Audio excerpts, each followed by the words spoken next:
Uh-oh. I think I messed up my settings. Uh, Hello. We will be playing Imperator Rome as soon as I actually learn how to do this whole streaming thing. Um, I feel like I'm sorry, oh dear. My second monitor is now. Okay, great. Um, I had the very exciting experience of suddenly having my right hand side monitor change resolution. I believe we're ready to go. Stream take two. One thing that I do like about I shouldn't have changed my settings before streaming, but got it. Okay. Um, we should be ready to go now. I actually rather like this new launcher for Rome. Again, I'm not 100% sure how well it will play with GOG's DRM policies, but I am playing a Steam version, and frankly, that is for Paradox and GOG to figure out. So there's two things that I like about it, which is obviously we are going through a phase where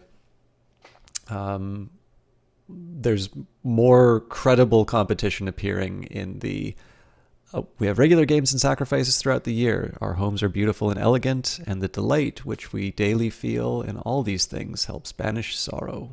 Pericles. We're at a point where it's not just the threat of competition that is driving the behavior of storefronts. It is the actual presence of them. Now, however you feel about the Epic Store, clearly I have my link down below, and if you do buy something through the Epic Store, particularly if I drove you towards it, do feel free to use the creator tag System Chalk. It does drive a little revenue towards the stream. And there are Paradox games available on it. For instance, you can pre-order Vampire the Masquerade Bloodlines 2, but this isn't an intention for this isn't an intention to turn this into an advertisement. One of the things that will particularly benefit Paradox games is the ability for people to be able to create new content for it, regardless of what platform they're on. So, for instance, clearly modding is a very large part of playing Paradox games. I am a little suspicious of the fact that I don't have any audio right now. There we go. So essentially, Kaiserreich is a really great example of a mod that pretty much ate Hearts of Iron 4 originally. I seem to remember there being very high player statistics. And this is from Paradox. I think they announced those at TwitchCon, at PDXCon. And this is great. I mean, in addition to the fact that the developers are putting out regular updates to the game and content that you can buy, the player community is doing what they can to bring their own spin on things. And I say this as somebody who has every once in a while dabbled in some of the modding tools that, or maybe not modding tools, but sort of modding guides that are available on the wikis. But there's a big challenge in the sense that if you are reliant on the Steam Workshop to sort of get those mods into your players' hands, obviously it's not the only way of doing that, but it's certainly one of the most efficient ways of doing it. This makes you quite beholden to a particular storefront, and if that storefront is doing is making an effort to sort of capture as much revenue as they can, and that's obviously coming through through your end of things, it means that you can't necessarily benefit from the competition in a way that another developer might. So, for instance, one thing that probably makes the Epic Store reasonably attractive to Gearbox for Borderlands 3 or to Deep Silver for Metro Exodus, these games are not probably as well known for the really robust modding community behind them. Not at least in the sense of Paradox, where in Crusader Kings you have a Game of Thrones mod. In Hearts of Iron 4 you've got Kaiserreich. There's I think I can't remember the name of the Europa Universalis one, which is kind of the everybody plays this. It's not so much a total conversion. So it's not like altering the world that it takes place in so much as it's they always refer to it by like an acronym. Anyways, if you are sort of dependent on these tools to get the mods in people's hands, then it's really difficult to connect people with other storefronts, which may either offer you more favorable terms, or alternatively, the thing that people are talking about a lot, choice. If people want to buy things on a storefront that they want, and it isn't particularly burdensome for a developer to release on that storefront, then obviously that's better and better overall. So one of the things that's really encouraging about this launcher here is that it has a specific mod tab, and I believe this is the direction that they're moving forward. If you take a look, hello is it JGD Tiger 11? How you doing? But yeah, basically, I know Surviving Mars has sort of modding built into the main screen, and it sort of seems to be that they are sort of decoupling the experience of playing the game with mods or even creating mods from an individual platform. And of course, this is, well, I'm sort of the opinion, beyond the fact that as a content creator, I certainly benefit more from having affiliate programs, and so storefronts that do have affiliate programs are beneficial to me. There's a certain side, as a gamer, it works a lot better if if I sort of figure, okay, well, the storefronts can slap each other around a bit. I just really want to focus on getting the best games that I can, and clearly if companies like Paradox are able to position themselves in a way that they're able to take advantage of a changing landscape, we'll be better off in the long run. So it's really neat to see that Paradox, I mean, this has been true for a while. They didn't need to worry about Steam introducing refunds after 2 hours of play, because 2 hours of play is essentially a throat clearing in a Paradox game. But if you were making a really small, indie experience, that might potentially devastate your revenues. And so it's always exciting. Obviously it's about the games first, but it's really exciting to sort of see a very unique company like Paradox move forward in a shifting business landscape. And if you've not heard it, there is a Paradox podcast where Shams Jorjani, and I don't recall the other, it's a shame because he's on it regularly, and he's the marketing guy. I think it's Blondie is his forum name, but I don't recall his real name. Anyways, if you've not checked it out, the Paradox podcast is really great for talking about some of these business factors. So anyways, I am taking too long to get my introduction out of the way. 2 internet points to whoever can figure out the source of the quote in the title. And I'm going to do a proper single-player game. Now, one sad fact is that so this was just me sort of messing around on my own. My autosave was overwritten. I didn't think this through. I had 2 more things to do in the tutorial before we completed it, and I went to try a feature in the new game mode, and it overwrote my save file. So regrettably, we can't continue the game that we started yesterday, but the idea today is going to be to try and take some of those things that we learned in yesterday's playthrough. I spent a little bit of time playing around with the game and doing a little bit of reading on the wiki, and what I'm going to do here is, when there was something that I learned through another source, I'm going to sort of explain how I went about looking for it and how I'm going to do things a bit differently. So especially, this means that chances are for the next few streams you're going to see a lot of early game content rather than some of the later material. So surely it is the part of Suppliants to speak first, while the victors need only be silent. Lucius Cornelius Sulla, who this particular patch is named after. Unless there was another Sula. I'm pretty sure there was only one. The drawback is my background in classics was definitely in classical philosophy. Uh-oh. Looks like we crashed out. I am a failure as a streamer. In fairness to the game, I did change my settings twice while I was on the streaming. So, moreover, I consider that Carthage must be destroyed. Marcus Porcius Cato.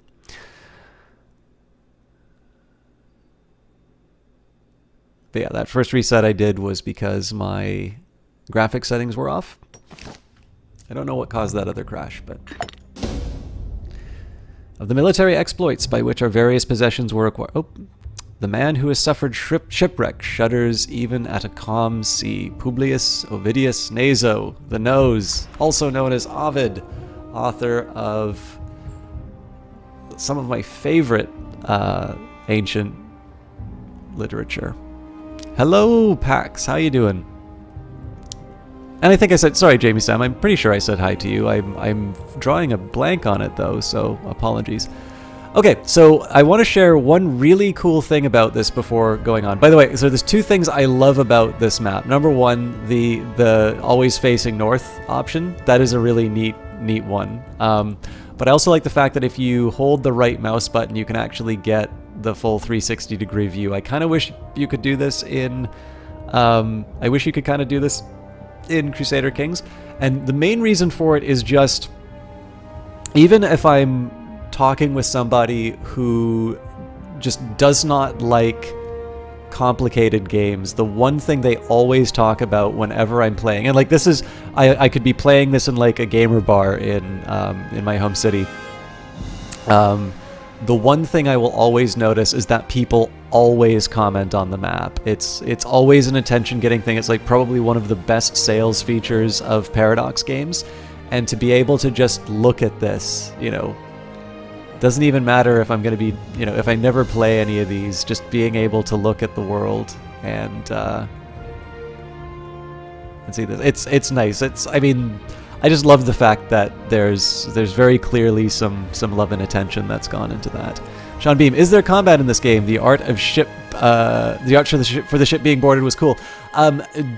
So yes, there is combat, but not in a total war sense of combat. It's abstracted away, so you've got like these giant men who walk on the map, and you're given sort of more of a statistical representation of what's happening as opposed to any in-game combat. So the art is more intended to promote the thought. The more dramatic combat is sort of what's happening in the back of your mind rather than being represented on the screen. Anyways, the thing I really wanted to show you, so you can actually do this in the console for games like Stellaris, but they've actually included an observe button.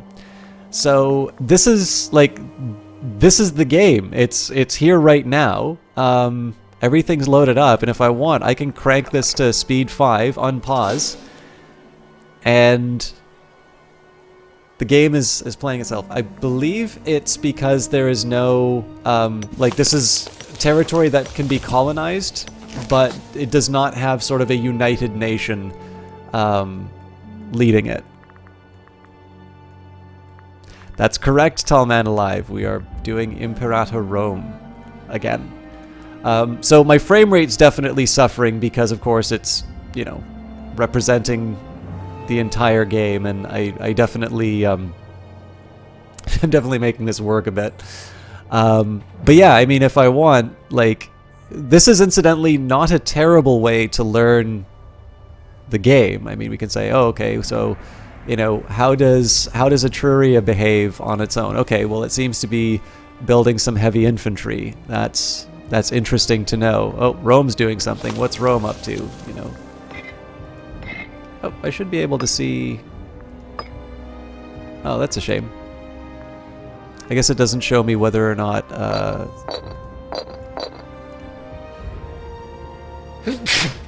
whether or not they're at war. So it looks like they're claiming the city-state first.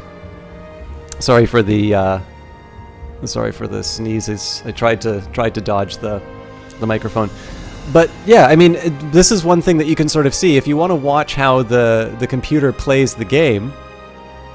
There you have it, right? For instance, we can say, okay, so the Roman player, if the AI were to be running Rome, essentially it's going to make 21 cohorts to work with, which is obviously less than the 30 that the tutorial recommends.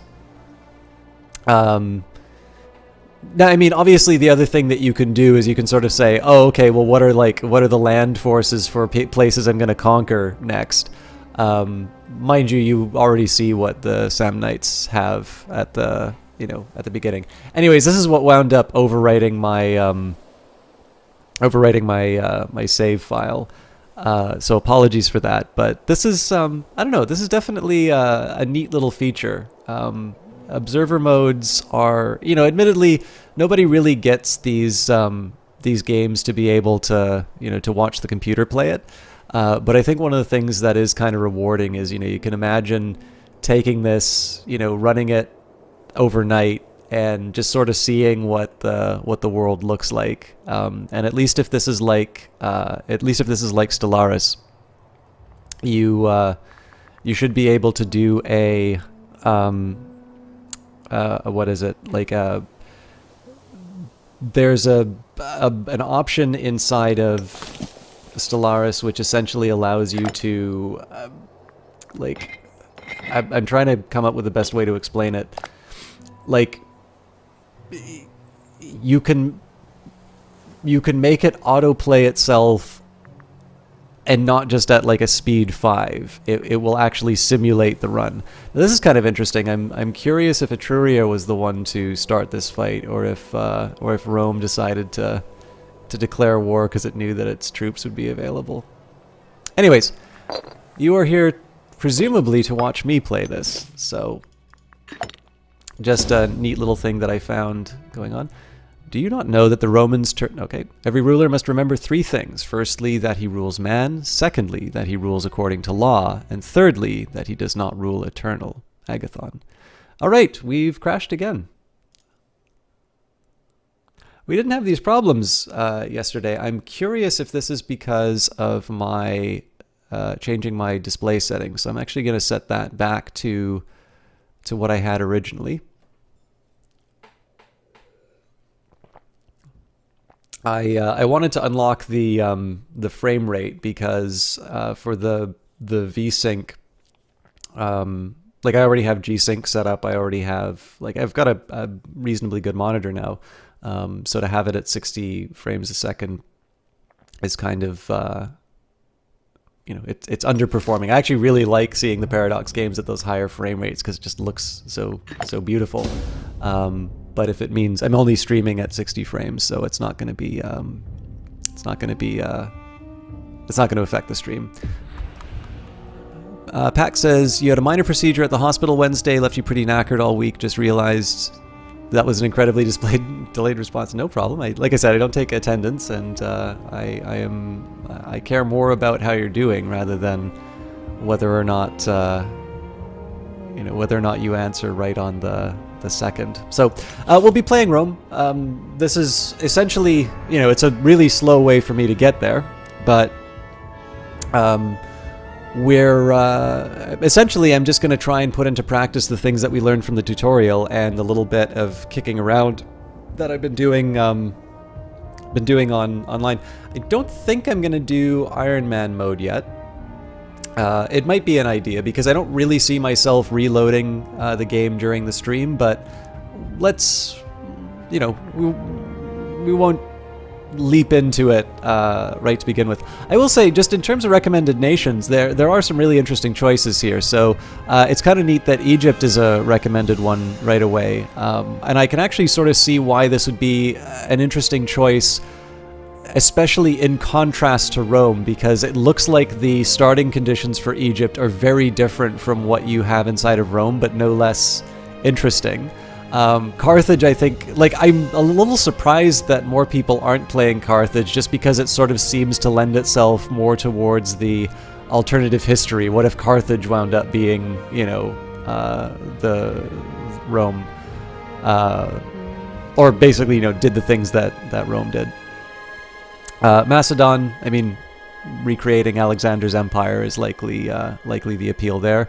And then there's the Seleucids in Phrygia, which the game recommends, although of course at this point, I suppose the one thing that might be appealing is if you try something in Gaul. Now obviously this is well before Caesar, but it might be interesting to try and create a big blob inside of Gaul and then move into Italy. But we're going to start with Rome. I mean, this is why someone plays a game with Rome in the title.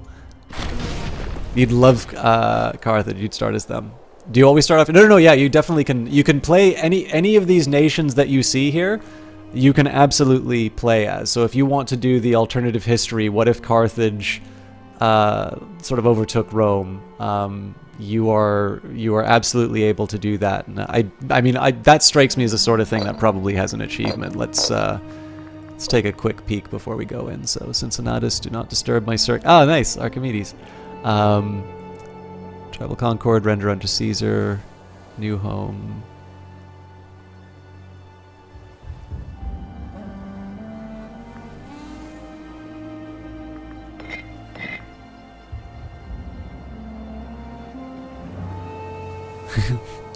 What have the Romans ever done for us? As Rome, own or have at least 70 civilization value in every city within the Palestine region. That's fantastic.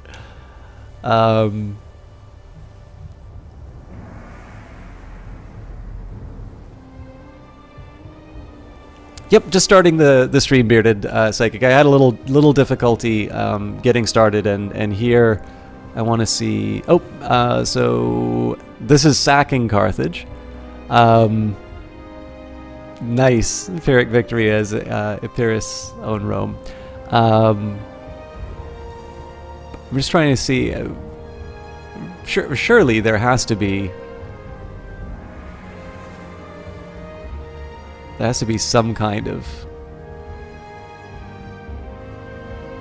Kingdom of David started as a Jewish nation, owned the regions of Palestine and Syria, as well as the areas of Sinai, Eastern Delta, Central Delta, Memphis, Aramea, Nineveh, Mesopotamia, Superior, Apolloniantis? I'm sorry, Babylonia, Sene, and Sumer.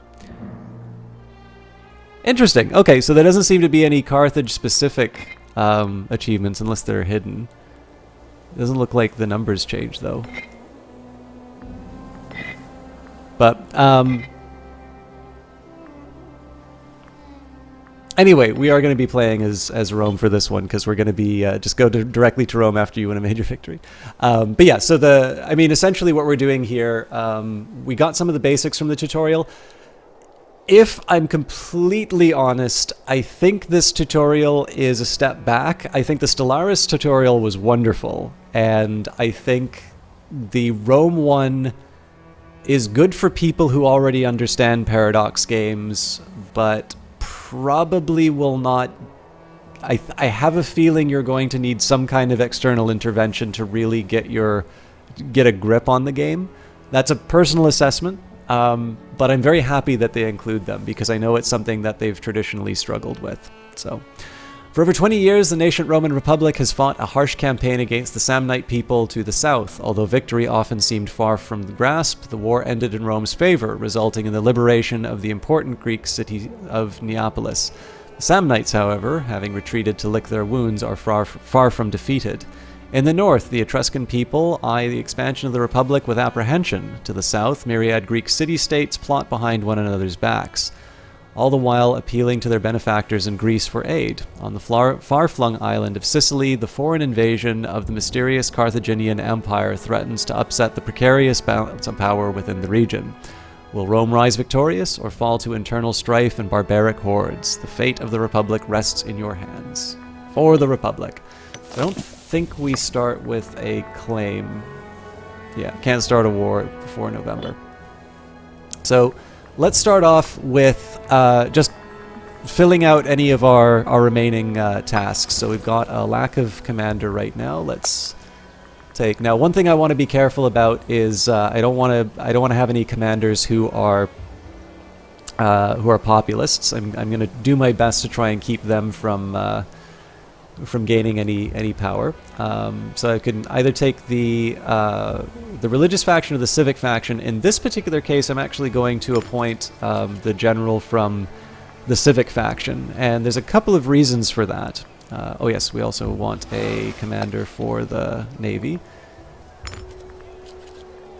So we've got a couple of scorned families here, but in this particular case here, the ones who feel scorned are not particularly influential. So I can sort of live with that for now. We can afford inventions and omens, but we're going to take a quick second here and take a quick look at the government. So right now, the consul is a civic candidate.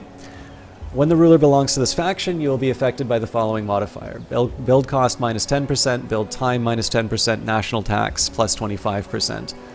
The next candidate is military. The censor is essentially going to become the next consul, and in this case, bonuses toward the morale of armies and navies. Other factors, the mercantile faction, 10% to commerce income, plus 2 to diplomatic reputation. The religious faction will get bonuses to omens and lower population conversion costs, and the populist factions wreck everything. So, in fact, I could probably just give this guy the boot already because he's disloyal.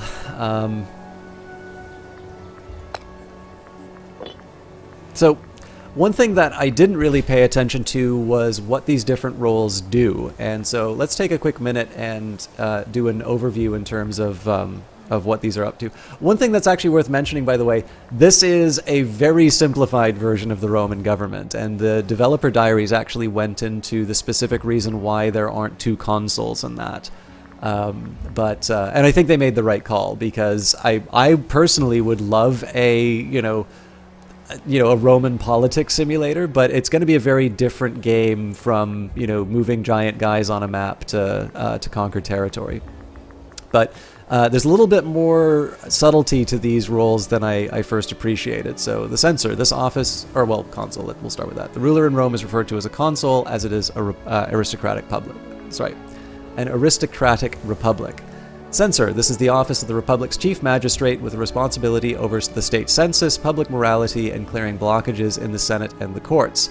So it is sort of geared towards generating civic points. Impact, the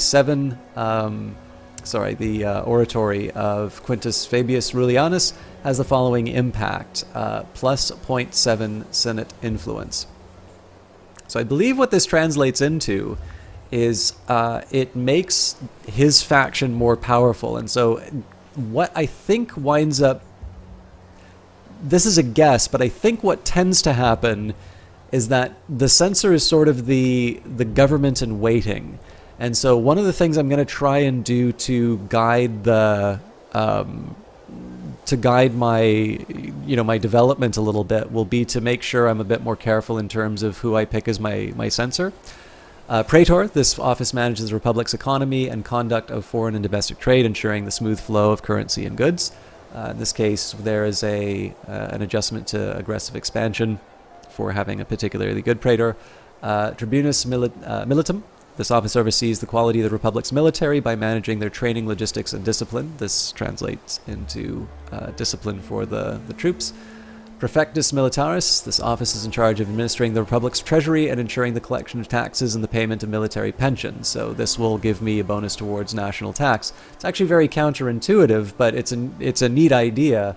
If I want to remember how in the previous playthrough I was trying to improve my wealth, had I paid a little more attention to this role, this is another lever that I could have pulled in order to raise revenues. The augur, this is the office of the senior priest and the Republic's chief interpreter of the will of the gods through haruspici. I don't know what that is. And augury, I do know what augury is. And this will increase the omen power. Pontifex Maximus is the office of the chief high priest of the Republic, responsible for overseeing the priesthood, conducting state sacrifices, and religious festivals. And this will reduce the cost of sacrifice to the gods. This means that it might actually make sense to sort of weaken the Pontifex Maximus and increase the power of the augur if you're already at high stability, although that comes with the cost that if you fall on hard times, then it's going to become more costly to do the sacrifice. Tribunus plebis. This office represents the Republic's freedmen with the authority to check the power of the Senate and intervene on behalf of freemen in the courts. This will improve national freeman happiness, and it's driven by the civic skill. And then the Vulneratus. This office is the most senior doctor of the Republic and is responsible for the care of senior politicians and their families. Presumably, if I wanted to knock off some undesirable, figures, I put a weak Vulneratus in it, but I can't really see a situation where I'd want to do that. So this guy's a populist. And he's probably not very good at his job. So let's see if we can... Yes, we can assign somebody new. In this case, we can further strengthen the military faction. And he's got a pretty solid civics.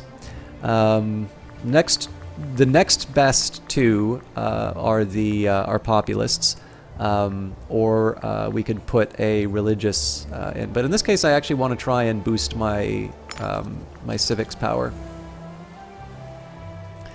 And as it turns out, so I was originally thinking that these might augment your ability to generate power, but it's actually specifically related to your ability to do a particular job. So, if this guy was a particularly good general, which he's not, I may not want to put him as the tribune of the plebs just because maybe freedman happiness isn't that important to me, let's say. Okay. So, Gnaeus Flavius is disloyal, but I don't particularly care about him. Let's call an omen. So we can go for blessings of Mars, Jupiter, Apollo, Mercury, Minerva, Fortuna, or Ceres. So obviously the first thing that we're going to be doing is expanding our borders. Not immediately. So the question is, am I going to need the money to pay for my armies, or am I just going to need the ability, am I going to want to improve the ability of those armies to do conquest? And in this particular case here, I think over the next sort of 5 years, which is how long the omen is going to last in this particular case, I'm probably more inclined to go for the blessings of Mars, just to make my troops even more effective. The gods are smiling on us. My consul, we have invoked the blessing of Mars and succeeded. This grants us plus 5.6 discipline. Now, if I want, I can go for an invention. I actually don't remember exactly what all of these points go towards. I know oratory power goes towards claims, and I know military power goes towards there's a military tradition, so I need to build that up. But I don't recall exactly what civic power gets used for other than technology. And I think you start off with the same technology each time, so let's... So I think learning on the job is a good one to get just because it gives us some bonus starting experience. It is said that the best way to learn is by doing. We expect our recruits will learn swiftly with a sword in their hands, or they will die.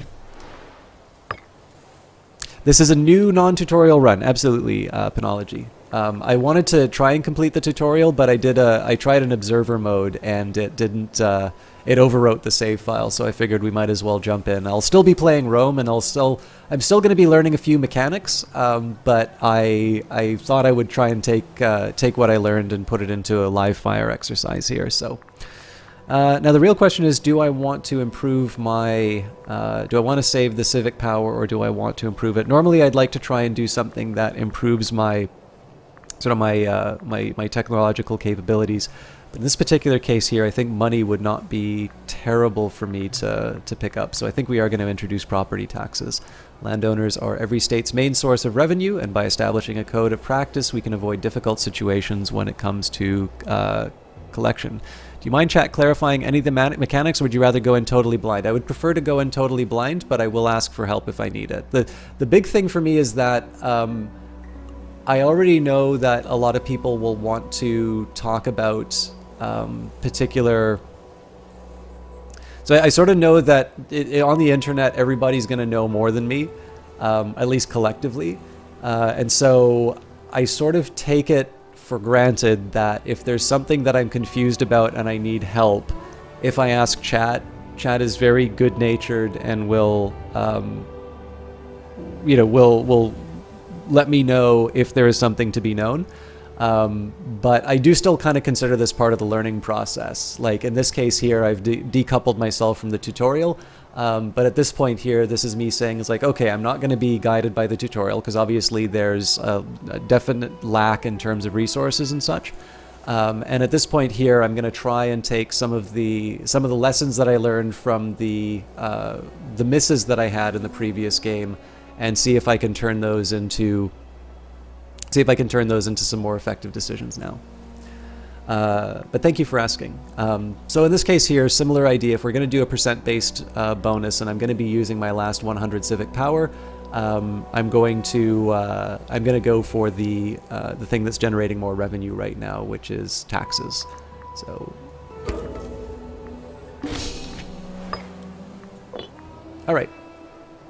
So next up, I'm going to wind up invading people. I'm pretty sure we don't have a claim on Sapontum yet. I'm sure it will tell me if I do develop such claims, but what I will start off with is I will boost up my military. I may not go all the way to 15, and what I want to do, there's a couple of things that I neglected. So it turns out that these are proper strategies, and so one thing that I ran into quite a bit was losses, like manpower losses. Now, one is because of the shock action. Ed Baver, you also feel personally, at least, like there's a large difference between sort of quality of life tips and strategy tips. Yeah, well, I mean, Ed Baver's had to listen to me complain about this a lot, but when I was starting off on streaming and I was really trying to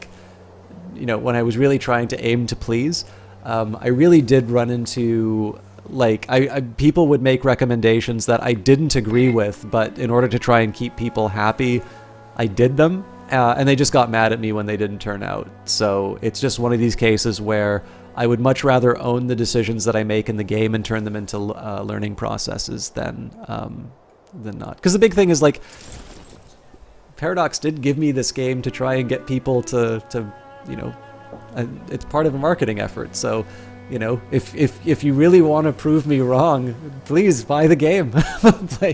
play a lot. And I realize not everybody's trying to do that, but I have a feeling it's probably better. It's better if I just frustrate everybody to a point where they feel compelled to purchase the game and show me I'm an idiot. Anyways, so shock action. With your current army composition, shock action has an effectiveness of 33%, which results in a boost to casualties on both sides, damage versus envelopment plus 6%, damage versus Padma Voya plus 6%, and lower damage versus bottleneck and phalanx. So, wasn't paying attention to tactics.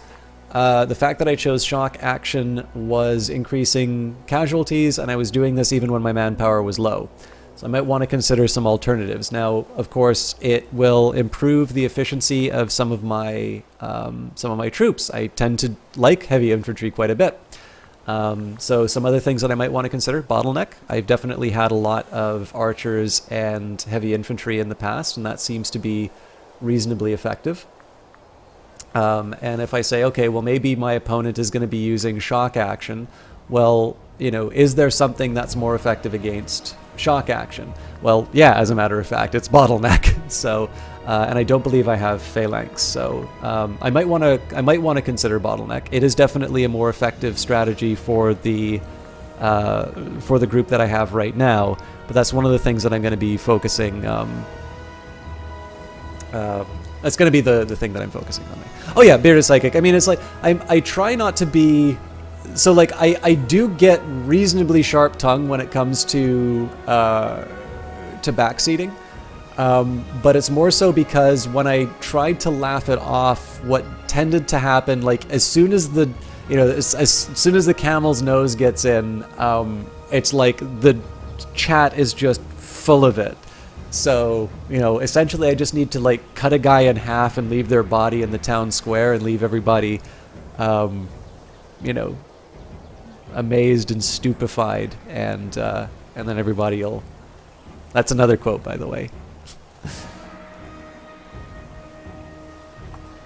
Yeah, it definitely seems like it once I started messing around with this. So this one I'm definitely going to be focusing on a little bit. Now, I still want to build up my army. I may not build it up to 30 cohorts, but yeah, the biggest thing that I can say is, I want to be focusing a little bit on what my next few wars are going to be. So, what are my most likely conquests? Well, the traditional ones. Samnium, which currently just has archers. Tapontum also just has archers, and I'm pretty sure the Etruscans have some heavy infantry. Well, actually, we saw that in observer mode. Of course, they have heavy infantry. So I'm going to reconsider my my recruitment practices. Cutting people in half does seem to get the message across. Oh, sorry. How do you? Oh, okay. Yeah. Yeah. Well, in fairness, Sean B. I mean, to most people. So the worst one that I ran into was I was a Kickstarter backer on BattleTech, and I got the demo within an hour, and there was somebody telling me how to play the game, despite the fact that there was literally no, like, you could not have played the game any earlier. So it's just going to be one of these things. But Paradox, part of their marketing, and it's a really effective method, the developer diaries are really good. I started reading some of them, but the thing is that I usually like to go in blind on this because part of the experience of a Paradox game to me is learning it. So for instance, one of the things that I'm doing here is I'm saying, okay, when it comes to my conquests, Samnium was pretty straightforward, but I did seem to have some difficulty in terms of Etruria. So, knowing now that one of the reasons why I had some difficulty with the Etruscans is because they've got heavy infantry, I might want to take a quick second to see what is particularly good against heavy infantry. So, in this particular case here, well, let's start by taking a look. If they had Principes, what are they going to have difficulty against? Horse archers, which I can't get. Light cavalry, which I am going to have. Camel cavalry, which I don't have access to. And then they're going to be particularly good against chariots, heavy cavalry, and light infantry.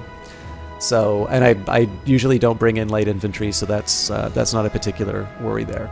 So then we turn around and we say, okay, so what are some units that are all right against them? The Sagittari are neutral towards it. They'll probably take more damage from the Principes, but they are going to at least be able to inflict that damage. Equites will have a harder time against heavy infantry, so there's less of an argument for me to bring in the heavy cavalry right now. Why would I want to bring them in? Well, archers, they're actually pretty decent against these guys here, but maybe I'm going to find some other methods to take them on. If anything, I'll go a bit lighter on the heavy cavalry this time around. So, such a person could have been speaking based off the tabletop game. That's true, but I mean the tabletop game mechanics are different from the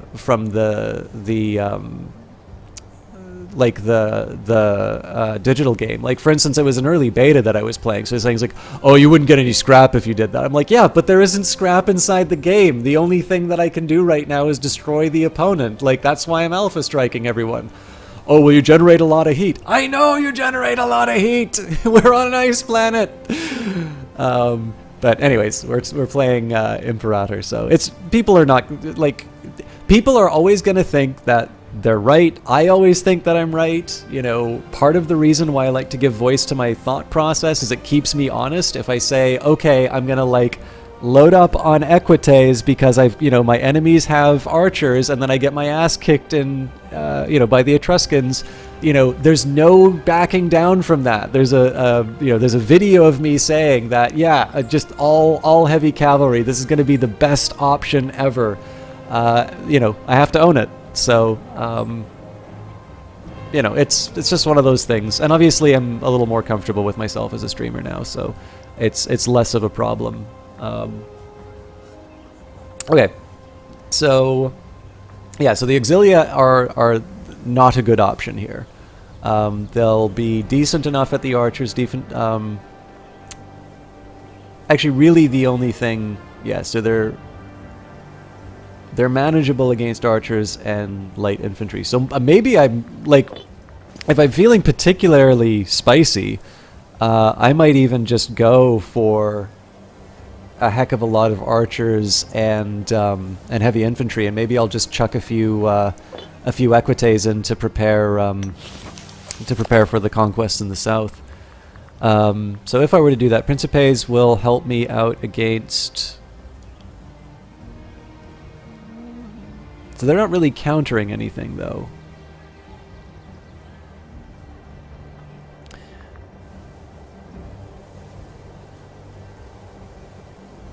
No, I think I know what I'm going to do. So,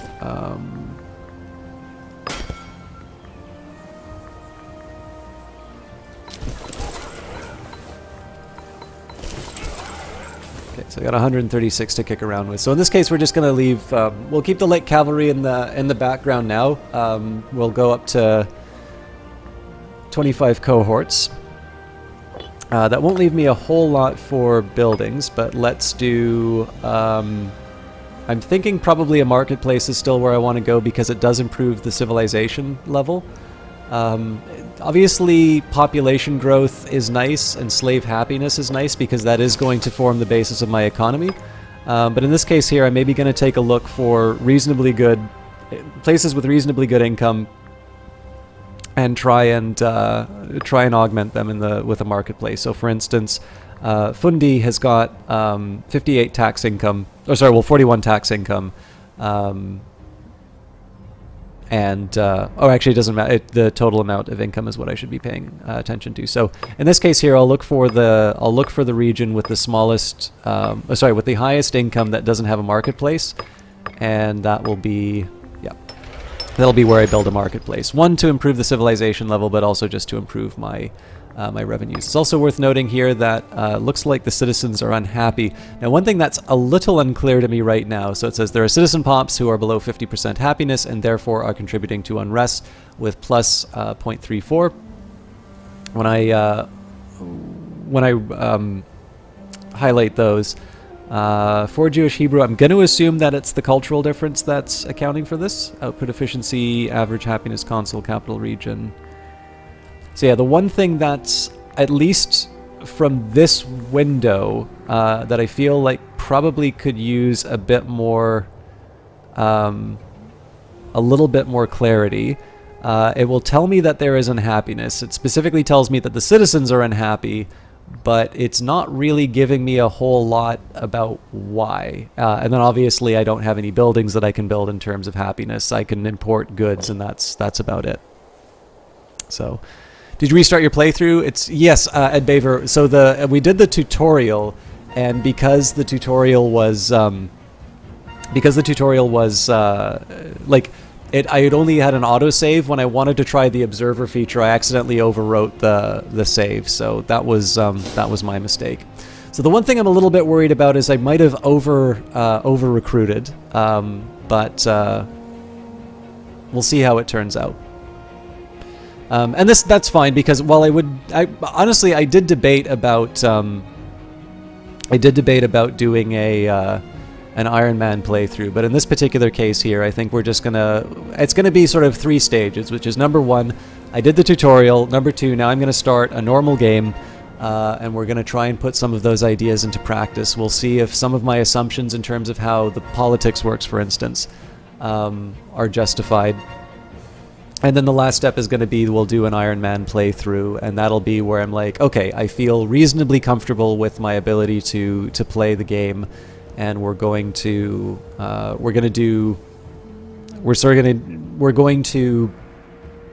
experiment a little bit with some different strategies.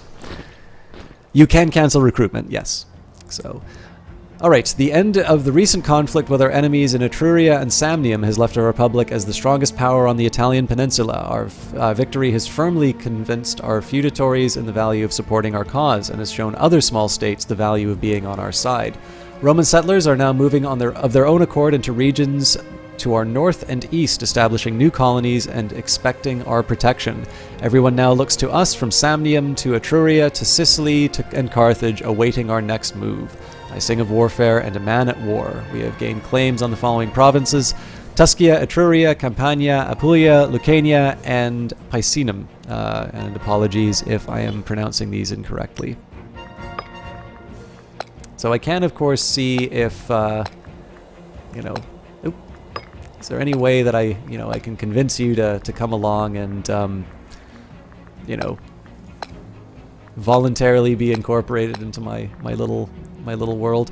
The best I could probably... Oh yeah, we do have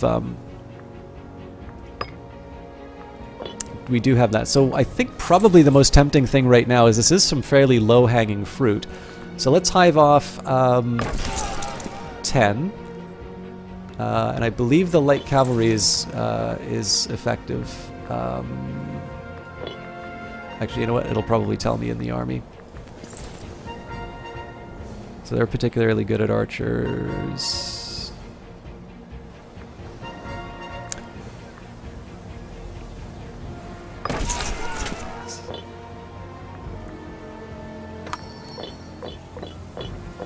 Oops. I probably should have unpaused. Invite to defensive leagues from Sabinia. Nope. So I wasted some time doing that, but... Actually, I'm going to slightly adjust...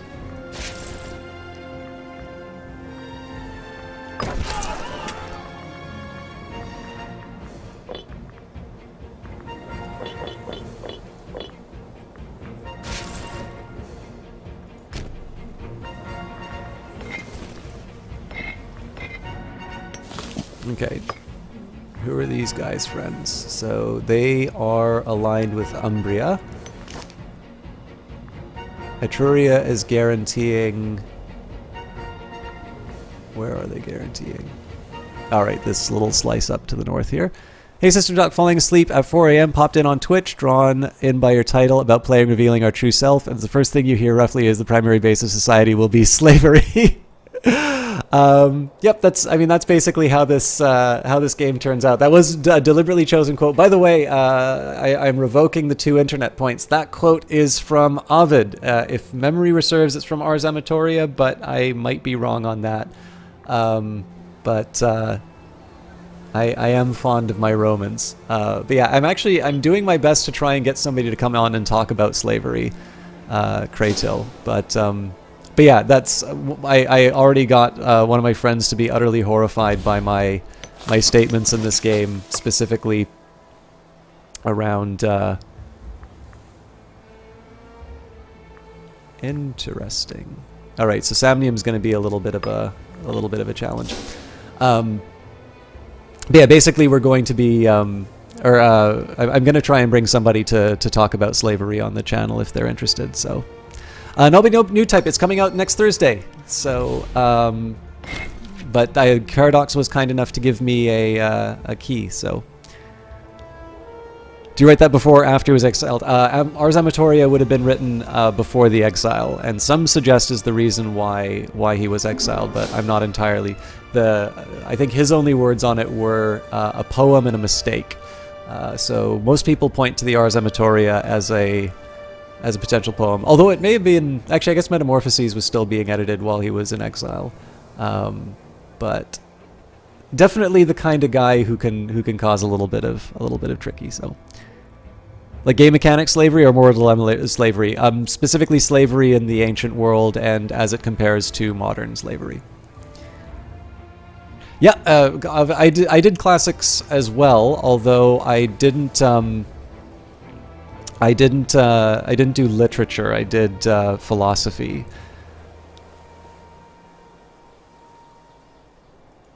So this is kind of a weak choice, but I'm interested in terms of seeing whether or not I can make something happen with the city-state if I start small. The head of the devout religious faction has approached us with a broad smile on his face. Without a trace of the sickly grin leaving his visage, he politely offers us the support of a portion of the religious faction in return for only a minor tithe, which would be surely distributed to the poor.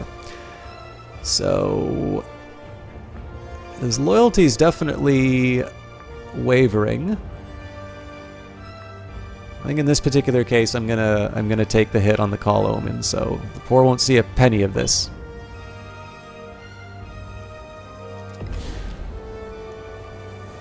Well, I mean, I'm going to do my best. There's no promises in terms of what's going on, but so for those of you who've been longtime viewers of the channel, we did have Professor McElduff from UBC talk about Ancient Roman Spectacle when we were playing Civilization. So certainly there's more, there's plenty. Or there's already material on that, and I really enjoyed that conversation. So if I'm able to bring her in, or other related professors in, to talk about the ancient world, it tends to be something I like to promote, because I really did gain an interest in history from playing games like this. So Ed Baver, I'm more familiar with her work on ancient slavery, so that'll probably be part of the chat. So you're in BC? Hey, yeah, I used to be. I mean, I pretty much lived in BC all my life, except for now when I'm in Ottawa because of my country needed me. All right, so the Senate's not going to like this. We've only got 48 seats. Intriguingly enough, the civic faction I thought might not be in favor of it, but the military faction, for some reason, maybe they're just too small. But I'm willing to take the tyranny hit. I want to expand. I also particularly want to get some money, and of course, the way that we improve our tax base is by getting some people to, to involuntarily visit the capital. So declare war on Sapontum using the war goal. Take Apulia. Forcing this through the Senate will increase tyranny by 5. So there we go. Let's hit them.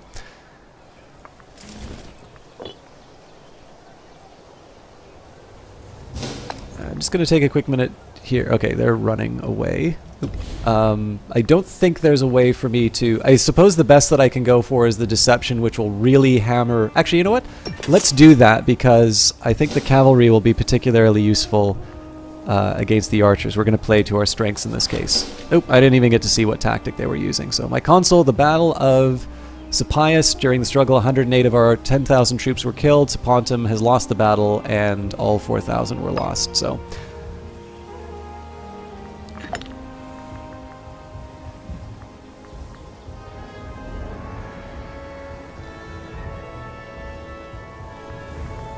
is he a good general? X-Alfie, thank you very much for the follow. I have a friend who's getting her PhD in philosophy with an emphasis on Latin Stoicism. She texts me translations of Roman jokes and complains about the modern world. I have another Ovid quote, but I'm going to sound like a little bit of a pest if I keep doing this. So apparently there is, so detach siege, detach enough cohorts to siege or occupy this province. I didn't know about this.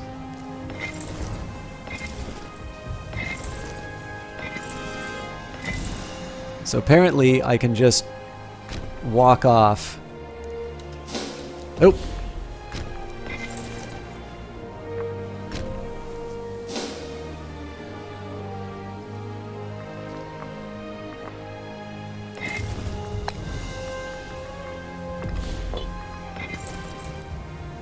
Sarvina. I feel like he should still get the credit for being the general to take it over. Phenology, thank you very much for that follow as well. Oh my goodness, there's a lot of you. Bearded Psychic, thank you very much for the follow as well. Alright, I guess I'll run with that. So I like the detach siege option. I just suppose it's a little unclear to me which which detachment to take. I do kind of want to give the general credit for for being a badass. Although, I mean, in this particular case here, I've taken the consul, so I'm just going to consolidate my power.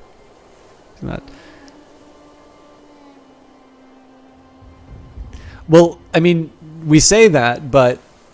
Oh, wait, no, I see what you mean, yeah. I suppose the biggest thing is that if I click on a button and it says detach siege, I kind of assume that the thing that emerges will be the thing for the siege, but I suppose you can also say, well, maybe what we want to do instead is, well, stack them together. Maybe you just want to move the unit that doesn't involve the siege away. But anyways, one way or the other, we got what we needed.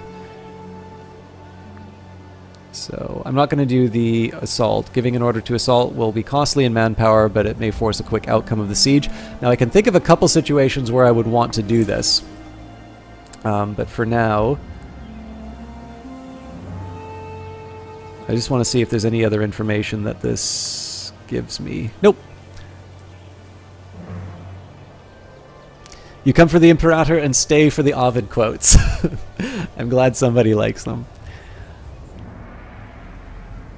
Alright, where were we? Oh, yes. Okay. An envoy from the Hellenistic local power of Pyrrha is requesting to import wood from the province of Campania. We are not currently exporting it, and we would gain the following bonus. Trireme Discipline plus 5%, and earns us 0.55 each month, so that seems like a very good deal. Oh, and I'm paused because I'm an idiot.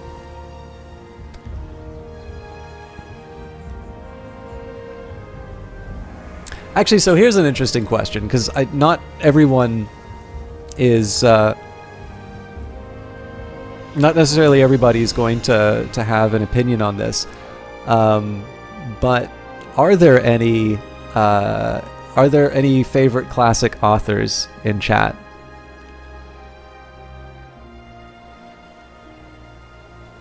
Obviously not the authors themselves in chat, rather, does anybody in chat have a favorite classical author? I'm a little tempted to try and go for Etruria right now, because the 6 cohorts are not... I mean, really, when it comes down to it, I should be able to... My allies will be able to take care of the siege on their own. I won't, because... Actually, what I could most likely do... Create a new unit.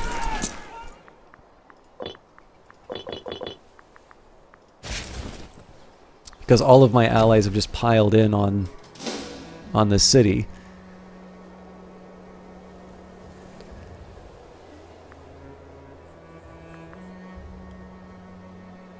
Homer could be here, you don't know. I can't remember how many islands, or how many islands claim to be the birthplace of Homer. Okay, an envoy from the Latin local power of Marcia is requesting to import iron from the province of Latium. This would remove our capital surplus, making us lose the following bonus. Heavy infantry discipline. As we are not currently exporting it, we would gain the following bonus. Heavy infantry discipline plus 5. This will earn us 0.49 each month, which shall be our answer. Now, we do need to improve our income. But in this particular case here, I don't want to cripple my heavy infantry, because it is actually something that I rely on fairly heavily. You heard too much about Aristophanes from your CAAH friends as an undergrad. I actually really like the frogs. My consul, a son was born to Publius Sempronius Sophus. We are told that the babe is named Quintus Sempronius Sophus. He is a son of a consul of Rome and a member of the Semproni family.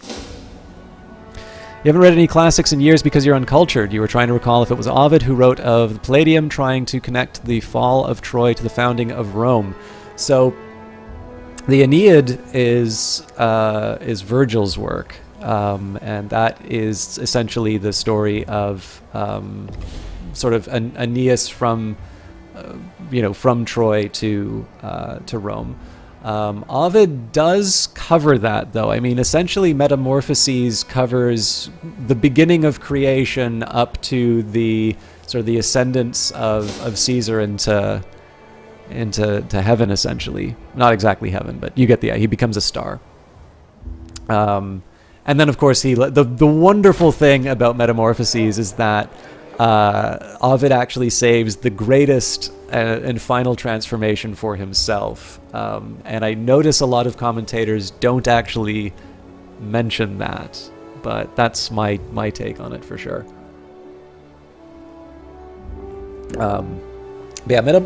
So I've become, especially, after Me Too and such, it sometimes becomes very difficult to recommend Metamorphoses because it is like it is one of those ones that you can completely understand getting like a content warning for, and yet it's so obviously written with a very specific, like, it's in there for a reason. So it's you know, it still remains probably my favorite work, but obviously it's one that's you know, I'm a little more careful to recommend it now than I used to be. So you have a hard time with ancient literature. The subject matter is amazing, but epic poetry and your Philistine mind just don't make. Ovid is enjoyable with the right translation. Yeah, well, that's just it. Like, I think the thing that I like the most is that Ovid is, you know, undeniably smart. Like, it is something that, I mean, it's a major inspiration for Shakespeare, right? You know, its credentials really shouldn't be questioned. But I also find it very readable. Like, I like Charles Martin's translation of Metamorphoses. So it's one of these ones, like, if you remember the story of Apollo's son, you know, coming up to, you know, to ask to drive the chariot, that one time, like, you can, if you want, you can completely translate to that. It's like, hey Dad, can I borrow the car? No, you can't borrow the car. No, come on. Let me borrow the car. No, you can't borrow the car.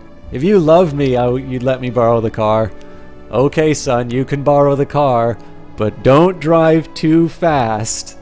Obviously, that's such a silly way of reading, but I find them very relatable stories, and they're ones that I don't know. I still get a lot out of reading it each time. So, but yeah, I definitely. There's really no way to be unpretentious in terms of referring to ancient works, and obviously my own familiarity is more so with philosophy, so there's really no way for me to, like, do the working man's classics. But I think most people, if they give themselves the chance, there will be something that they like, and it's just a matter of finding that particular hook that will get them into it. So, Publius Sempronius Sophus has begun to exhibit a rather unpleasant and sarcastic manner of late. He is in danger of pushing away all those who previously cared about him. So let's see what that effect was. Diplomatic reputation -3. Well, that's fine. They don't need to like us. They just need to pay their taxes. All right, let's think. Because I'm gonna have some problems with my treasury in a bit. I have found out, by the way, what happens when you run out of money. It's actually not as bad as all that. Let's think a bit. I should have figured this out before, but what's good against heavy infantry again? Probably nothing.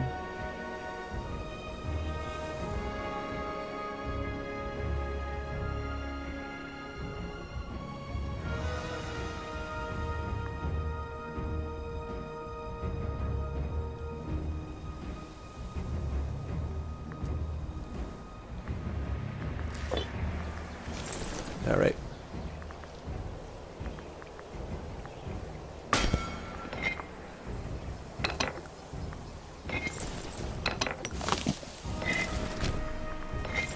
Split it in half for now. It's like that episode of The Simpsons where Bart and Lisa are dead and Homer asks them if the car was okay. Then they raised from the dead, but they were concerned about the car. How you doing, Masamegoma? Great to see you.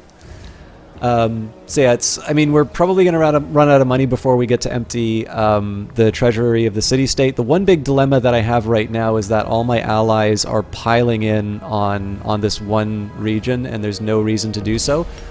But if memory serves, the Etruscans take a while to get their act together. So again, we'll get a tyranny hit, but I want to try and strike while the iron is hot. And most of my forces are already in position. I should probably appoint a new general. Oh no, we've already got. Actually, what I should be building are more triremes. But let's bring Marcus Valerius Corvinus into. Oh, actually. No, because they've got a better enslavement efficiency, so they're also a member of the military. I don't think we're going to catch these guys in time. Oh yeah, I mean, Kratil, I can definitely say, like, I don't know how many of you watched the Roarmonger. Thank you very much for the follow. Oh, did you just sub Massimo Go? I'm sorry. I don't see any notifications here, but let me see if my dashboard can come up. I do see that the number has been augmented, and I apologize for not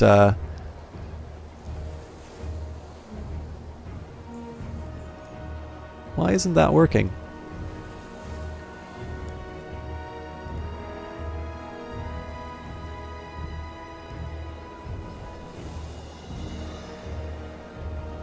So I hate to say it, Masamagoma, but so I do see that my subs have gone up, but the Streamlabs hasn't actually recognized your sub yet. So hopefully it's just delayed. But if you have those emotes, do please spam them in chat in honor of our dear friend Masamagoma, and I do apologize. I certainly do not take those subs for granted, and I tremendously appreciate it.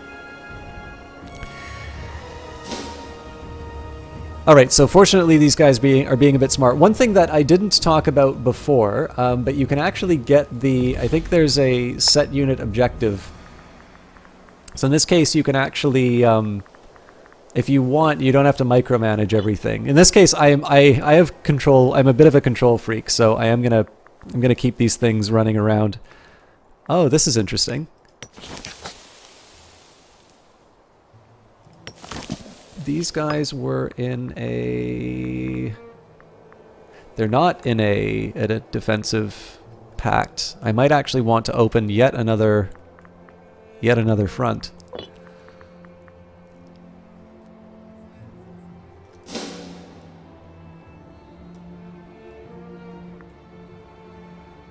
If you could have adult intimate relations with any historical king or queen, what would be your top 67 picks? Can we add 2 more to the number just to make it inappropriate? Quintus Fabius Gurges, in a fine display of financial acumen, has made significant alterations to the national budget. We should expect to see much better revenue this year. Excellent. Or he deserves to reap the rewards himself, gain 10 loyalty, and he gains 100. No. We're augmenting the national tax. Yeah, they definitely have in the past. I have a feeling this is probably a Streamlabs thing, but...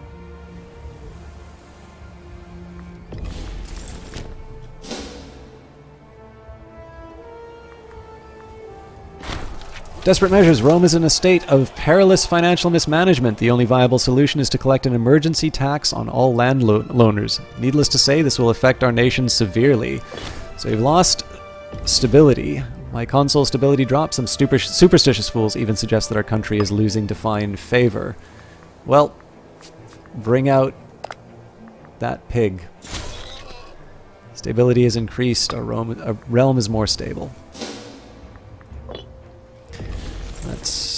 I'm going to move them up rather aggressively. This is partly just to see whether or not... Alright, we've got enough to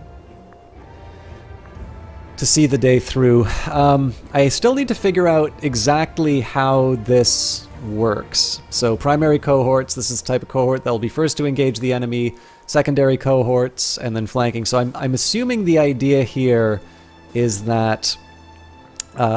you bring your archers in first to weaken the front lines. They retreat when their morale is broken, and then you bring in the heavy infantry to clean up. Let's take a quick minute here. I think the bottleneck is more appropriate in this case. So let's see how this goes. It's the populists, always the populists. Gnaeus Flavius. And this is partly because we booted him as the Tribune of Plebs, but that's fine. I'm basically doing what I can to sort of strangle the populists of their influence.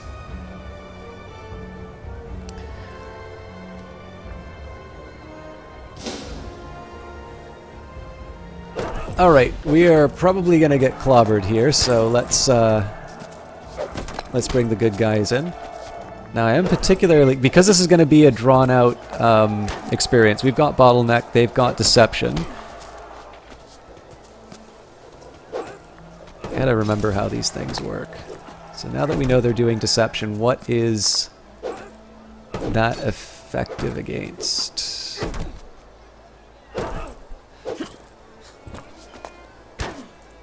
So envelopment.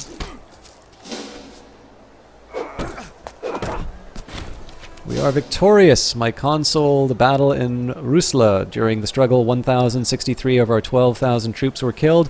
Etruria has lost the battle. We killed 2,024 of 7,440 troops. So yeah, we are in danger. And it looks like it's just because... Oh no, it's because they're bringing their A team as well as more troops. So we will reinforce if we can. And I think I'm still going to stick with the bottleneck. That turned out to be the right call, so...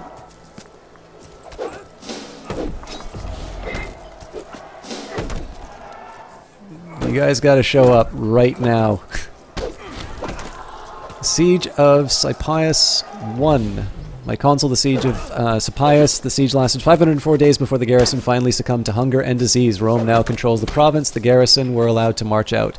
Spurius and Cius earned plus 1.20 popularity. There were 3 pops captured that had been distributed as slaves like this. 1 to Roma and 2 pops died.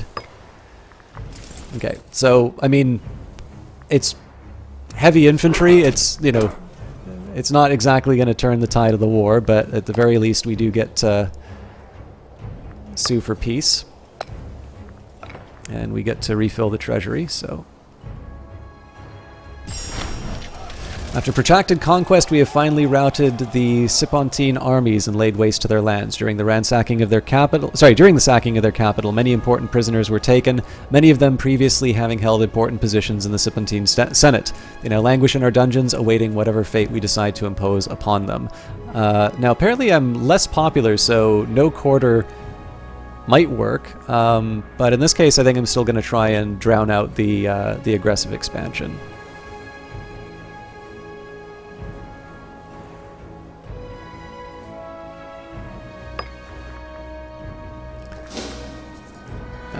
Okay. The Wing Hussars arrived just in time. We're victorious, my consul. The Battle of Rusla.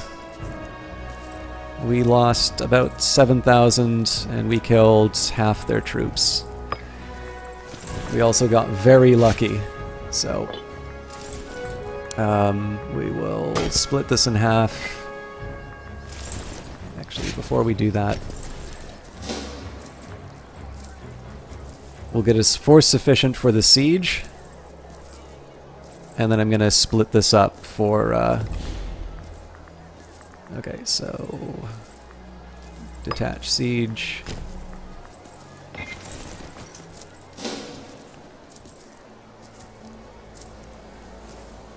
And then we'll get the rest to just kind of run amok. Notice that the tactics are a bit different from last time, so in this particular case I'm just focusing on the southern areas. That's partly just because I know that they've got some nastier troops for me to deal with.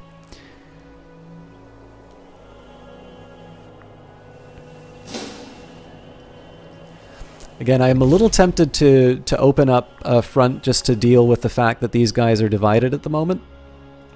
I don't think we have a claim. Holy smokes! You got claims on everybody.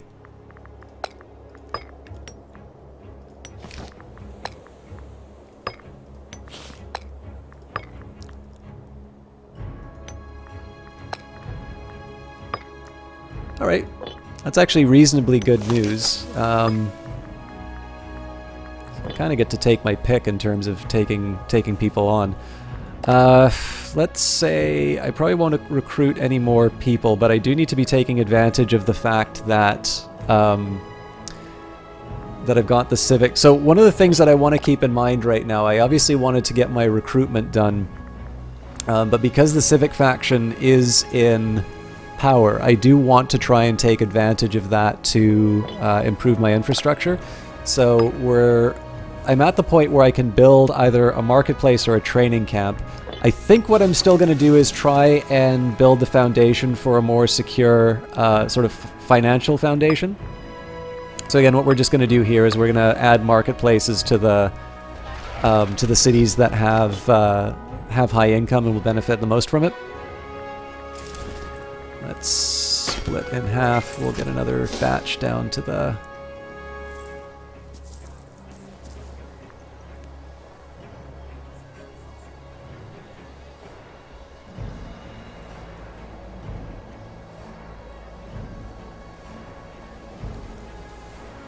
This is mostly just so that I can take the take as much land as quickly as I can. I'm gonna put all these folks back into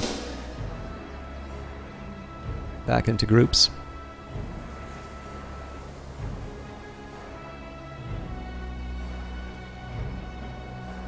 Hold that thought. You sacrifice stuff to gain fortune? Why sacrifice if you already have it? It's like paying a tip after good service. I like where you guys are going with this. I'm a little nervous about the fact that the Etruscans are not showing themselves. Okay, so again, I don't want to. As much as I want money, I don't want to give up the. I don't want to give up the iron. This, on the other hand, so Apulia is requesting to import wine from the province of Apulia. We are not currently exporting it, and so we would gain the following bonus. I forgot to mention this, by the way. I like the fact that trade is beneficial both ways. So what games tend to do when you have trade is that you give up money in order to obtain some good. And so you're like, okay, am I willing to spend X units of gold in order to obtain this certain bonus? And what I like about this is that it's capturing the fact that there are gains from trade, so you're going to earn money, and you actually get the bonus by exporting. Because I think what happens in some games is that people sort of perceive, okay, I want to deny this benefit from a potential opponent. So I'm just going to like lock down a resource, which is a completely viable tactic. Like there's a reason why there are provisions in in legal systems for saying that this is a strategic resource and the government is going to exercise some control in terms of your ability to gain access to it. But for the purposes of a game, it does tend to be a point where a lot of people tend not to trade that much, despite the fact that normally it would actually be very sensible for people to participate in that kind of trade. So I kind of like the fact that in this game, I'm not 100% sure, like it wasn't obvious to me when I was setting up trade in the tutorial last time. It wasn't obvious to me that this was happening, but I like the fact that you get bonuses for exporting goods to other places. Like I think it probably reflects the reality of trade a little bit more than this sort of idea of, well, because I don't value gold that much, I value denying the resource to an opponent more. I just think that this is a little more of a credible model of it, personally.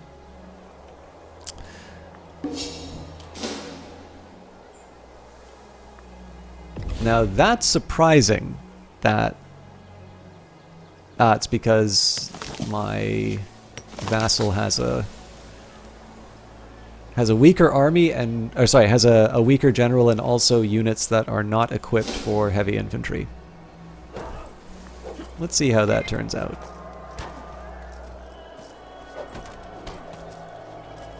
So another fantastic example of where those tactics make all the difference. I'm a little tempted to go for Seleuci.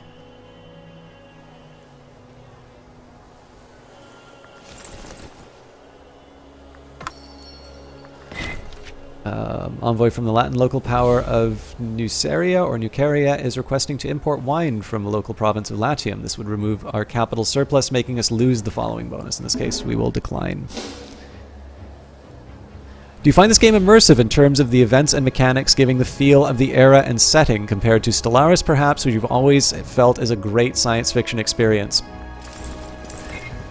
Now this is going to be a shame. So, sorry, Kratil, I'm going to need a minute to try and save my legions.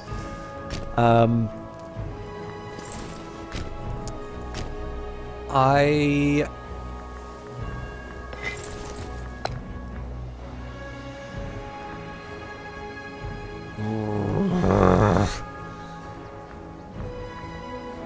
Marcus Valerius Corvinus, please save us.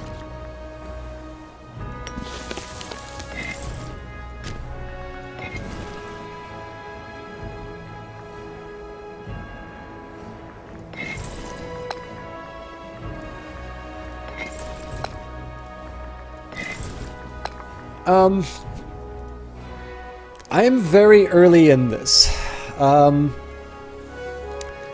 It might be because I'm learning the game right now. I will say that one thing that I'm doing is sometimes I'm looking at these text menus and it's like, okay, you know, here's a little flavor text and I'm going to see how this affects the numbers. Now, one thing for me about Stellaris is that I got into the game very quickly. I was able to sort of figure out the mechanics fairly early on, and as a result, I think that helped me get into the fantasy a bit. One thing I will definitely say that helps the immersion is this map. Like, it really does feel like I've got my hand on a map and I'm moving it around on the table. I really like this. So I would not say it's quite like Stellaris in terms of a level of immersion for me yet. But I also think that is due to the fact that this is not exactly Crusader Kings 2 in terms of character interactions, but I've generally sort of undervalued this component. And I have a feeling that once I start doing a little bit more, so like for instance, well, this is myself, so let's say, you know, let's go for my disloyal leader of the populist. Like, okay, make friends with them. I pay oratory and religion. I'm not 100% sure why I would want to make friends with them or imprison them. It's like, well, sure, but I lose stability and I gain tyranny, so why am I particularly want to imprison this guy? Like, can't I just strip him of his offices and let him just kind of carry on that way? So I have a feeling that there's probably a level of immersion that comes from the individual character interactions that I have largely undervalued at the moment. And I suspect that that's just due to my mechanical unfamiliarity. I think the more that I gain an understanding of the mechanics, then I'll probably warm up a little bit to the fantasy of playing a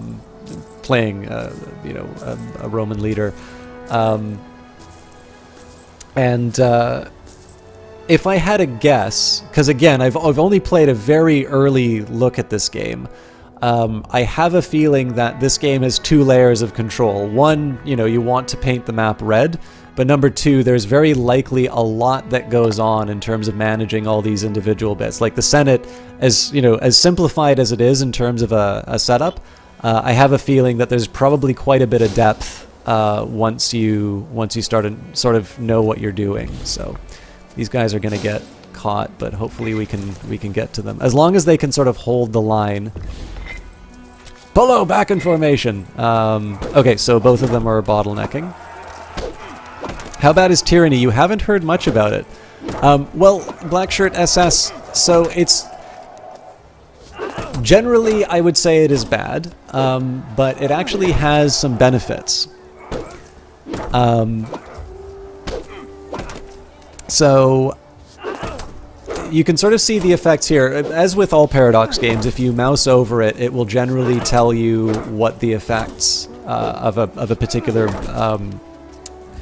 move are. So primary culture happiness minus 4.5%. Nobody likes living under a tyrant. General, admiral, and governor loyalty decreases, and so essentially with decreasing loyalty, you increase the chance of civil war. But there are bonuses. National slave output goes up. Imprisoning costs go down, as well as execution costs. So this is the big thing, right? Once you start doing tyrannical acts, it becomes easier and easier to do. And so it's that much easier to suddenly become a lot more comfortable with it. So like, that one imprisonment is very costly, and then it works so well, and oh, by the way, you get a discount because, a volume discount for political prisoners. And so you know, if you, as I suppose, as long as you feel that you can keep the disloyal generals at bay, you know, you get a massive income boost. Like right now, the majority of my income comes from taxes. Taxes come from slaves.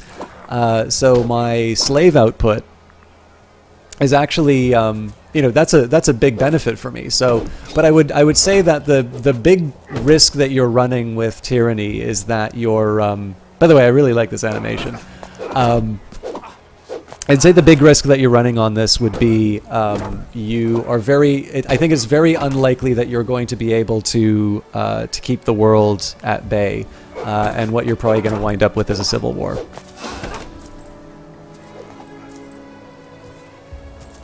All right, we got sent home. Now the real dilemma here is that these guys are already locked into the move, so we'll run with it. Oh, this was a blunder. So not only did I lose my backup, I lost my defense for these guys, so the siege is gonna get... That siege is gonna have a really bad day. Oof!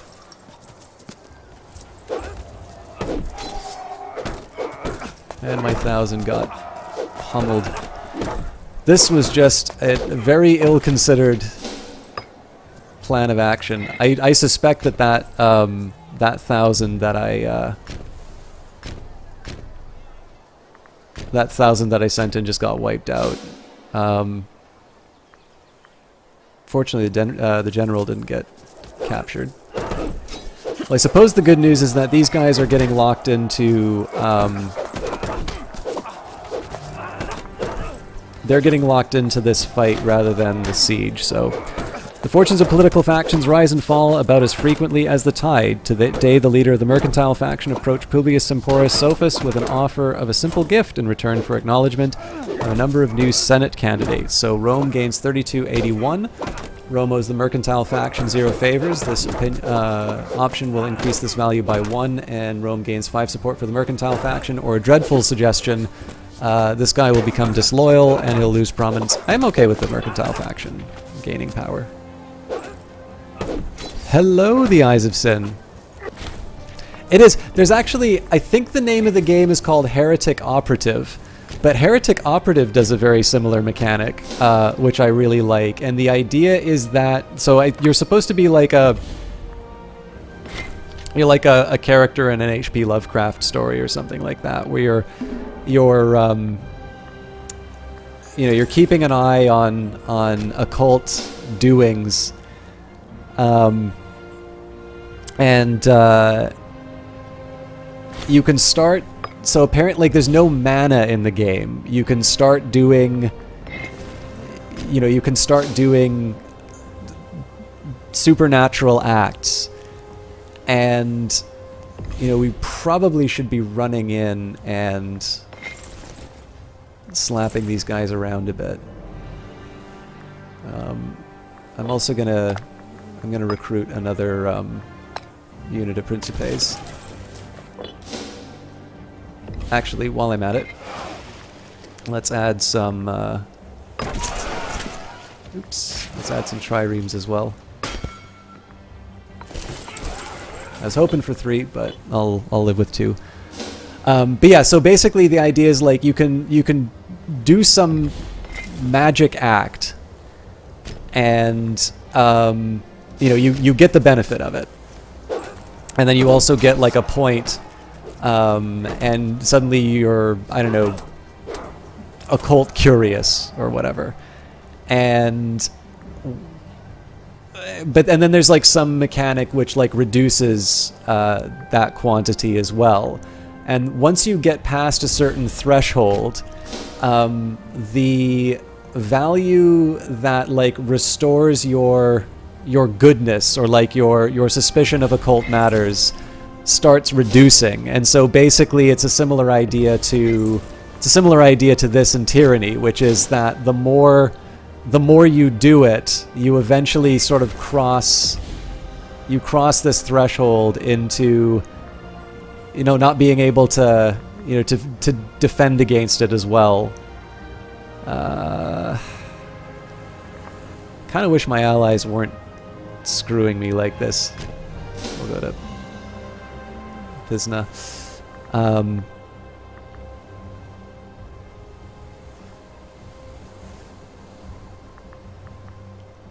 Should probably get these guys on side a little bit sooner, but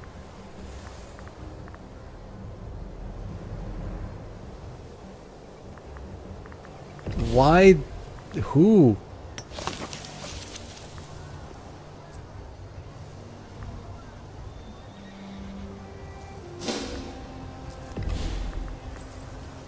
Why are they voluntarily jumping into the deaths?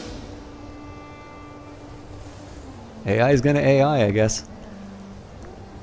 Sorry, I really wasn't articulate about that. But basically, see, the big thing here is I don't know if I want to throw my guys in. They do have 12 heavy infantry, and we're crossing a river.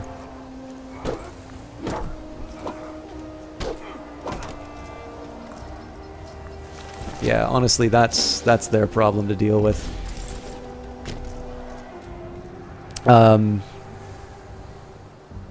I did a really terrible job of explaining that heretic operative mechanic, but basically, I think it's a really neat way of modeling a, you know, something that in like, I guess when you play games, it's like, you know, well, why would I do this thing that, you know, turns me into a murderous SOB? It's like, well, because, you know, you want it to be seductive. You want it to be this moment where you're like, okay, yeah, well, maybe, you know, maybe the, you know, these guys have some good ideas. Maybe it's not so bad as what I thought. So, cross the Rubicon.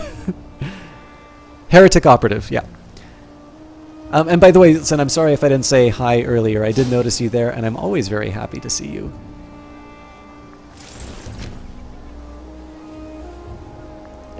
Okay, what I'm really curious... Right now, we're just getting killed with attrition. And it's not going to tell me what my... So I'm curious if my allies are going to... Yeah, so my allies are not actually... They're just going to sit there and, like... Just going to sit there and let me take attrition.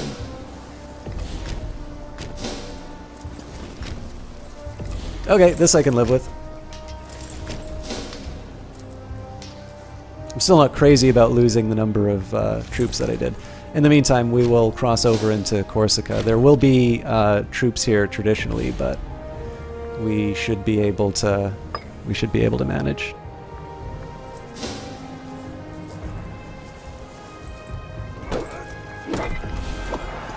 I'm trying to get an idea of these tactics as well. So Bottleneck really seems to be doing the Lord's work for us, or Mars's work.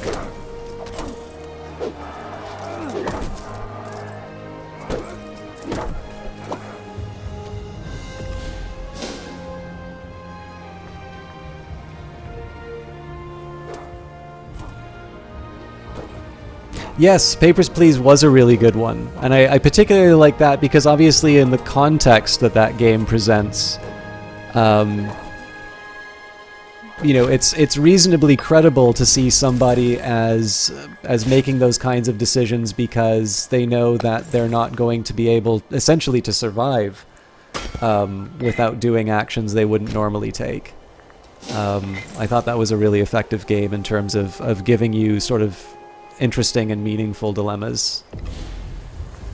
Against my better judgment, I am going to split this legion one more time, and this is partially just so that I can cover more territory. I haven't seen any enemy units, then again I haven't been looking very carefully. And then what I want to do, again, attrition is an absolute beast. But oh Jesus Christ, no, don't fight. Even though they're retreating, they're still dangerous.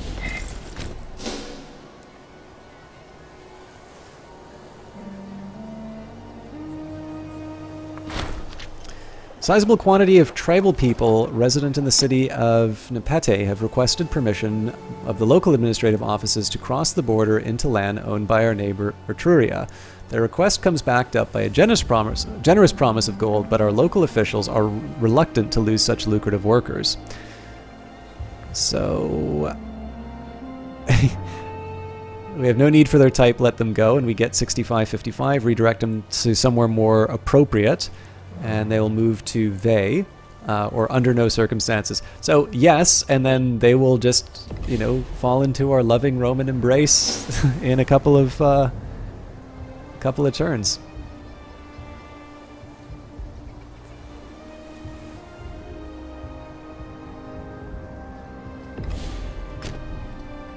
I'm okay with these guys doing the cleanup work. I think I'm happy to try. So one of the challenges that I'm running into is it does turn out that attrition has specifically been built to have quite a bit of bite. I think I might have just screwed these guys. And I'm still doing a bad job of actually keeping it at bay.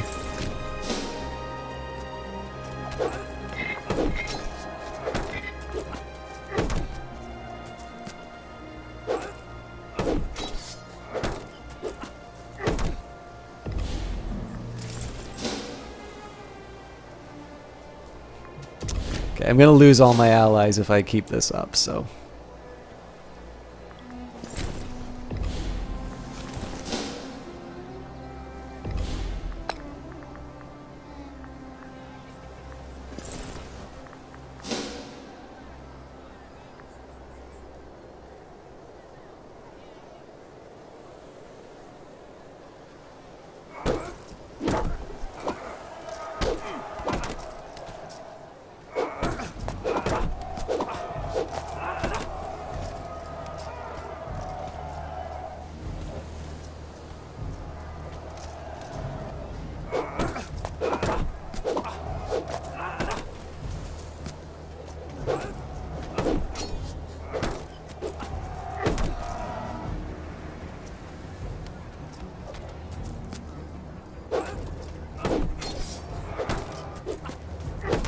I didn't realize that I'd slowed the game down.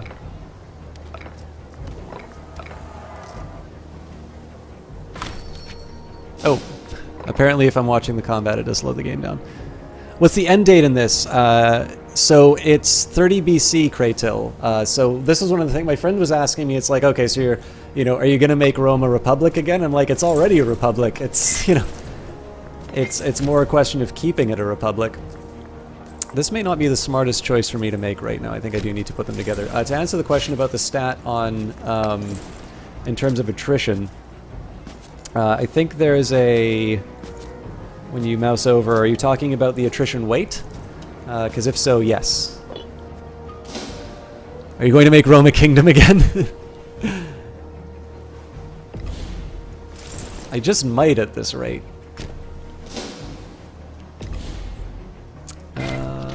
Okay, again, we're losing the surplus in the capital. I don't want to do that.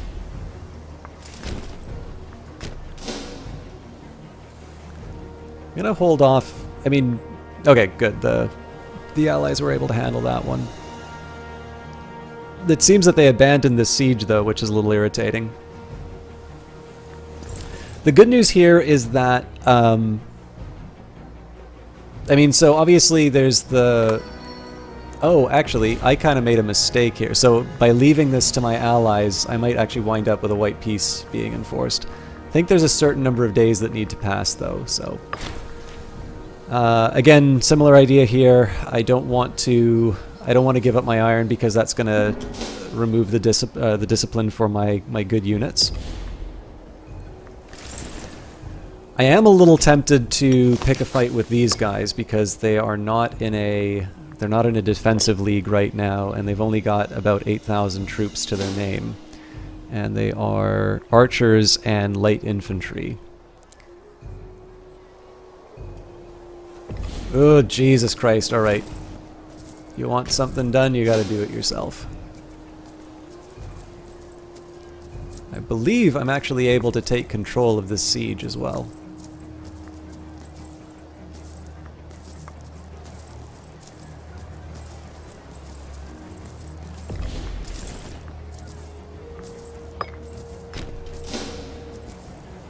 So we're going to slap around whatever is being recruited here.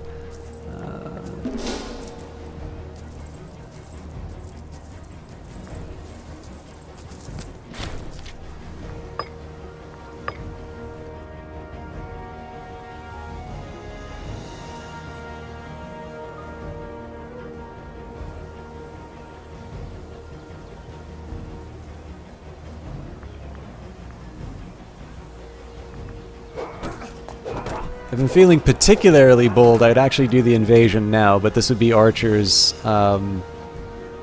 against archers, so my legions aren't that good. I think I am going to mop up the last little hole. Again, it looks like these guys aren't quite sure what they want to do, so I'm going to mop up the cities that I can. I think I'm going to move my units to prepare for an invasion of this weaker enemy. And one thing we definitely have made the most in terms of our manpower. I think in a previous playthrough we would have been at a lot less. So we're getting small improvements. All right. Norba has seen a huge influx of traders and travelers from far and wide recently. One of our advisors jokingly suggests that we have been blessed by Mercury himself. It might have been a joke, but paying our dues to the god might be a good idea nonetheless. It could boost long-term business, right? So we'll be inspired by the god and make the most of this. Or a thanks to Mercury is an order. We lose 88, gain 25 religious power. We gain national tax and omen durations for longer, though. I did want to use this to buy another marketplace, but I do like the idea of getting some percent bonuses for another 5 years because we are going to be losing. So here's what I'm sort of thinking. Right now we do have the civic faction in, which is going to give me a 25% national tax, but the military faction is going to be taking over fairly soon.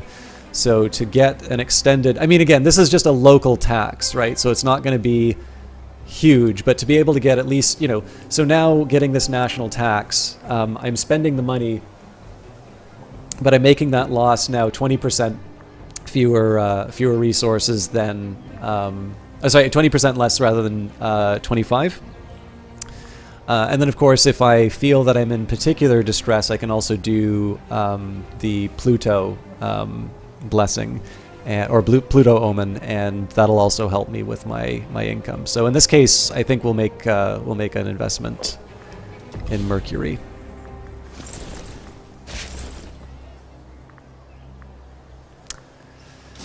Ooh, I am feeling a very strong temptation to to invade.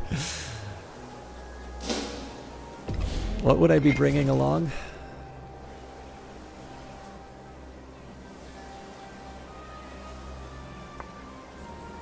You know what? I'm going to let him build the training camp, because that'll just be another resource for me to claim.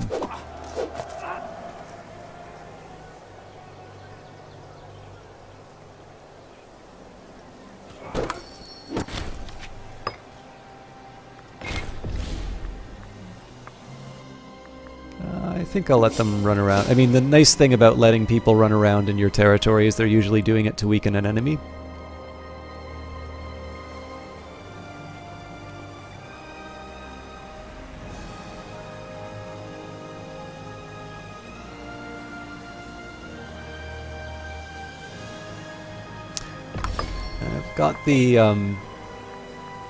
I've got the inventions that I can do, so don't want to lose the bonus. So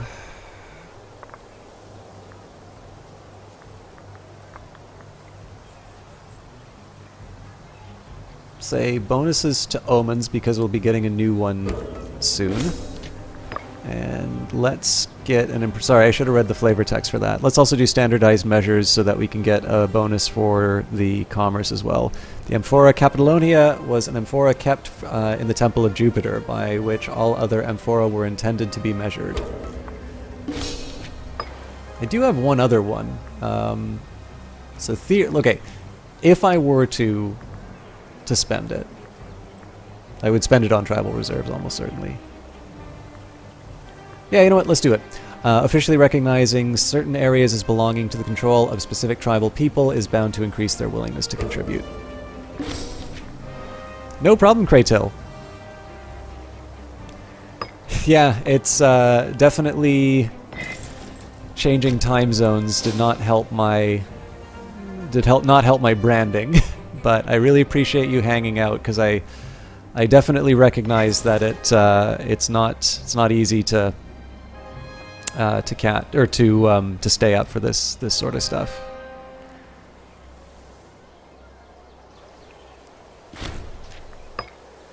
So again, I'm just going to try and lock down as many regions as I can. I do have the manpower to be able to... let's assume control the siege. We've received an envoy sent by a tribal chief, Opter Mincius, ruler of the subject Marcia. He offers our ruler, Consul Publius Emperorus Sophus, his personal friendship. Strengthening our connection with our subject could have its benefits. So you could say this could be useful, or we don't need their friendship. One of the reasons why... Well, the one trick here is that this guy's on his way out.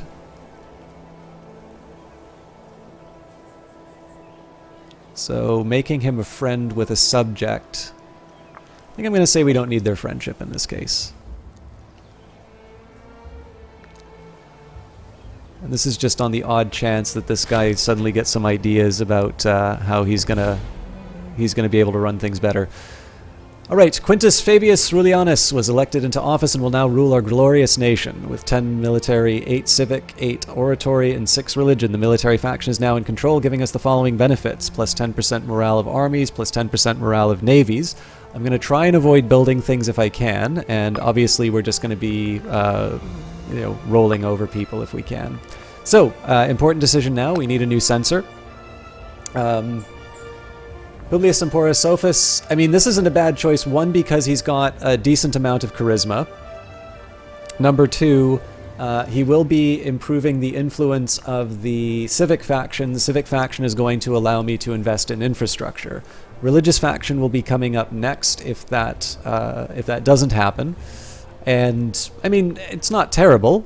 Improving omen power, improving convert pop cost. But I sort of feel that right now, what I would like to do is sort of bat it back and forth between the civic and military faction. Or alternatively, just appoint like a military censor. But at this point, like, we're down to skill 4 if I want to keep hammering on the military faction. So in this case, I think we'll bring the old consul. We'll make them the censor.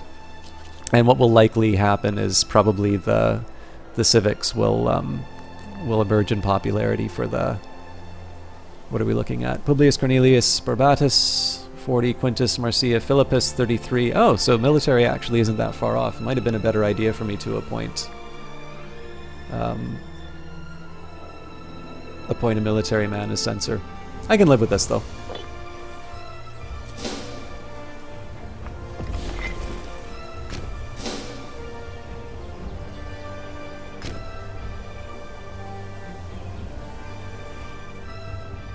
I'm a little nervous of this force that's amassing on the border, but I don't really think, even if they get to full strength, I don't think they're going to be able to take on the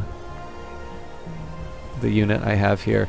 So I'm going to make kind of a big stack, move them into the center. They should the weight shouldn't be a problem, and then because they don't have any friends, we're just gonna roll over them and.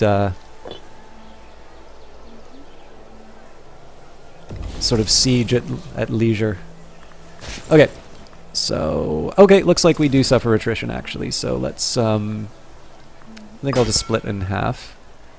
What are we looking at? 4. Yep, that's actually I think I'll do one better. So 2 archers, 2 light, and this ideally I would like as many light cavalry as I can. So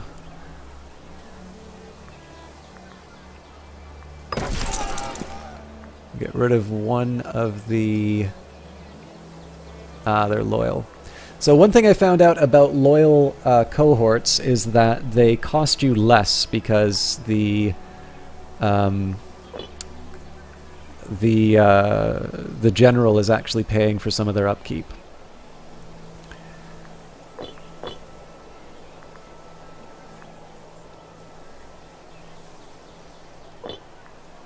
Is that going to be enough? Yep.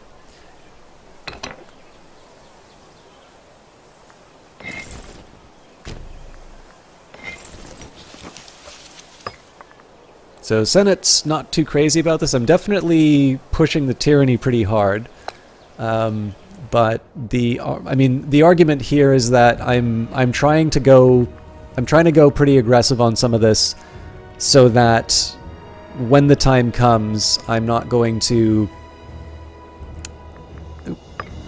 when the time comes, I'm basically going to I'm going to put a lot of investment into lowering tyranny, lowering aggressive expansion, and all of that. There's going to be basically a conquest phase, and then there's going to be sort of a reconstruction.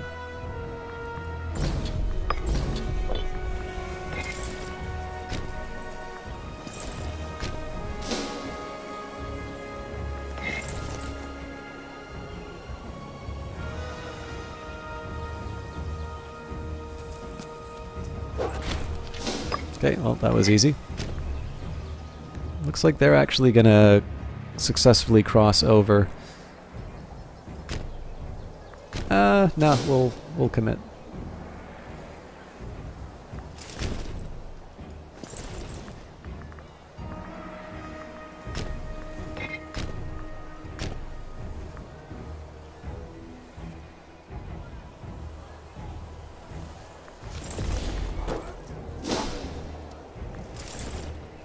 So I'm going to wait for these guys to arrive in the region before I hive off a batch for the siege. Alright, looks like they countered the strategy, but it doesn't really matter.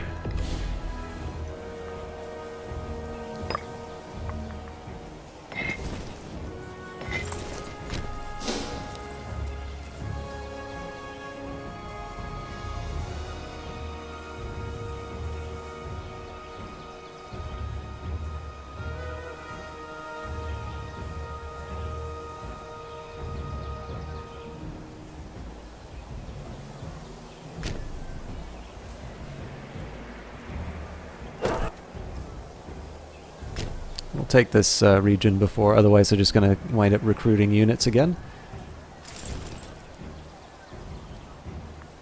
What are they up to?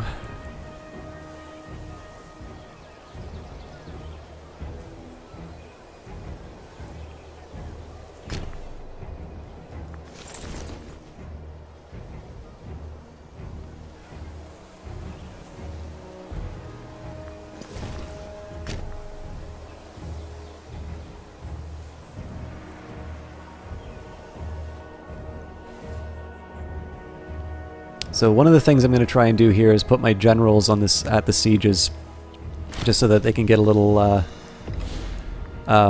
just so they can get some extra glory. My consul, the Siege of Curtain. The siege lasted 476 days before the garrison finally succumbed to hunger and disease. Rome now controls the province. The garrison were allowed to march out. Casus Hostilius earned plus 1.4 popularity. The other guy who was leading the siege. That's the one thing I was trying to avoid, but that's life. I didn't plan that properly. So this should be enough to seal the deal. Okay, apparently... I also forgot to do an omen. Looks like we do have one other siege. Now this might be something that winds up costing me. Because I don't know how long this timer is.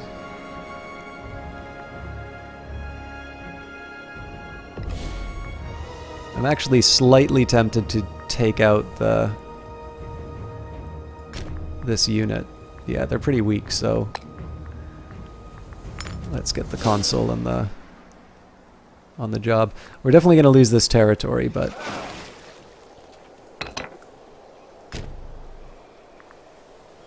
okay, also I'm losing a lot to attrition here, so let's say Detach a siege unit. And create a new unit.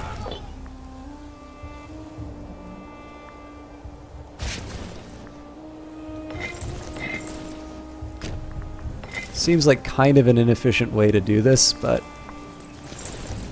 So I'm basically going to subtract 2... Actually, here's what I can do.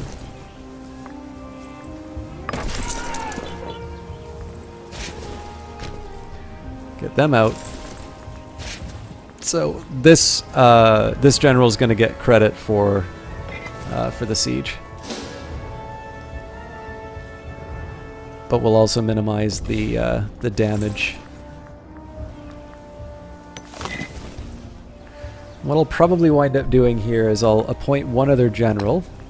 So again, we want somebody who's a member of a faction that I want. I actually think the Civic faction's not a bad one. I'm not crazy about this negative, though. Actually, you know what? When it comes down to it, I'm not going to complain too much about having a strong military faction, so... not quite what I wanted.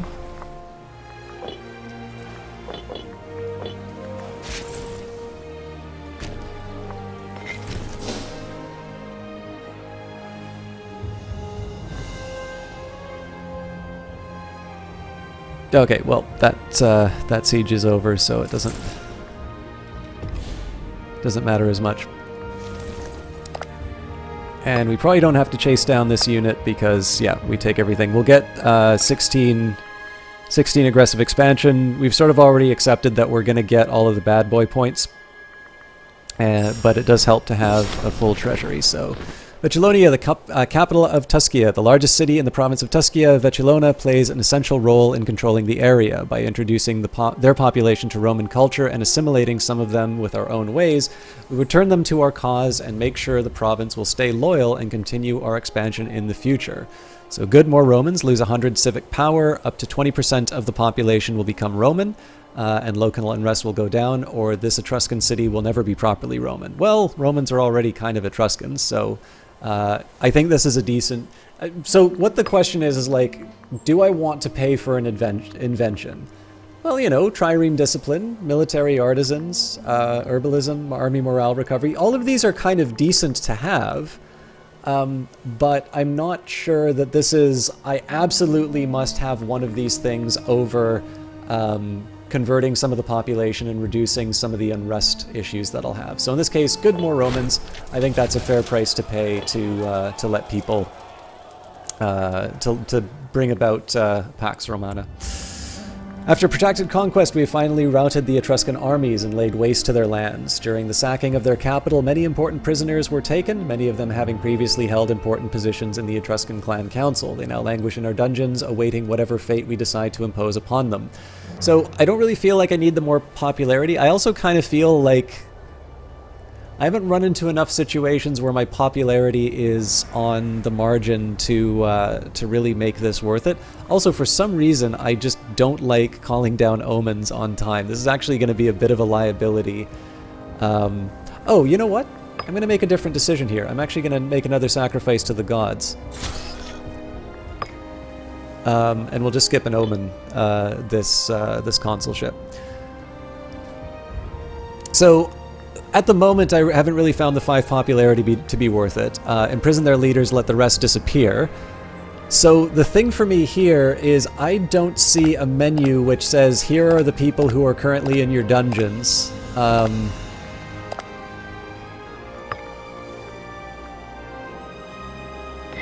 well, here's one.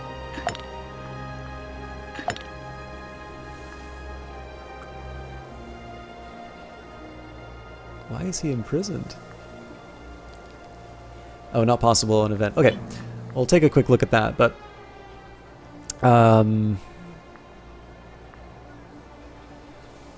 so I suppose the big question is, I'm not 100% sure what imprisoning people seems to do, because like in Crusader Kings 2, normally you can ransom them, and I do know there's a ransom mechanic in the game here. It just doesn't seem to have come into play when I wind up imprisoning other nations' characters. Nobody's offered to buy them back yet. and then pass judgment on the important families. Apparently, you just decide for each family. I don't know if you get things like the losses to aggressive expansion if you do family by family, but similar idea here, right? Because I'm not 100% sure on what this actually does. I tend to just go for the mechanic which I understand, which is to lessen the aggressive expansion. So, all right, my consul Quintus Fabius Rullianus. We have increased in rank, and we are now a regional power country instead of a local power. Since we are now an independent country with at least 25 cities, the following special rules can be used. We can guarantee other countries, threaten war, have alliances, and we've gained an import route, diplomatic reputation. 3 diplomatic relations. 50% diplomatic range, and we get a 100% government bonus multiplier. Now, if you guys can give me one quick second, this won't even be like 2 minutes or anything like that. I just need to refill my water, and we'll be back with further conquests. I don't know if we'll go to Samnium right away, but I'm strongly considering it, given that we've been a little more efficient with our manpower. But just a minute.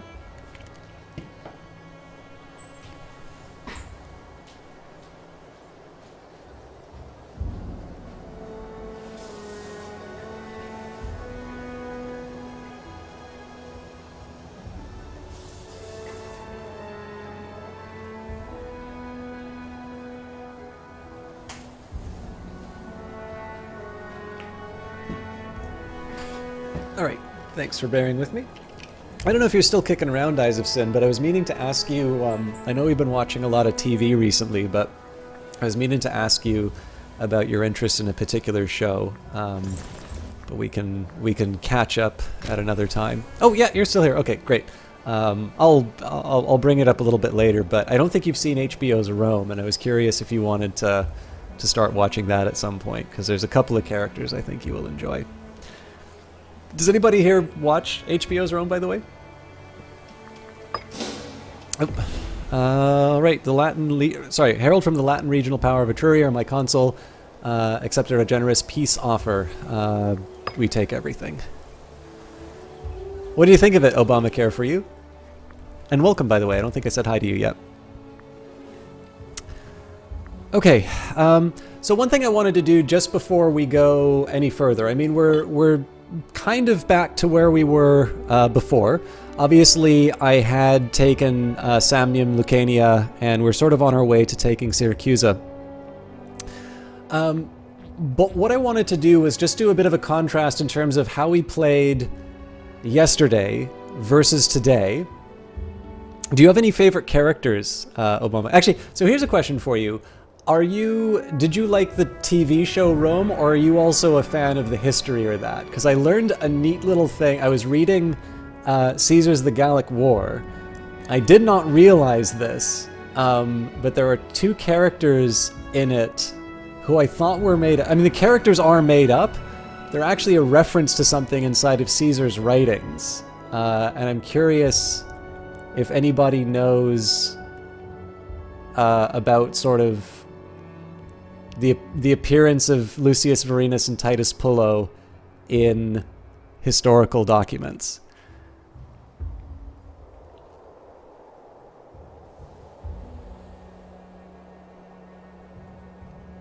That's cool, yeah. So I didn't realize that. I always thought that Lucius Vorenus and Titus Pullo were characters who were supposed to be sort of like our view on the ancient Roman world. Like, they're sort of supposed to be the characters that the audience sort of lives through. What I didn't realize, I mean, obviously the show makes some references to the fact that, they've got the powerful gods behind them, i.e. the writers.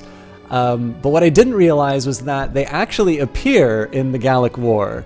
They're referenced once, and I love this idea that basically these 2 soldiers that have achieved this kind of immortality through the fact that Caesar referenced them in his work on the campaign in Gaul, and that they decided to make these people who always just happen to be brushing up with these major events of history. I thought that was such a nice touch, and I didn't realize it until I was reading that. So yeah, exactly. It's basically one side story, and from that, it's, they made these 2 characters that wind up just almost by accident appearing at these major turning points of history, despite the fact they're largely unaware of the fact that they're having these sort of world-shaping consequences. And just thought that was such a great idea. Although I agree with what Dibsy says, is that it's pretty clear they had to rush through a lot of history at the end. But it's also kind of hard to blame them, because it was a really, I mean, those kinds of shows aren't cheap. But who knows? Maybe Netflix will pay up and we'll get another good Rome show.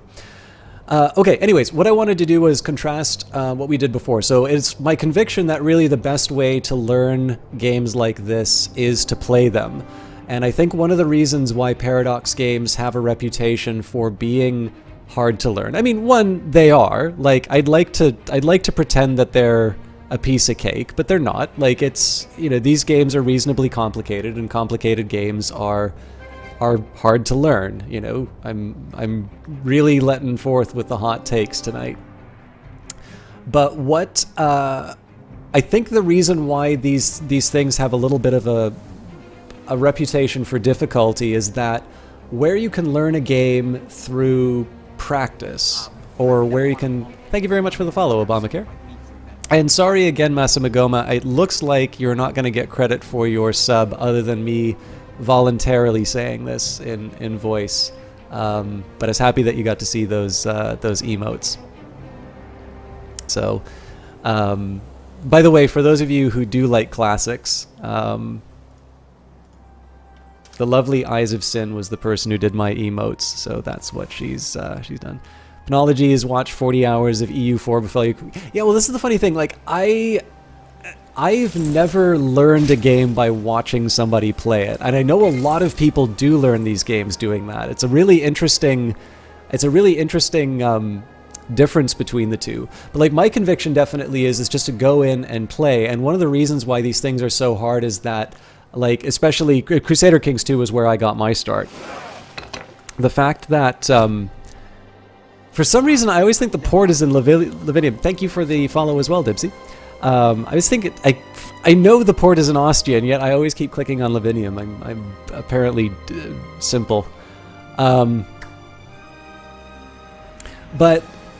my conviction always was to just get my hands dirty. And one of the big things here, right, is that clearly I didn't know what I was doing when I played the game on, yesterday. I still don't know what I'm doing in some regards.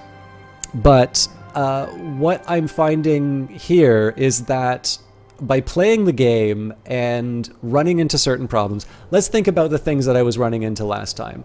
I'm not making enough money. I'm losing manpower, just at this insane rate. And I was sort of like, okay, I really don't know what's causing these things. Now, the money thing is largely because I don't have like 45 cohorts up. So that's kind of, don't spend so much money and you will have more of it. That was a fairly straightforward fix. Obviously, putting a little bit more thought into my army composition and the weights of things. I haven't really improved it. I definitely have less heavy cavalry, but that's largely because I don't quite see the trade-off. I sort of ultimately decided that being able to, do something like, actually, deception. It's a tough call whether I want to go for envelopment or deception. I think probably deception is better just in case they go for shock action. Yeah, obviously making better use of tactics is certainly, that's been one factor that's translated into my... Oh, you know what? I think I forgot to take control of the siege. Although there's no siege to take over anymore, so that's probably why. But this is where I think the most effective learning happens, is that you want enough information to be able to articulate why you're making certain decisions. And so that's why I think tutorials are good. Sometimes watching other players if you really can't get that handhold on the game. But for me, really, I just needed some baseline to run in, and essentially what I'm looking to have happen is to run into a problem. It's like, okay, I'm running out of manpower, what do I do? Or, Europa Universalis 4, oh my god, coalitions keep coming up, Why does this keep happening? Well, it would, in this particular case, it would be because I'm doing things that are maximizing my aggressive expansion.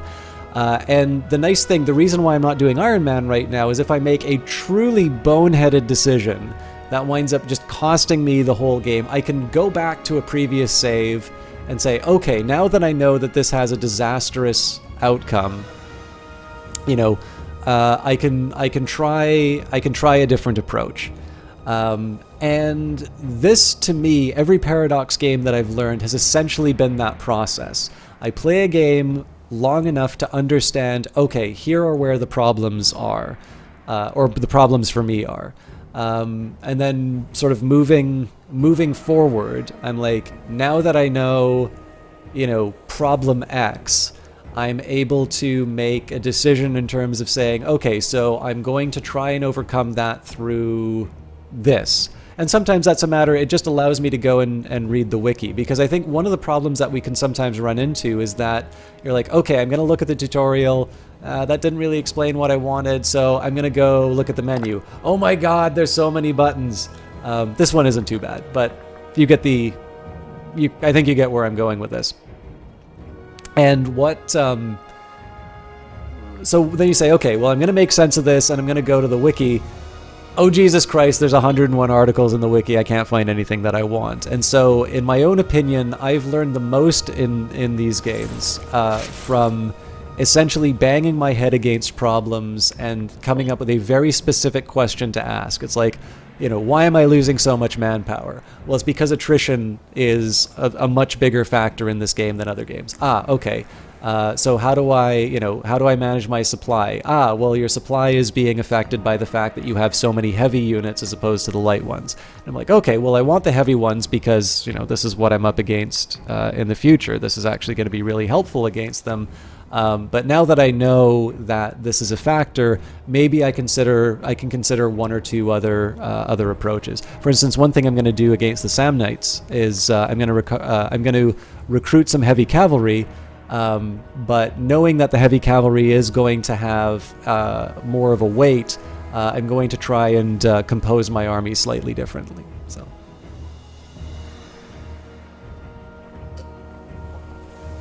sorry, I just slurped some of my water there. AJB5803, thank you for the follow, and Penology, I appreciate you helping with the policing. So, and Hermes Shaw, no problem. I don't want to be too nasty about it, but I definitely do appreciate being able to own my failures. All right, let's get somebody to. It's only probably one. Oh no, it's more than one province in Cisalpine Gaul. There should be a way to see what the. Oh no, we have four here. Anyways, ideally, I'm not gonna. I mean, so the real challenge here is that because I've kind of stacked the deck in favor of or against the populists. All my good managers are now populists. One thing I might consider is, and I have a feeling this is where some of the interpersonal relationships come in. I can try and sway them to a particular faction. But in this case here, I'm just going to say if you're a populist, you're persona non grata. So we've got unnoticeable. Yeah, this guy's not good governor material. Caesar Carson, thank you very much for the follow as well. So if I'm going to carry out the rule saying that if you're a populist, you are not part of the administration. Oh, Jesus Christ. So if I want a level 7, then I have yet another. Oh, Jesus, both of these guys are pretty bad governors. So I can either say we get a lower commerce or less effective governors. I think in this case here, we'll go for Publius Cornelius Arvina, but partially just because he's a bit old. He probably won't be a very effective governor, but he'll be better than unnoticeable. See, this guy is actually kind of good, though, and he's like 30, so he'd be there for a long time. We're going to go for the... And... Local autonomy? God damn it.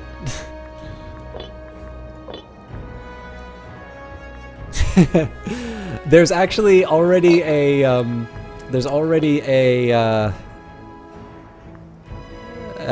Life of Brian reference. Where is it? I really do think Pyrrhic Victory is a very clever achievement name for. It's definitely it's related to the amount of civilization that you have in Palestine. Yeah. What have the Romans ever done for us? So basically, the amount of development of a region is measured through civilization. So essentially, as Rome, if you own and have at least 70 civilization value in every city within the Palestine region. I don't know. I think that's... Has anybody here not seen The Life of Brian? That's actually a clip I might be willing to put on the screen for a little bit. It's a funny... Let me put like the audio in the background or something. I forgot to do trade. Apparently nobody wants to trade with us. So be it.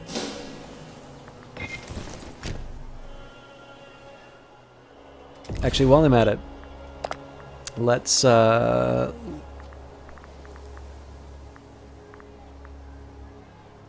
think a bit about Equites. Doesn't say what their upkeep is.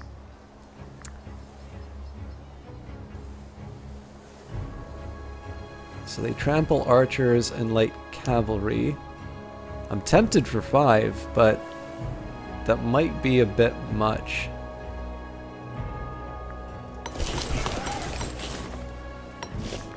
We'll try it. You are all individuals is a fantastic moment as well. I'm not. I realize that one of the problems with Monty Python are that people who quote Monty Python incessantly tend to ruin it for everyone, but that is a that is a really funny scene. AJB5803, hello System Chalk and Chad. Did you ever play Europa Universalis Rome, the predecessor to this game? I have not, unfortunately. I really only know... I started playing Crusader at Crusader Kings 2. So I'm kind of... I sort of think there's like 3 phases of Paradox fan. There's like old Paradox fans who have like been dying for Rome 2 forever. Then there's sort of my generation, which is like we started playing Crusader Kings 2 because we were hearing these like weird stories about people marrying horses and things like that. And then I sort of think there's a new batch of people getting into Paradox games because of games like Stellaris and the fact that basically the user interface has just been so polished from some of those earlier ones that it's a really exciting time. Like, it just feel, at least in terms of my casual interactions with people who don't really consider themselves to be gamers, it's gone from like, you know, Crusader Kings or Europa Universalis was just this super nerdy stuff that I played where it's like, oh my god, like how deep into the gaming did you have to go to find this, to like, oh yeah, I've heard of that one. Like, people say that they're kind of hard, and I don't know, to me it's really great, like, to be able to, it feels like this is going to be one of these bridge ones where, because like Victoria 2 is something that I only know really through reputation, although I do have a copy of it, the fact that they're sort of bringing pops in, and the fact that like Stellaris has pops as well, it just sort of starts to feel like some of these old mechanics that people keep talking about are being shuffled into some of the new games and given a nice polish. So but that's a really long answer for saying that I'm sorry, I'm not familiar with the original game. I'm just a big poser, but they were kind enough to give me a key anyway. Nobody New Type started by playing EU3. Have I seen it? I usually see a lot of clips on YouTube, Eyes of Sin. I haven't actually seen a full episode of A Bit of Fry and Laurie on its own. Oh, sorry, AJ. I'll remember that for sure. And there's also a much younger following due to iSorrows Productions and other channels like him. Yeah, this is the other challenge that I have. Some people kept talking about Arumba when I started with Crusader Kings 2, but the thing is that like I have enough difficulty finding time to stream on my own that I really should watch more of these content creators, because I kind of think even if you want to do your own thing, it's helpful to sort of understand where you exist in the, you know, in the pantheon. I don't even rank in that, but like, you know, to kind of know what else is out there. But yeah, I'll be honest with you. Like, I know of Quill18 is Canadian actually. I've seen a little bit of Arumba, and then I notice. I think it's like Shenrir is another big name. Like, those are the ones that I tend to see with like huge numbers beside them. And then I met Alex the Rambler in Vancouver when I lived there. But he was a Total War streamer when I met him. We were talking about Crusader Kings and how like I couldn't get into Total War, but I really like Crusader Kings. And he was talking about how he really liked Total War and he couldn't get into Crusader Kings. But of course now he's like a big Hearts of Iron streamer. So I'm just going to say that I was right. One of Rome's most renowned merchant traders, Aulus Virginius, has appeared before our Senate in tears. He tells of a huge shipment of exotic fruits which sank beneath the roiling waves on a journey from Ostia to Oyaso. He beseeches us to cover at least some of the losses in order to preserve the reputation of Roman trade throughout the world. So here we can actually afford this. So there are more pressing concerns. Offer to buy up his failing trade empire. I actually like this idea of getting more imports. It's not something we can take advantage of right now, but this is something I'm willing to spend on. And again, this is following the logic of saying that I'm trying to save up the money for when I have the Civic faction in control. So this is actually not a bad way of me converting money into advantage, because I know that the Civic faction is not going to get a discount on this particular event. So let's buy up his trading empire. We're Roman socialists here.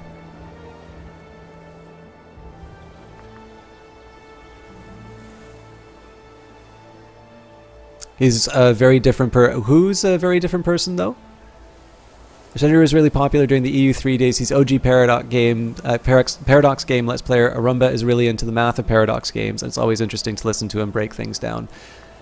It's actually kind of good to know how people perceive this stuff. Again, like, I really should watch more of this, but it's like any other decision, right? Like, there's only so... Oh, you know what? Apparently I can import some things. So... Do I really need to worry about slave happiness? I mean, it'll improve national slave happiness. Couldn't hurt.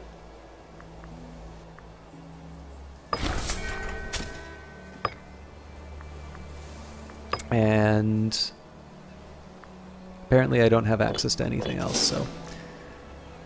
Ah, gotcha. Yeah, and I mean, it's a personal taste thing too. Like, I know, like, people have been very clear that my stuff isn't exactly their cup of tea, and you know, there's enough variety. There's enough room for variety along those lines. So, you know, I definitely like to watch more Twitch and more YouTube than I do, and I feel like I would be a better content creator if I did make the time to check that sort of stuff out. But it's just you know, as with many of these things, like, you know, nice to have does not always translate into, you know, doesn't translate into a massive effort to do so. So it looks like my equites did push me into debt, but I think we should be able to manage that. One, we're going to get some more money into our coffers, and similar story here. We'll just lessen the aggressive expansion by a little bit.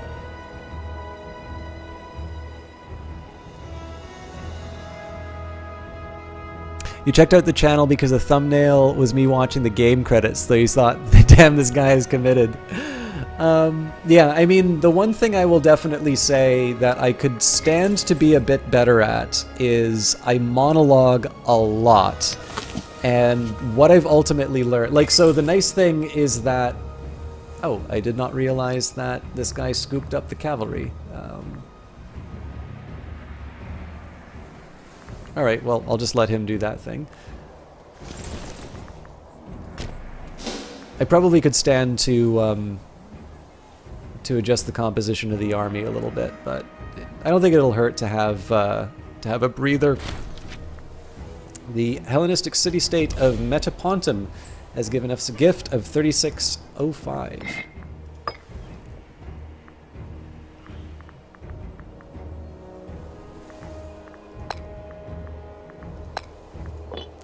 But yeah, I mean, essentially what I've sort of learned... So, one sort of saving grace on the whole streaming thing was this. When I've done the Cultist Simulator streams on the Steam page, the number goes up. Like, it starts at a big number and it goes up, which means that despite my particular quirks as a streamer, I am not actively discouraging people who are otherwise interested in the game.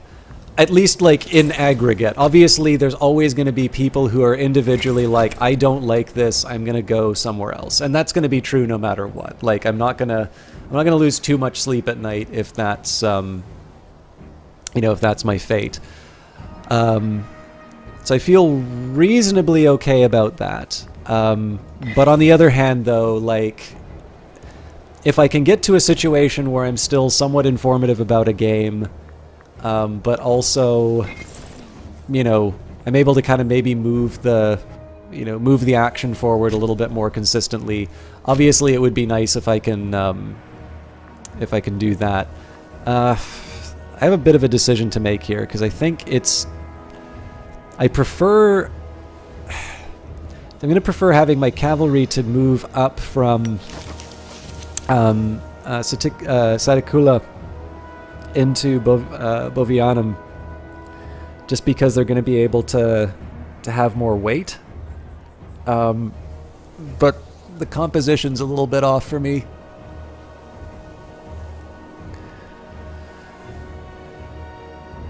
But yeah, anyways, everybody's going to have their style.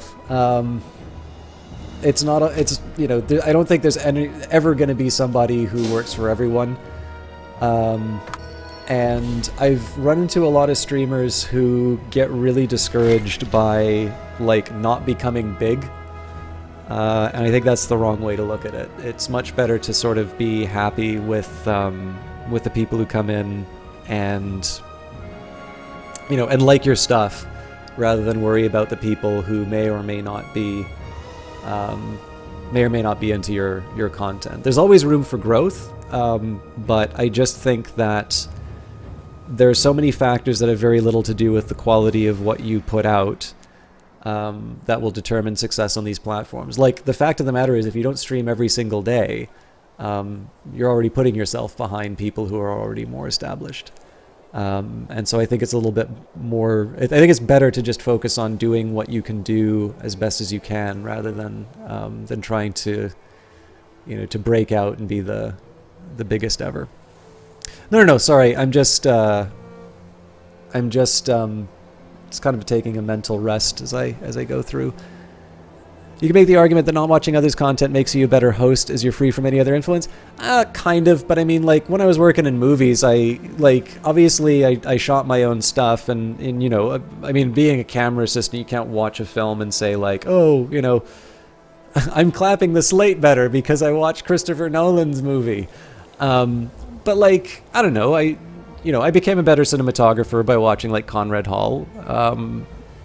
And, I still want to be my own thing, but I definitely think watching people who are good at what they do will teach you a lot. So I don't want to, pretend that I'm like, I'm some super original streamer.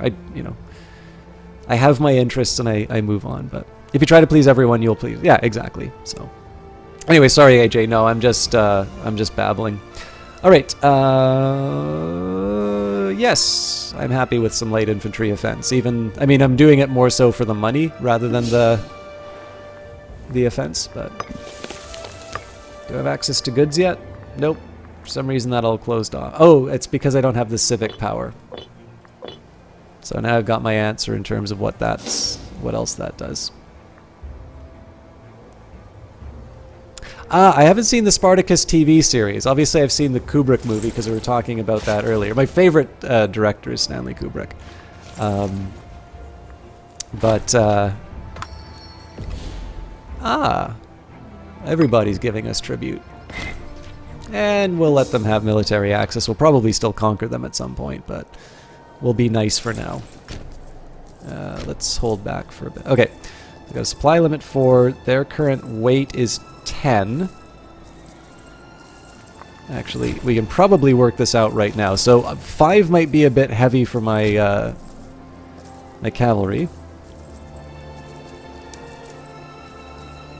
Damn it. These guys are messing up these numbers.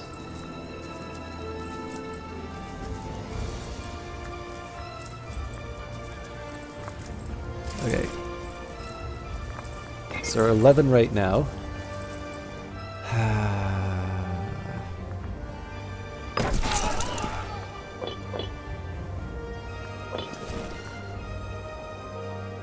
The real dilemma here, too, is that I also need to make sure I bring along the loyal units.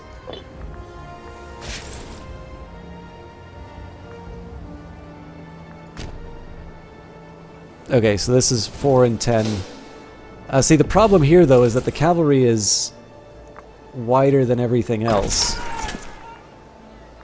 So yeah, the clear problem is that I just brought too many.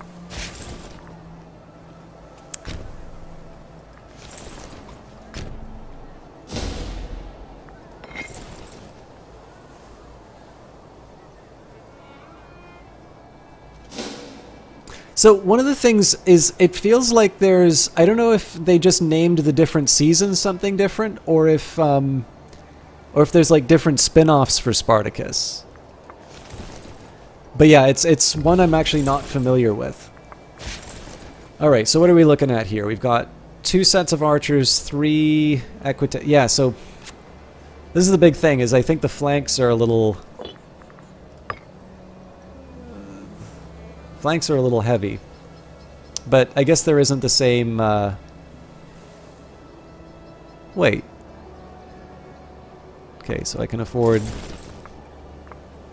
a little bit more, so let's get... So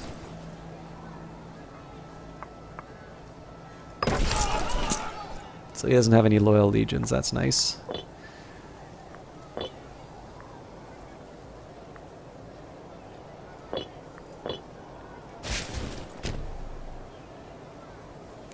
Their weight 4. That's 15, so let's... I'll kick out the 1. Okay. I'm reasonably happy with that. Bronze Age doesn't get enough love in general. The whole Sea People Dark Age event is right for a setting. I agree. I think one of the big challenges that people run into is that I actually think Paradox has covered this. One of the reasons why they tend not to do the that period is that, like, even for Imperator Rome, like, they're making certain guesses in terms of like the in terms of history. And I definitely feel like when it comes to the Bronze Age, one of the things that's creating difficulties for people doing good games about them is, I suppose I can't get mad at these guys for having their units in their own land, but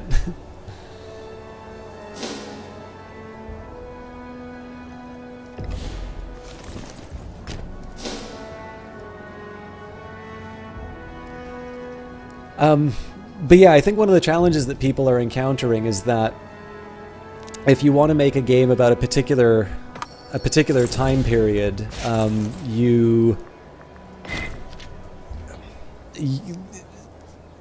like, I think the RPG Tyranny is a really interesting one, and I like it a lot. And it's obviously fantasy, but I think it does the Bronze Age in an original and interesting way. Another game, which is a board game that I think does the Bronze Age really interesting, is called Genesis. It's by GMT Games.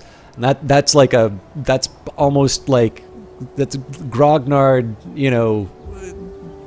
hardcore board game strategy adjacent, basically.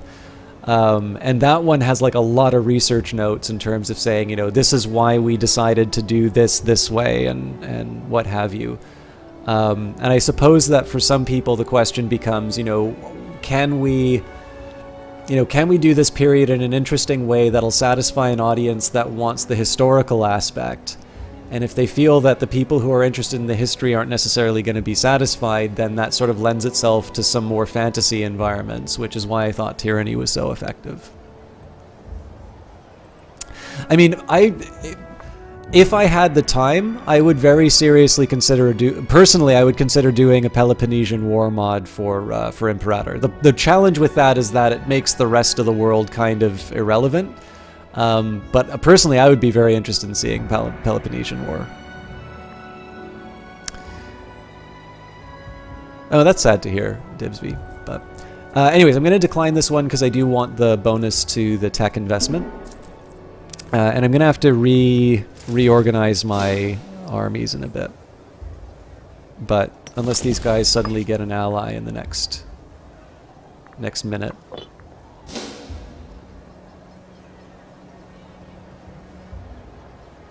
Yeah, no, I know what you're saying. I mean, there's a reason why actors command the salaries that they do. Like, it's, obviously making a film is a huge undertaking that involves lots of very talented people doing all sorts of different roles. Okay, so this is size 13. So I can actually bring in 3 more weight, it looks like. Maybe I want to be a little more careful on this.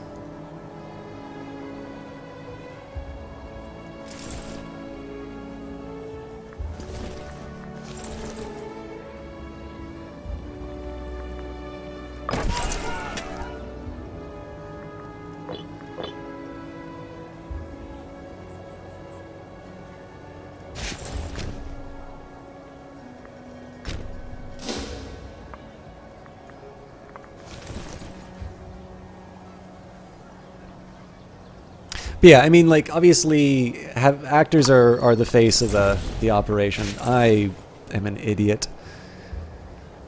I mean, we're only a little above the supply limit. Are you really gonna hit me for this? An envoy from the Latin local power is requesting to import marble from the province of Tuscia. As we are not currently exporting it, we would gain the following bonus: reduction in tyranny, which I'm going to be very happy with. Obviously, that'll create deficits, but over time, but we'll also gain 0.53, so I'm pretty sure that the slave output is not being augmented enough by our tyranny to make the difference. Still can't do any other imports. Trojan War mod would be really cool. Did you guys know that historically people thought that the Siege of Troy and whatnot were basically made up, like that they were myths? And there was essentially I think he was a German, like, he was a hobbyist archaeologist, and he was convinced that the stories had basis in fact. And so he basically self-financed these trips to locations that were credible enough to find Troy, and sure enough, he found it. So there was a point where in history where the scholarly consensus was that Troy was just made up, and that ultimately it was a very optimistic amateur that found that there actually wasn't. It turns out there wasn't just one Troy; that there were multiple layers of the city that had fallen and been rebuilt. King of Dragon Pass is a game in the old Chaosium tabletop setting. It plays so well to immerse you into settings. I have it now. It was actually Alexis Kennedy speaks very highly of that game. He obviously did Cultist Simulator, so I've been using a lot of his recommendations to check out new and wonderful things. But I will admit I haven't put a lot of time inside of King of Dragon Pass.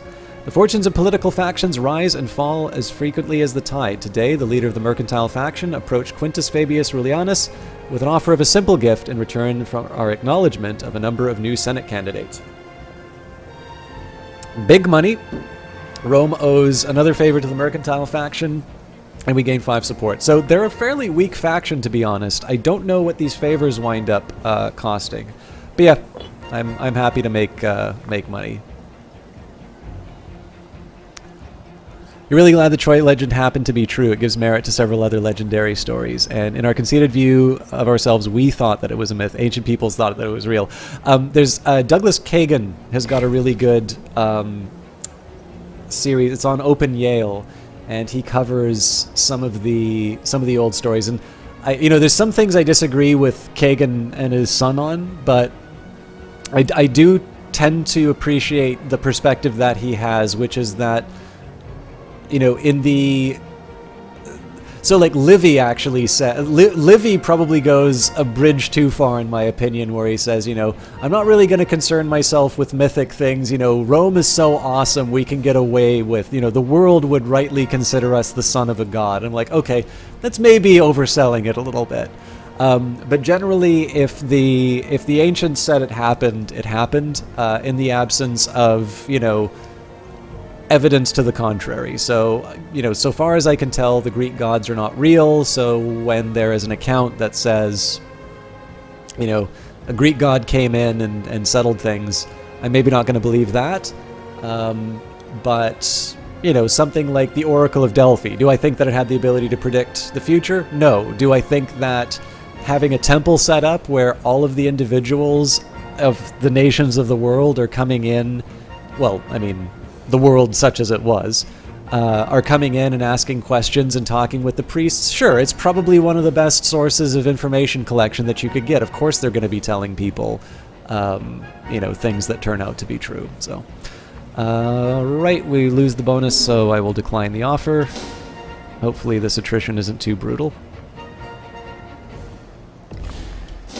Okay, and we'll wait until the legions are united, but we are going to need at least one more general. So no populists. So what faction do I want to gain influence? I think the civics are okay. So Lucius Cornelius Scipio, please live up to your namesake.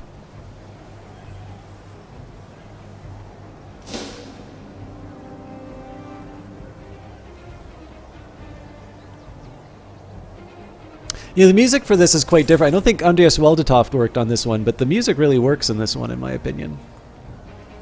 Different, but it's neat. Caesar Carson says the population mechanic of this game is super historical. The Assyrian Empire would locate populations around its empire to destroy the conquered people's identity. The most significant act of population movement was the relocation of the Jews. They were relocated to Babylon, and because of that, the Jews forever became a people with no home. That's a good point. Pops are actually one of the things that I'm a little more ignorant of in terms of this game, but I'm getting better slowly. That's going to be a major factor in terms of deciding whether or not I can make more money, because I think one of the things I could stand to get a little bit better at in this game is figuring out how you adjust the composition. So far as I can tell, you can't make slaves other than conquering people. And so I need to figure out, I think the only other way that you get a real income is to have citizens who generate commerce. But when I take a look at the fraction of my income, commerce is a very small part of that. And now this might be a demographics thing. I don't think it tells me... I don't know if there's an overview that says what the composition... Oh, yeah. So yeah, I mean, 22% of the population are slaves, but it's generating the majority of my income. So it definitely does seem to be that if I were to convert everyone to citizens, I'd definitely be running into money problems. But again, that's another example. Like I said, I always wind up looking for problems, because problems are how I ultimately learn the mechanics of the game. You wish you had this name first. Welcome. Just joined. What's my game plan? So specifically what I have...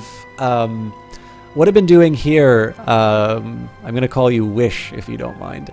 I did the tutorial last stream, and essentially, for me, the way that I learn Paradox games is to go in sort of blind, make some mistakes, relearn. So the two things that I was running into problems with was I was losing a lot of money, and I was losing a lot of manpower. right now we've conquered the Etruscans. We also, I think, was that the Sabines that we took on? I can't remember who we just... There's so many people we've conquered, it's hard to keep track. So I was debating, I mean, I suppose I might have considered taking on this region now that I think of it. But what we're going to be working on now is taking on the Samnites. Now they're going to have some allies. I know Croton is aligned with them. I believe there's probably another group of people. But the overall waves that I'm working on right now is I've tried to structure the government in such a way that we jump between ideally the militarist and the civic factions.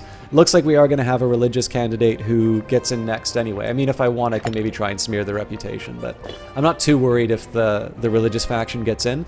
But the idea here is that I'm going to use times where the civic faction isn't in office to try and generate as much wealth as possible. And then when a civic leader is in, I use that opportunity to build the infrastructure. So in this point, like, anything goes as far as generating aggressive expansion and tyranny is concerned, because I know that essentially what I want to do is I want to completely spend all of my resources to get as big as possible, as fast as possible. And then when I have that sort of imposed period of rest where I need to get my manpower up and where, you know, I'm going to be letting things like aggressive expansion go down, that's going to be a time where I'm going to use that enforced piece to, you know, to sort of rebuild some of those other factors that were neglected. I might have this explode in my face, but it happens to be a good way for me to sort of test some of these other factors that I wasn't aware of, like the tactics inside the game and trying to keep my my supply limits under control and whatnot. So, how you doing, Havard29? And who else do we have? Matt Ford, good to see you again. Okay, I don't want to lose the tech bonus, so I'm good there. We've got my cohorts have almost arrived. Lucania, nice of them to give me the money, but won't stop them from being overrun. Sorry, I missed who just followed. That was... Wish you had this name first. Thank you very much for the follow.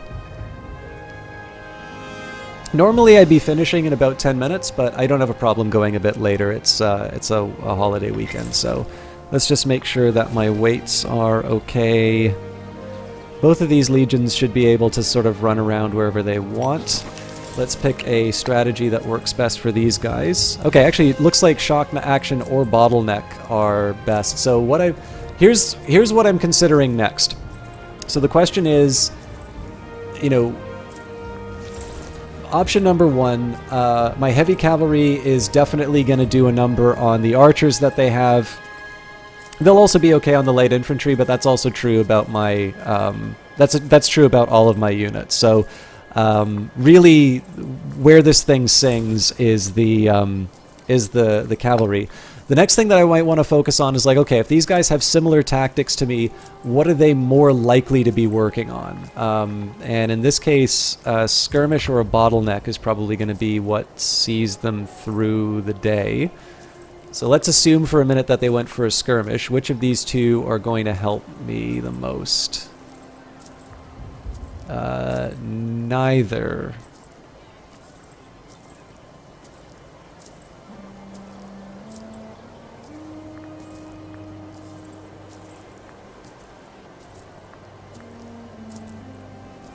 Yeah, fair enough. So I suppose the next question is, I don't really want to increase the number of casualties.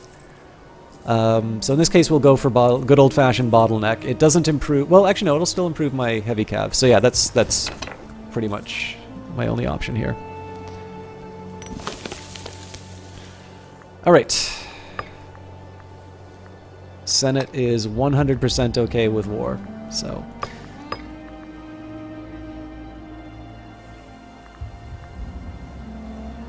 Say we'll take Campania.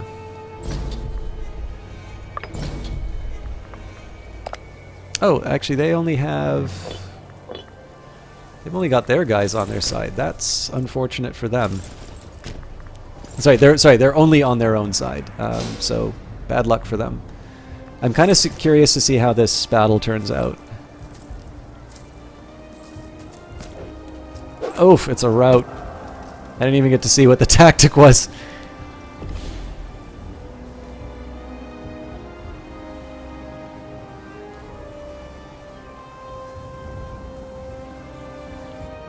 Dibsy, I haven't done too much of the naval combat, but I do know that naval combat is going to be one of the things that gets focused on in a future patch. Or at least this is what I've heard. So I suspect that they have something in place right now that is going to be built up a little bit. Speaking of Navy, I think I am going to...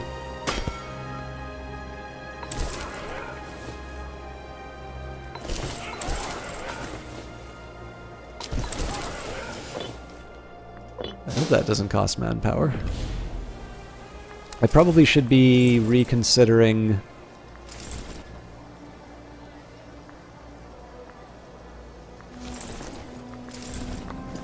So yeah, let's get out of Bovianum. This is really going to be focused on smashing the Samnites. Although I suppose it's sort of a fait accompli at this point. We got rid of them. So what I'm going to do instead, we're still going to take out the the capital. But what I should be focusing on right now are the regions that are generating troops.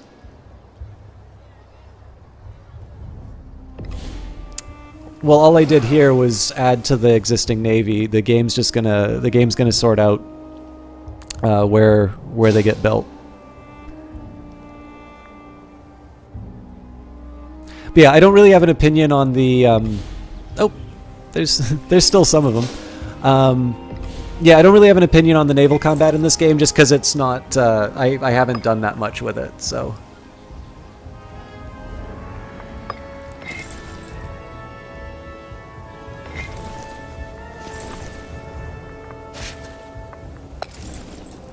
I do want this guy to get the credit, so let's... I'm gonna have to do this sort of on my own.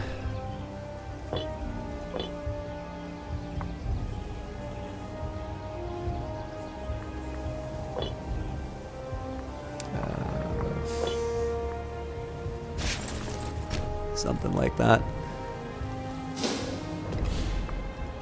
I am really tempted though, so...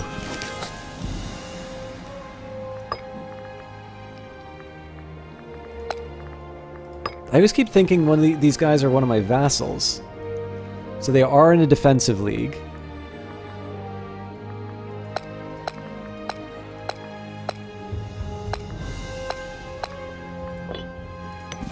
Okay, let me just think this through. Yeah, so we don't have goals on them.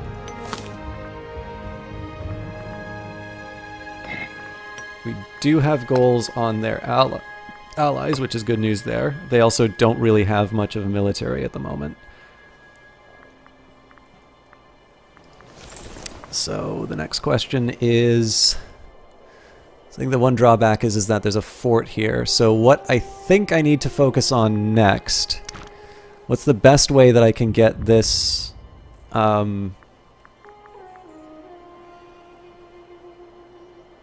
Okay, they do have heavy cavalry.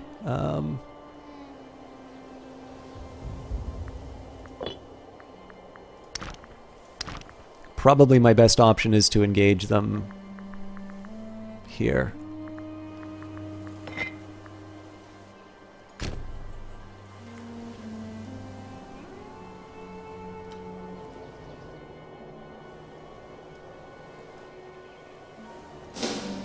And I mean, with any luck, this will be a fairly straightforward... This is weird, by the way. I always thought Lucania was... I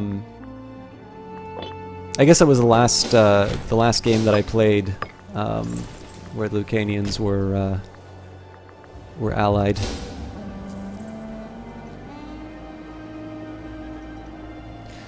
Yeah, so I'm not quite sure what's going to happen with the war here. It looks like these guys are definitely have the upper hand. But if I can, I would like to try and gobble up these regions early on.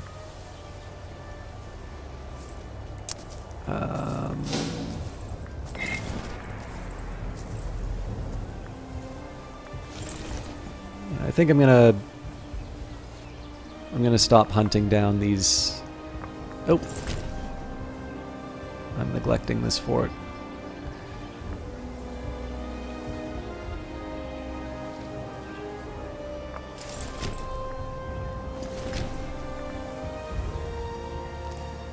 So the idea here is these guys are going to siege down the fort. They'll move into this one. And I'm trying to set it up so that all the glory goes to generals who are members of factions that I want to. Can you explain how provinces work? I'll do my best. So the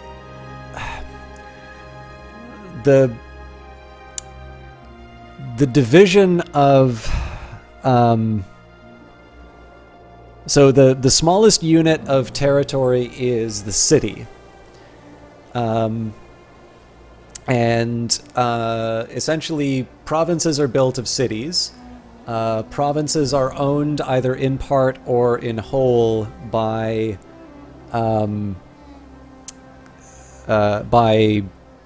political entities, be they city-states or great empires. Each individual city can contain, so they'll contain a certain number of pops, and they'll also have buildings. Buildings will modify you know, either your income, your civilization, recruitment. You can build forts, you can build granaries for population growth. But essentially the idea here would be, unlike Crusader Kings, you have like, there's the individual plots of land where you can either make a city, a barony, you know, a church. And what you're really concerned is at the county level, because those are sort of the parcels of land that you hold. And then counties compose duchies, duchies compose kingdoms, kingdoms compose empires. Here it's essentially a province consists of multiple cities. And what you can sort of think of, like in one sense, you can almost think of a province as something that you normally see in Europa Universalis, and that the Europa Universalis provinces are divided into these much smaller regions, which obviously gives you a lot of variety in terms of sort of the types of interactions, because I don't think, yeah, so I've got hills inside of one province.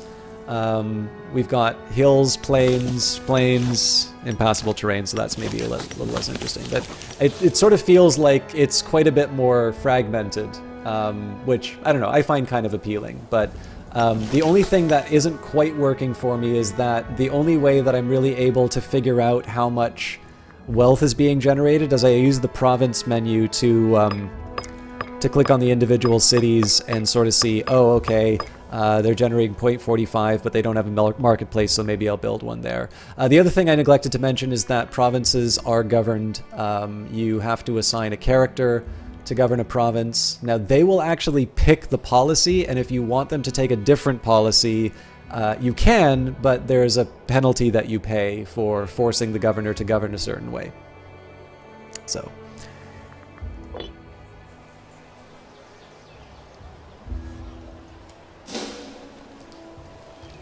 I don't know why you guys say the wait's painful. I'm having a great time with the game right now. Oh, sorry.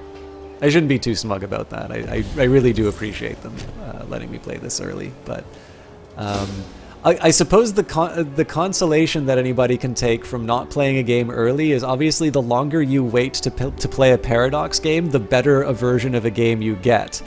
Because obviously they put so much development into these games, and like just think about like I love Stellaris, and I love Stellaris from the first time that I played it. But I've really been thinking about doing a Stellaris version 1 playthrough just to remind everybody what that game was like when it first came out, because it's a wonderful game, but it's a very different game now, and it's a much better game. So imagine what Imperator's going to be like in 2 years, let's say.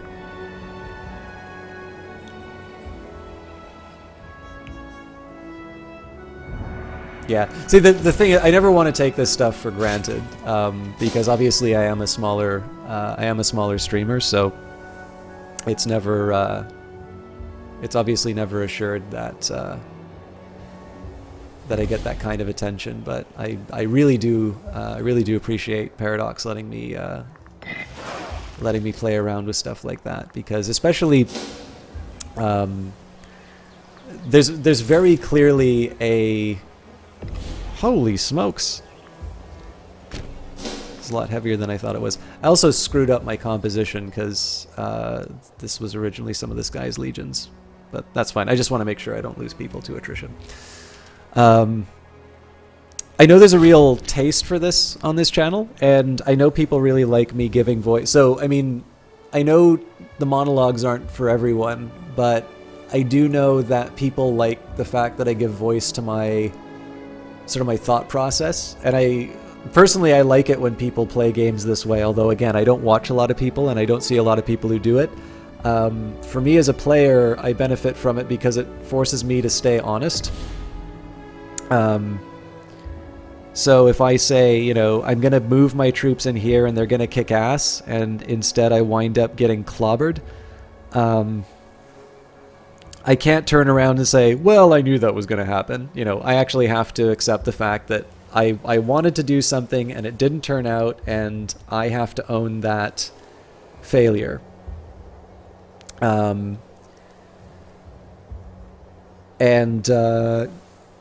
think these games in particular are very good at bringing out that style of play in me. So it's you know, may not be a great marketing vehicle for them. Obviously, there are much bigger streamers that do it, but I definitely think it's a good fit in terms of the types of games that I like playing. So I need to get a laurel wreath.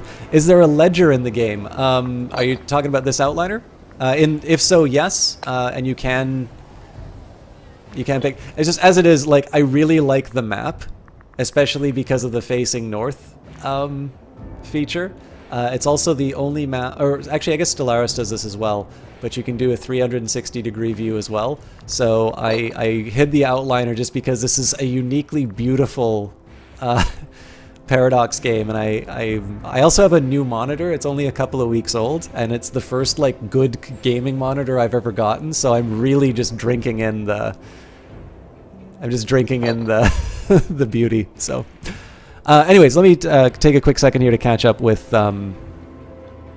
There's a couple of things that people were saying in chat that I missed, so apologies.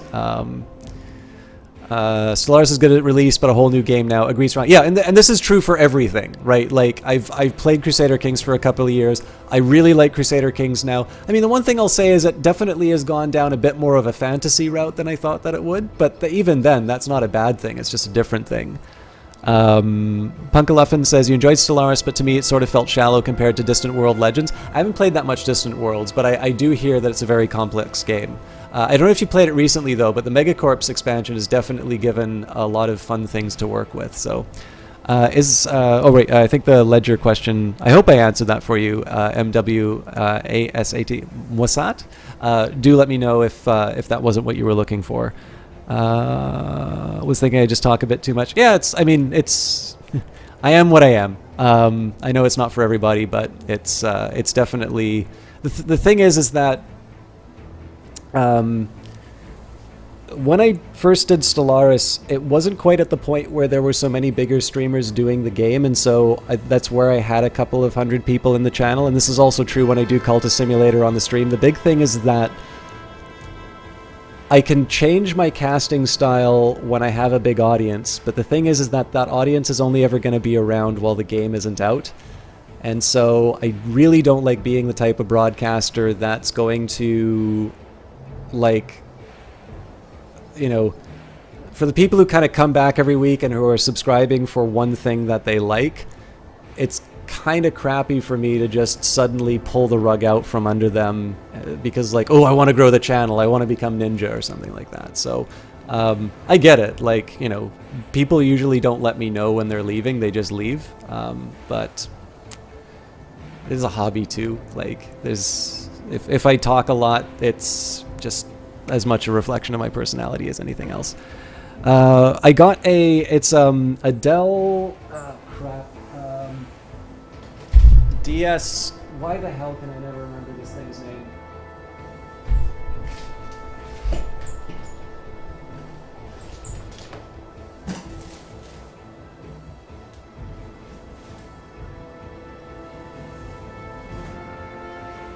I think S2716DG. I don't know, it's a 27-inch 144 refresh, 1440 horizontal lines of resolution. It's the first 16:9 monitor I've had.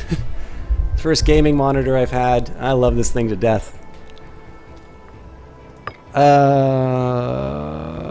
Where were we going? This game plus the battles from Total War, really good dream. Yeah, I still need to get into Total War. Yes, the fantasy aspect can be turned on. Like that's the big thing for me. As I said, it's different. It's not that I don't like it, and I have a feeling they added that option because people were complaining about the fantasy. Could you explain how army composition works? So, I mean, so far as I can tell, it's not like Europa Universalis in the sense that this has got like 7 units of cavalry versus 6 units of land. You pick phases. By the way, some people in chat might know this mechanic better than I do. But basically, first, there's only one line. First wave, second wave, and then there's a flanking cohort. There's a movement stat that will determine whether or not you can smack people a certain number of units away from you. I think probably the bigger factor in terms of army composition is basically what tactics you use. So in this, I had sort of a Sam Knight killer army here.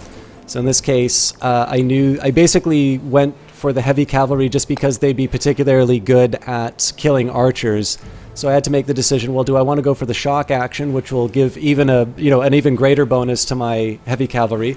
But then I've always run into problems with losing manpower, so I ultimately decided to go for bottleneck instead because it actually benefited all of the troop types that I was using. The other factor is, thank you very much for the follow. The other factor is that supply and weight matter quite a bit, so I tend to go for a lot of heavy units. And what you'll notice here is that I've got about 13,000 units. But you'll notice here where it says the supply limit's 21, even though it's 13,000 units, the weight of it is 16 because I've got the heavier units. Alternatively, you can say, okay, well, I've got 5,000 troops, 3,000 of them archers, 2,000 of them heavy infantry, and in this case, the weight is 5 because... yes, there's heavy units, but the bulk of it is in fact something that's half weight. So you can take a look here for attrition weight. Oh, sorry, it's not half weight, it's minus 10%. And then the heavy infantry is plus 50%. So...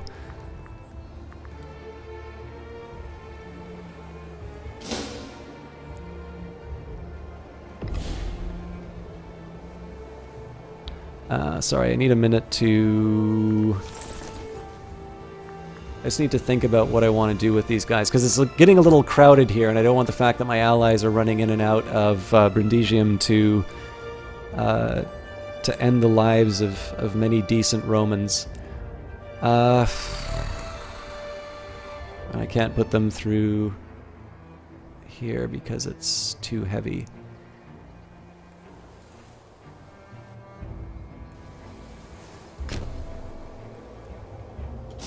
This is probably going to cost me some attrition, but hopefully it'll be quick.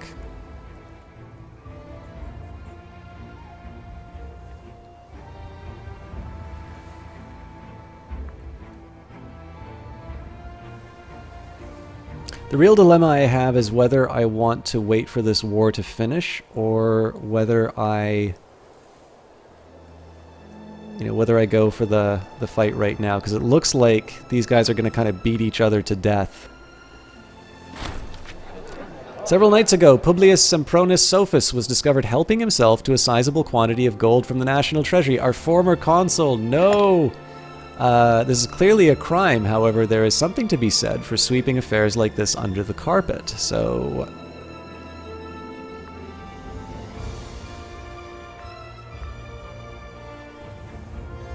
chide him publicly.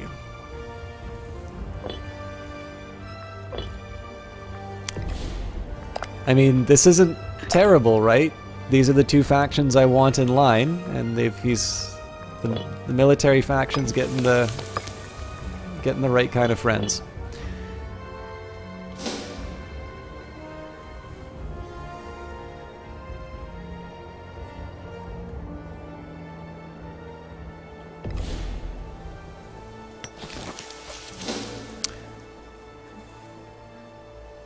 I think what I'm going to do...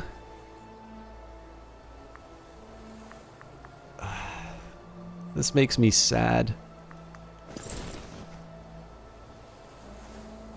Fortunately, they don't seem to be going over the supply limit. So these guys do have heavy cavalry, so I want to keep that in mind.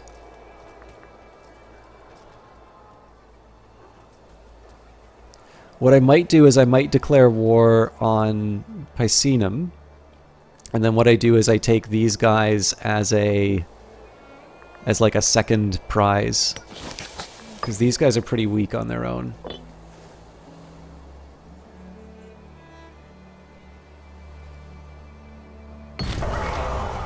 The sacking of Bovianum, Quintus Fabius Rullianus, has led his men to glorious victory during the siege of Bovianum. The enemy flee in disgrace, and all that is left is to decide on how to treat the residents within.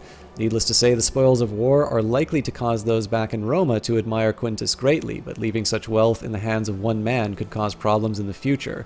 So we can say, let the looting be gentle. That'll gain me a little bit of popularity, a little bit of wealth.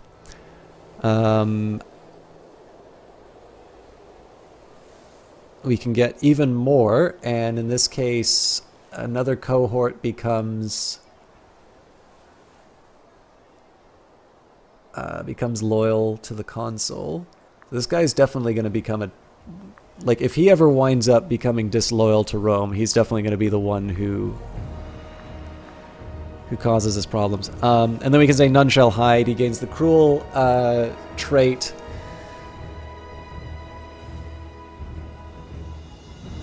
And there's a lot of loyal legions. I think in this case we'll go for the gentle looting, just because, well...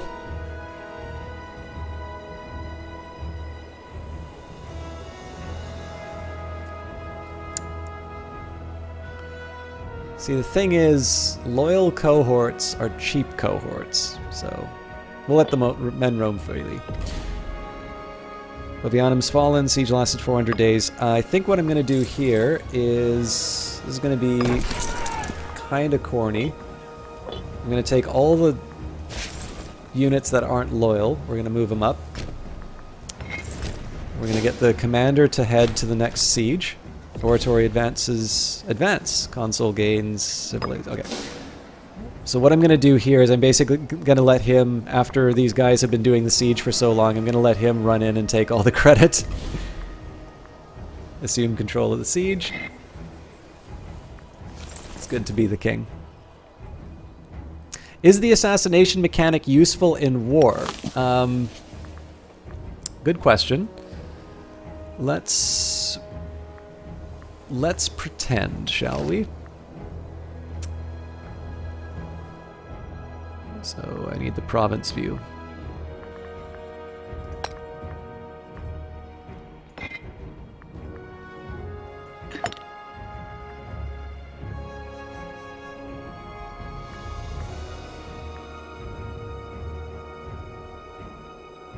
Oh, interesting.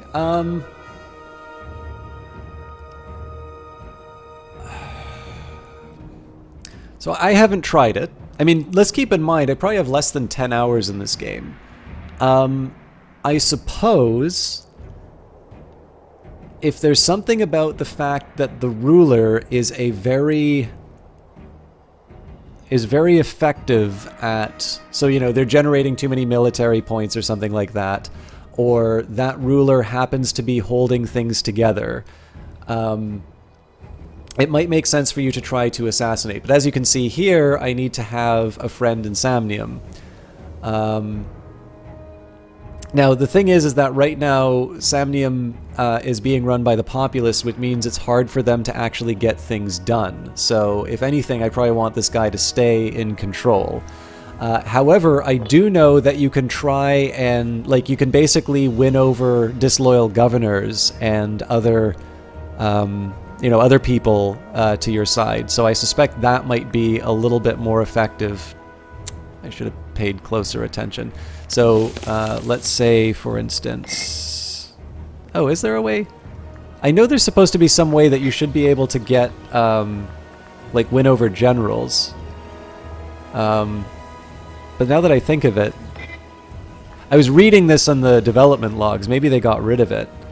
But yeah, apparently there's supposed to be a way that you can sort of bring over disloyal people to your side.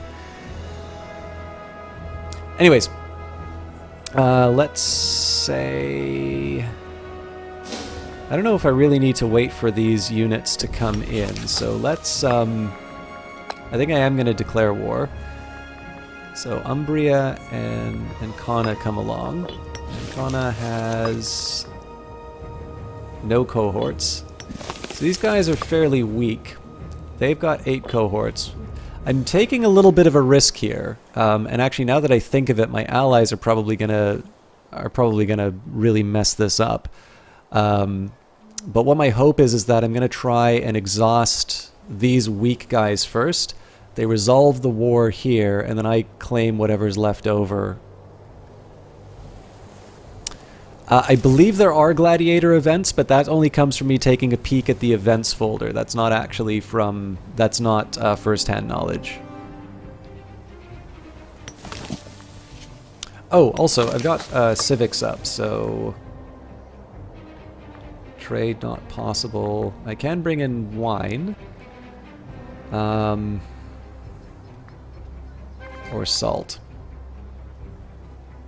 Actually, salt might be good because that'll give me a surplus. It'll also lower my army maintenance costs, which means that more money overall. Against my better judgment, I am going to declare the war. And apparently the Senate has an appetite for this sort of violence, so... How strong is Macedon compared to Rome at the start? I believe Macedon is relatively weak. Oh, I should be careful about that. Right now they've got 43 cohorts, and we're about like 8 or 10 years... I mean, like I said, I talk a lot, so we're only about 8 or 10 years into the game. So actually, arguably in terms of, like, comparing how I started, in terms of, like, raw troops, they're stronger than me. But, like... I suspect Egypt probably has an easier time than Macedonia. Yeah, that's a good question. I'd probably be able to answer that better if I do the new game. So, tell you what, Wish, if, depending on how much later I go, if you're still around, at the end of the stream, I'll actually take a look at a new game menu. We'll actually be able to quantify. You can go into observer mode in this game right from the menu. You don't need to mess around with the console. So I can actually show you exactly what the position of both nations are. How else would I salt Carthage? I've got the surplus of salt, so it's actually a big misunderstanding. We were trying to do a trade with Carthage, but we sent the wrong general who misread the orders, and yeah, it's just... Okay, so no more loyal... oh yeah, because it's all loyal cohorts. In this case, I don't want to kill any more citizens just because they are going to be earning me cash. So gentle looting. All right, that doesn't make any sense at all. Oh, they brought in an ally. I would never want to belong to someone like me. Well. That's unexpected. Silent Slayer. I missed the number, but I'm sorry. Over 1,000 people got your name ahead of you. No. I need to stop doing that stupid joke. Okay, here's what I'm going to do instead. So they brought in an ally. That's fine, because that's just more land for me to take. I'm going to take the former siege bros. I mean, I'm going to commit to the battle here just because it lets me kick around a weak power. My allies will be able to deal with the... they're going to be able to deal with these jokers, and then I'll bring... my old siege units will take care of the war goal. Again, I'm hoping that these guys sort of get tired of being beaten by the fort, and my hope is that my allies don't do anything too scary with this, so... it was 1147. There we go. Rome Invicta is saying in Latin that declares the whole world is Rome. The land is not occupied by Rome. Oh, did I miss you? Oh, there. Sorry, there you are. You did say something in chat. I just I didn't acknowledge it before. So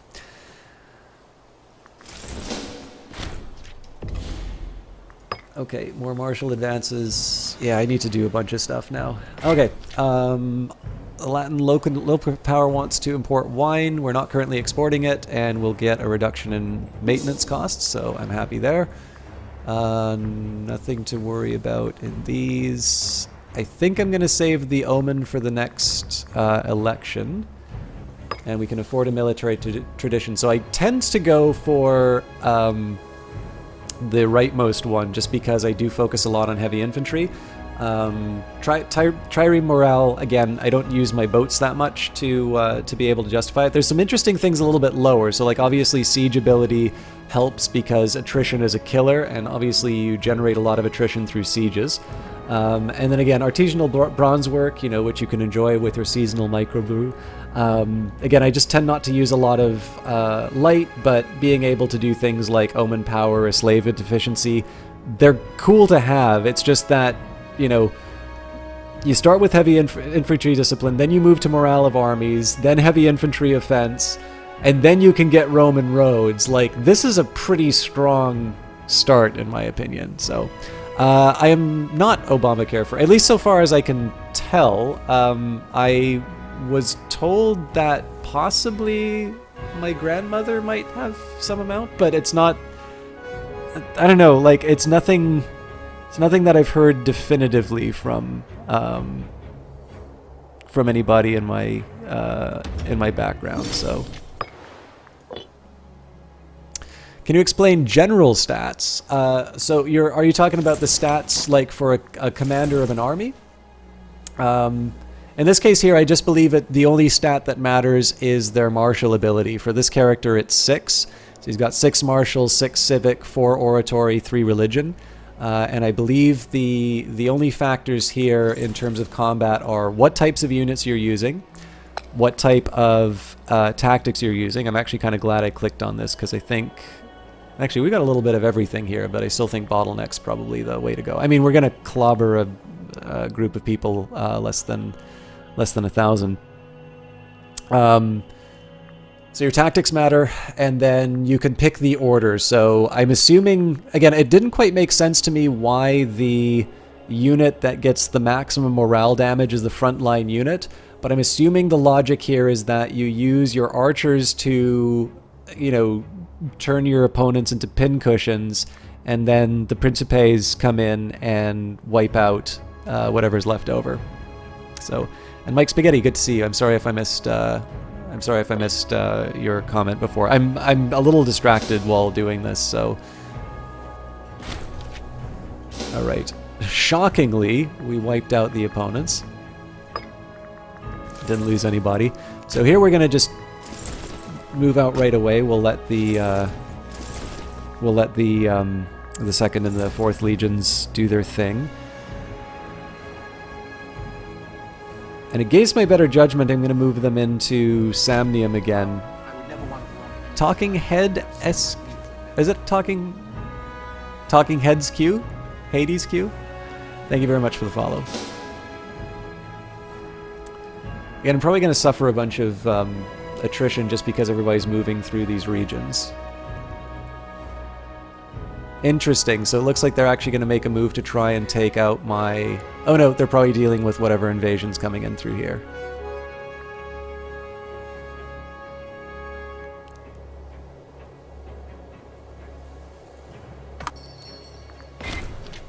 I don't want to remove the capital surplus.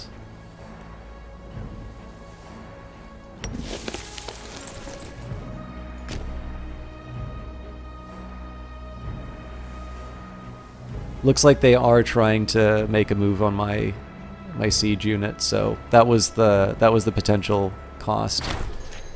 Sometimes childhood forges friendships that last for a lifetime, and often those friendships transcend from the boundaries of family, class, and belief. It would appear that Fabia Secunda appears to be developing a strong bond with Aranus from the Ogluni family. As any parent knows, there really isn't much that we can do to stand between them. So the son of the consul becomes friends with the son of the censor, and I'm perfectly happy with that coupling. So the one thing I'm not crazy about with the detached siege is that it would seem to me to make a lot more sense to keep the commander at the siege.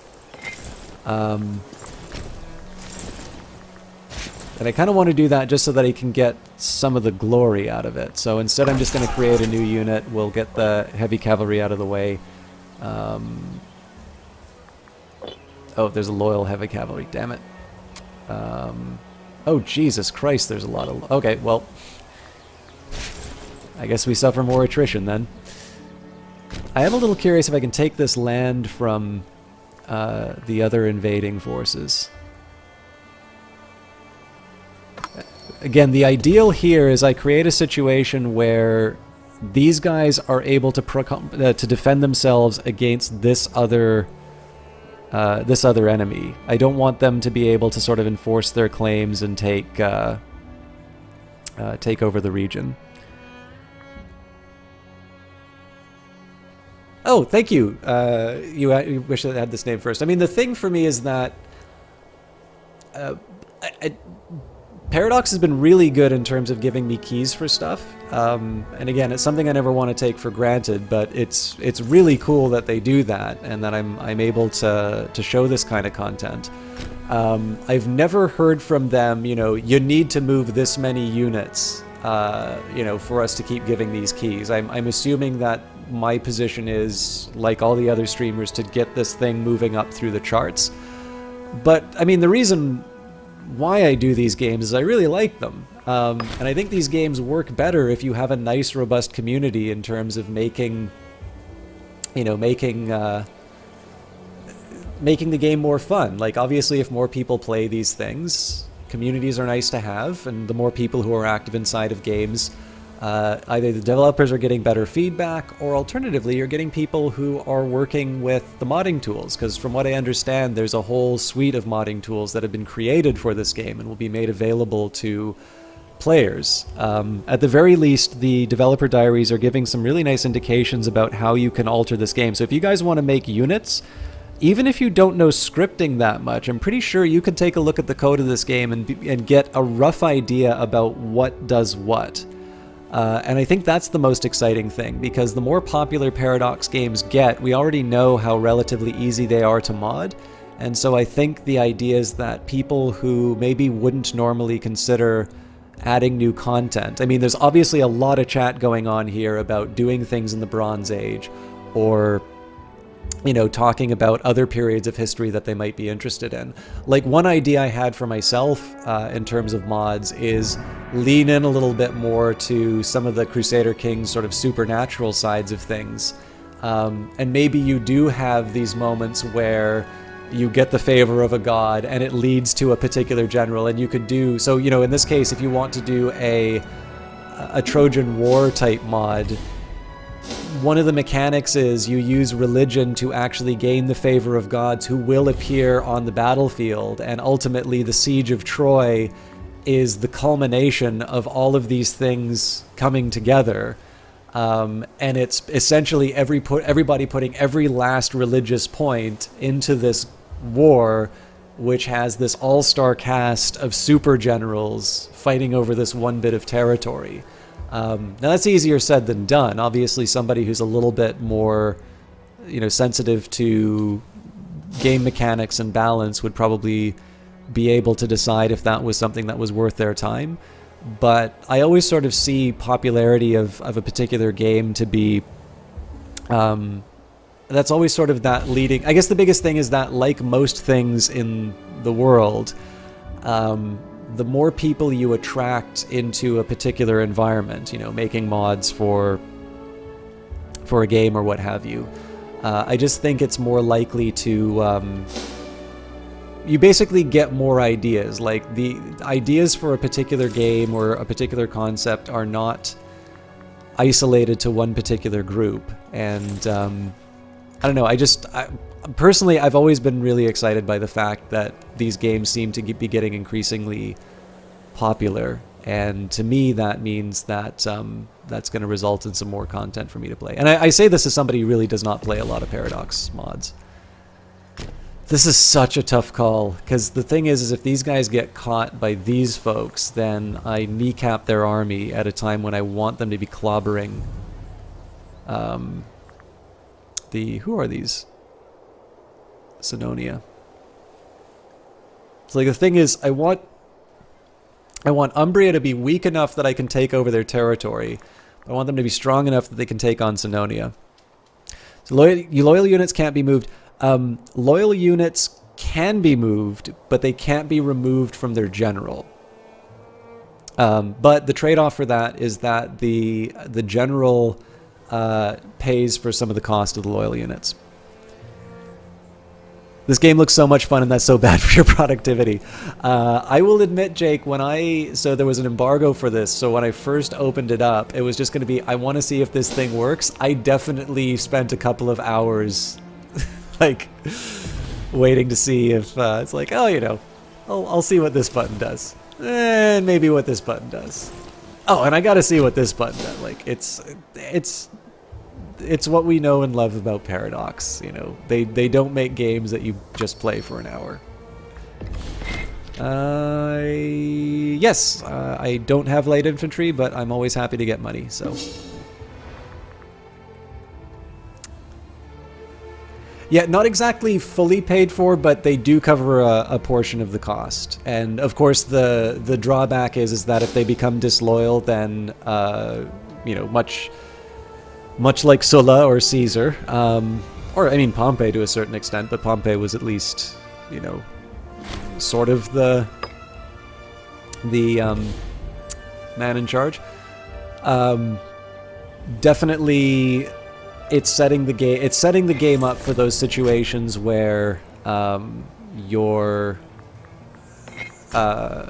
know, you have a disloyal general who takes troops who are loyal to them and not to Rome, and punishes you for your terrible actions.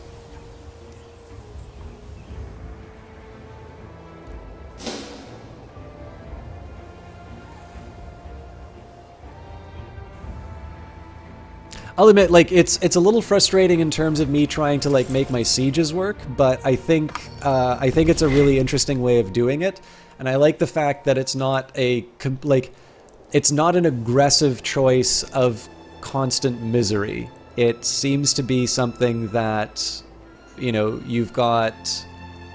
you're compensated for the fact that these people aren't moving from the popular general by the fact that the popular general is paying for them. So I'm reasonably happy with how that works. Is troop loyalty like stability in EU4? The game actually has a stability mechanic. So stability affects your national tax, research points, ruler popularity gain, and the loyalty of subject states. The increase to sacrifice to the gods cost is just that's like spending administrative points to improve. So you can go to this, by the way, for those of you wanting to do the tutorial, it says click the sacrifice to the gods button. It's a little hidden, so it's in the upper right hand corner here, but obviously it requires a lot of religious power. I haven't done an omen yet, just because I want to get back in the habit of doing an omen at the start of a new console's term.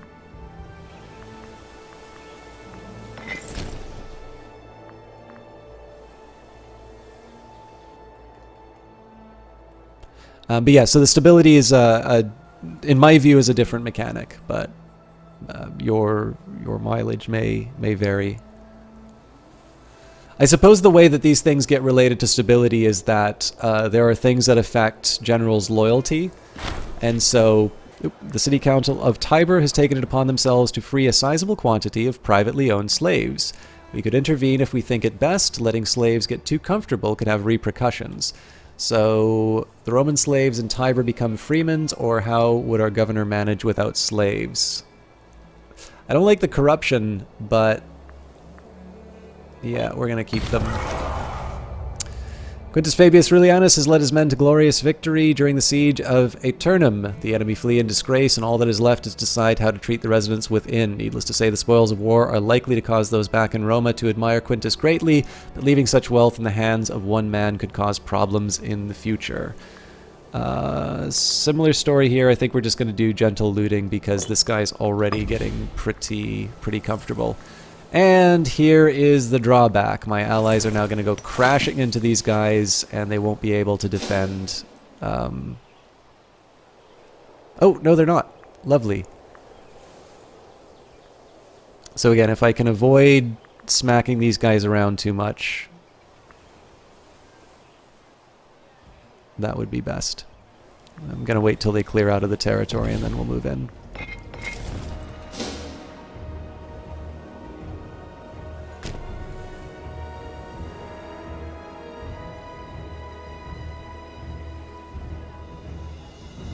Nope. Oh, they've already committed. Overextension, aggressive expansion's probably the closest, but I don't think they have a specific overextension because there isn't the core mechanic. What you will tend to see, I think religion covers this the best. So there's national unrest due to war exhaustion, and if you want to reduce that, notice here, by the way, ruler popularity gain goes down due to war exhaustion. You can invoke Devotio. So in this case, you spend military points, corruption goes up, war exhaustion goes down.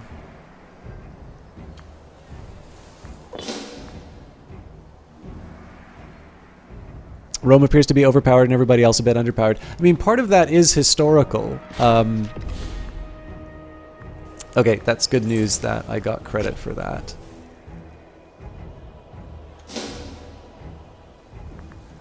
Because this is sort of the period where Rome was beginning its expansion. Like, the time period's an interesting one because a lot of, like...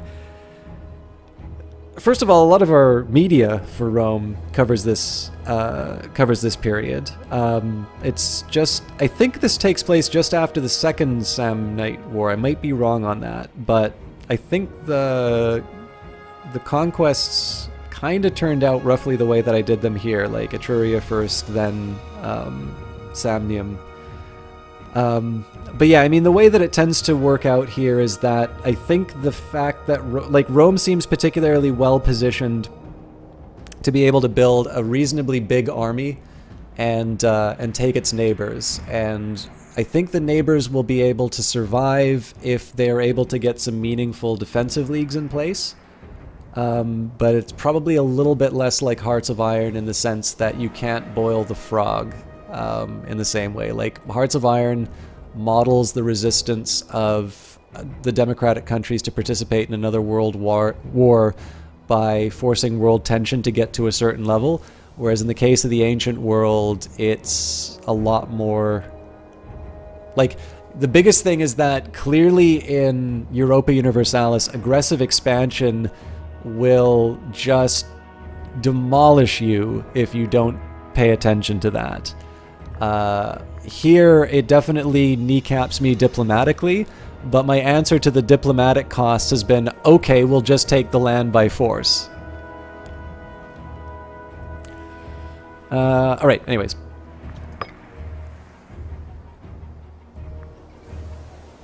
I'm kind of tempted to move in and take credit for this siege.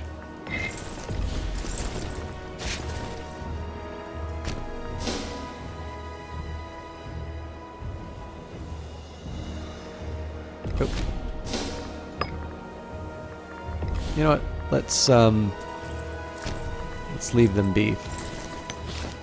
I'll admit, this is one feature that oh, I'm not in overall command of this siege. Oh, damn it. We're helping the bad guys.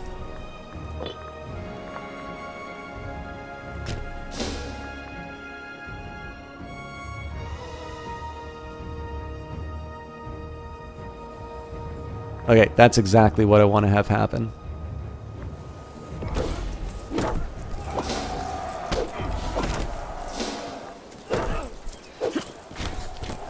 Our Majestate reports death. We bring sad news. Marcus Valerius Corvus was killed in a freak accident at age 79. He is praetor and head of the Valeri family. So, we get to appoint a new praetor. That would be really interesting, Jake. I will notice that this is the only... I guess Stellaris is not actually... So other than Stellaris, this is the first Paradox... This is the first historical Paradox game. Ah, so they did wind up taking...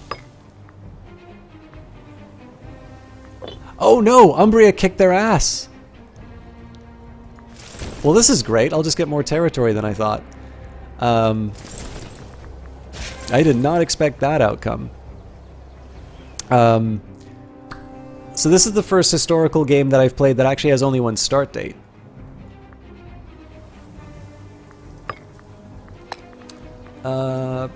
Praetor, I can't... Actually, this is one thing that I wish. I wish they would say what the Praetor gets you for having a high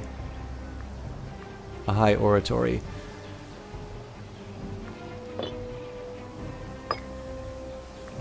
I'm just going to take a minute here. So the Postumi, or Postumi, the Valeri, the Genii. So yeah, there's a few families with some influence that... So Julii. He's definitely capable. He's also not a populist.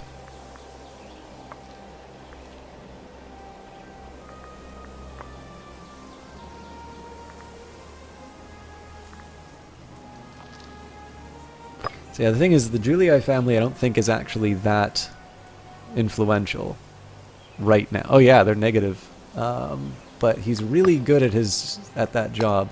I think I will appoint a 16-year-old Praetor. So it does change my aggressive expansion, which is something I want to have happen.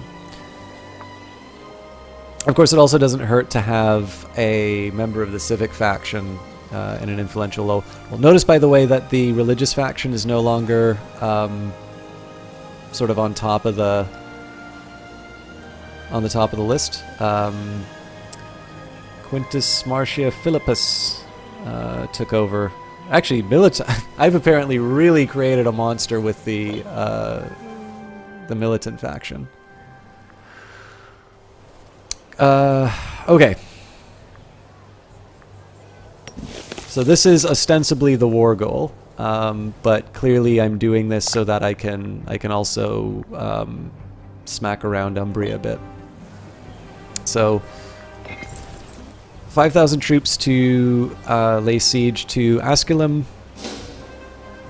12,000 to the north just to do my usual thing. We are still waiting on a siege here, but in the worst case scenario, these guys are currently sitting on a bunch of light troops. So if they actually cause any troubles, this particular legion is designed to kill archer and light infantry. I'm a little tempted to split this just so that we... Yeah, I think I am. I'm going to split this in half just so that we can cover more territory.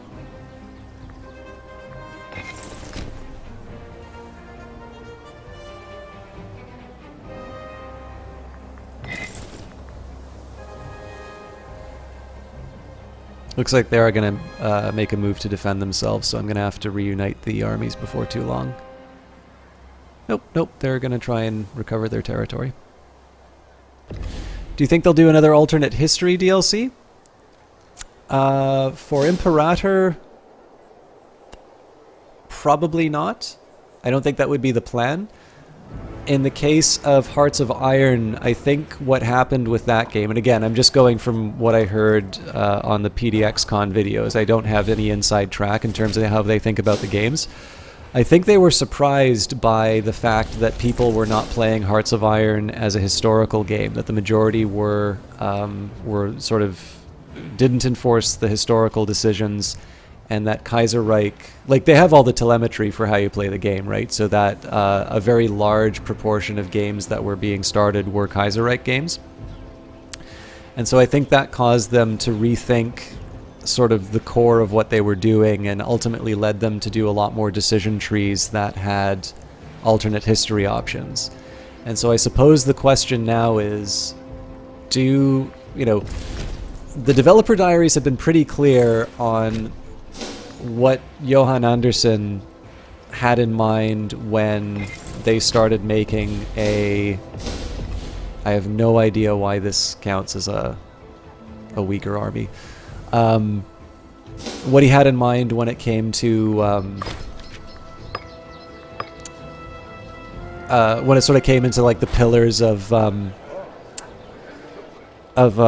new Rome game, and a lot of them were more focused on like basically the middle ground between EU4 and Crusader Kings. And I suppose the big thing here is that this game doesn't offer a whole lot. I mean, it offers you the paint the map options of alternate history. What if Carthage wound up being sort of the great power rather than Rome? What happens if you bring Egypt to new glory? Can you reform Alexander's empire? Like, there's definitely those kinds of alternate history options, but they seem to be a little bit less focused on the individual decisions that you make in these kinds of event windows. So I think it would probably involve a little bit of a rethinking in terms of where the thrust of this game is. But you never know, right? I mean, I'm sure if you asked anybody about Hearts of Iron 4 whether or not they would bring in more alternative history options, the answer was probably no.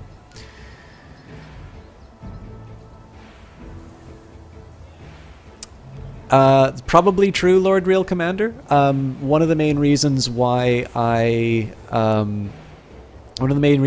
taking the approach that I'm doing here is I do want to get a little bit of wealth from taking the individual cities, and I also wind up getting a few slaves. So this is less about getting war score and more about getting additional resources. We've long been warned to be suspicious of gifts, especially in the current political climate. However, an interesting proposition has been made by Gnaeus Flavius, the leader of the populist faction. We should be wary of what they might expect in return. So you can say, how generous? Kos gets state-owned farmlands until the end of the game, giving the effects of lower local unrest and higher local taxes in exchange for a favor for the populace. You could say, this might be better left alone. The already disloyal leader of the populist faction loses loyalty as well as prominence. It is very tempting to take this, but because I don't know what favors do, we'll say better left alone and continue to put the screws to the populist faction. Good point. I actually don't own Sunset Invasion, so I never consider that one, but you're right. From what I understand, Sunset Invasion is not very well received, but this just might be me imposing my own feelings. Again, we're gonna get a boatload of aggressive expansion, but I don't feel bad about that. After protracted conquest, we have finally routed the Apulian armies and laid waste to their lands. During the sacking of their capital, many important prisoners were taken, many of them having previously held important positions in the clan council. They now languish in our dungeons, awaiting whatever fate we choose to impose on them, and I put a minor amount of aggressive expansion back to bed. And we add to the big red blob. I am curious if I can just...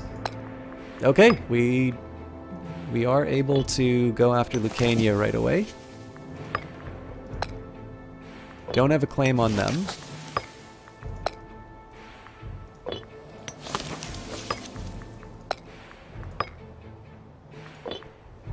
Okay, so the heal we're missing, but we should be able to take Lucania. They are... Ah, nice. So there's a small problem with this defensive league here. But I would definitely be able to gobble these up. And if I could get away with it, it might actually be sort of interesting to turn these guys into some kind of a client state.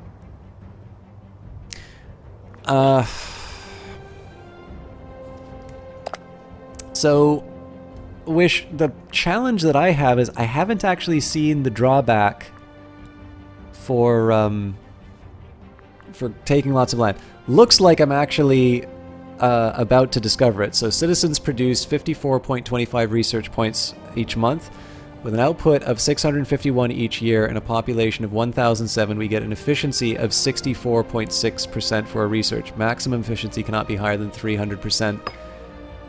See, this is the one thing that I don't like about the tooltips. This gives me a lot of information and does not actually tell me anything. So it's like, okay, so it's a bad research ratio. Should it be More citizens? I think I can do more citizens.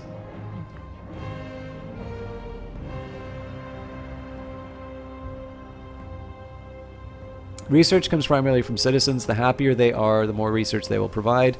There are also trade goods and omens that can increase research output. So what I'm going to do here, this is going to be one of these points where it's obviously something for the wiki. I'm going to go to imperator.paradoxwikis.com. And there is a tab for technology. Nope, maybe this isn't the right one. I'm sorry you guys can't see this. I will say what I'm looking at, though. Maybe I'll just do a search for research.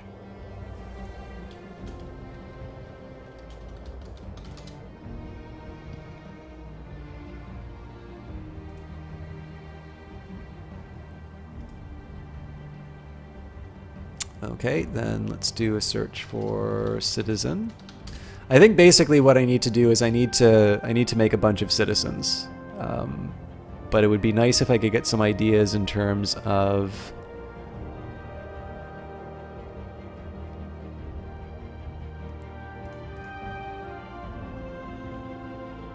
so citizens provide research and commerce income. These represent patricians in Rome, nobility, and monarchies. Fair enough. But what I really want to know is this research ratio.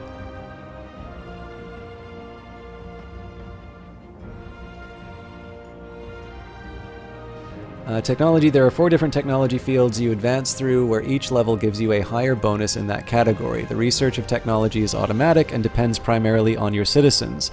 Inventions and access to certain trade goods will increase the speed at which you research, while the total amount of pops you have determines the cost. Each technology field can have 1 researcher assigned to it. The finesse of this character impacts the speed with which research is done in that field. This character gets prominence from holding that position, gets a permanent prominence from each month holding the position. Changing researcher increases the loyalty of the new researcher and dramatically drops the one being replaced. Research at a level takes about 15 years if you are at 100% efficiency, which can obviously be faster or slower depending on the setup of your nation. Nice, but again, it would be nice to have an explanation in terms of this ratio, though.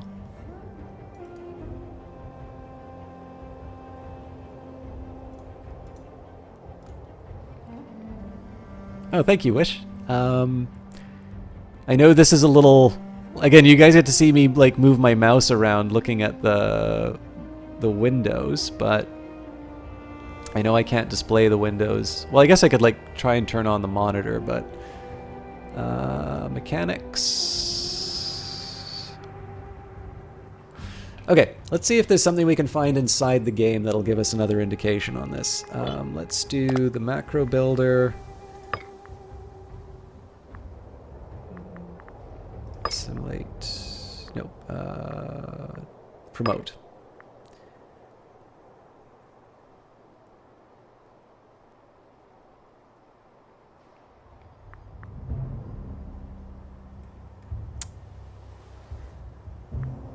So now I suppose the next question is, who will benefit the most from...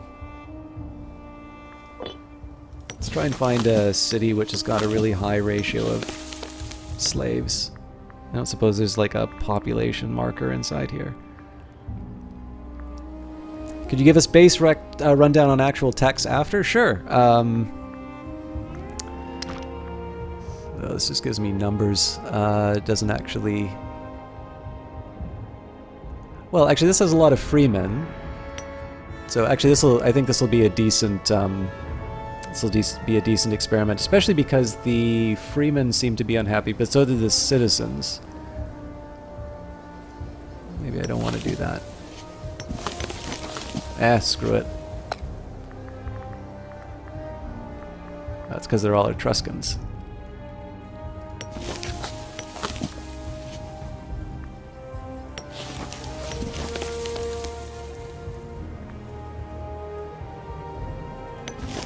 So what I'm trying to do here is find one which had sort of like a small, like, There's no training camp because freemen are good for getting getting troops. So what I'm going to do here is I'm going to try and promote some of my freemen through this.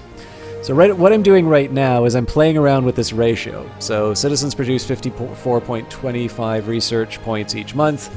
We've got 651 per year and a population of 1,007. We get an efficiency of 64.6. So my guess here is that by promoting one of these freemen to a citizen, the efficiency is going to go up. It's basically saying I have not enough citizens. But I want to test this in like a small case where it's not going to be very expensive for me to, to make that mistake. And then if that turns out to be the case, then I need to say how much of my oratory am I willing to put into getting additional citizens for higher research. And of course a little bit of money because they gain some commerce. But in this case right now, 64.6.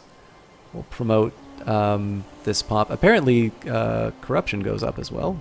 That's slightly annoying, but 64.9. So, I mean, I could like promote all of them.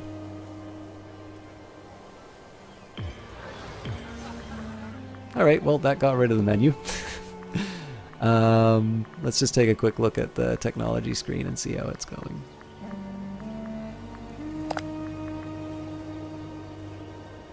I mean, the efficiency isn't really that much better.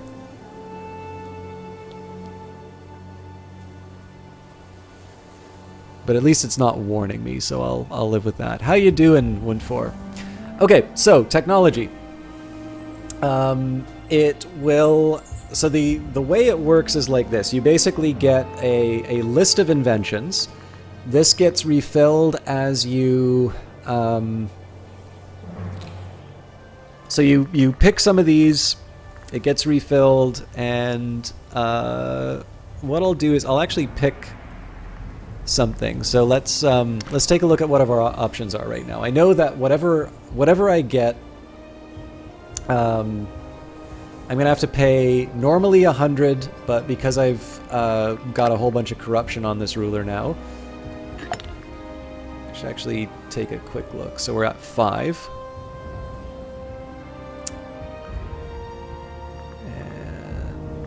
There should be, with my laws, it should actually have it. There should be a reduction in terms of.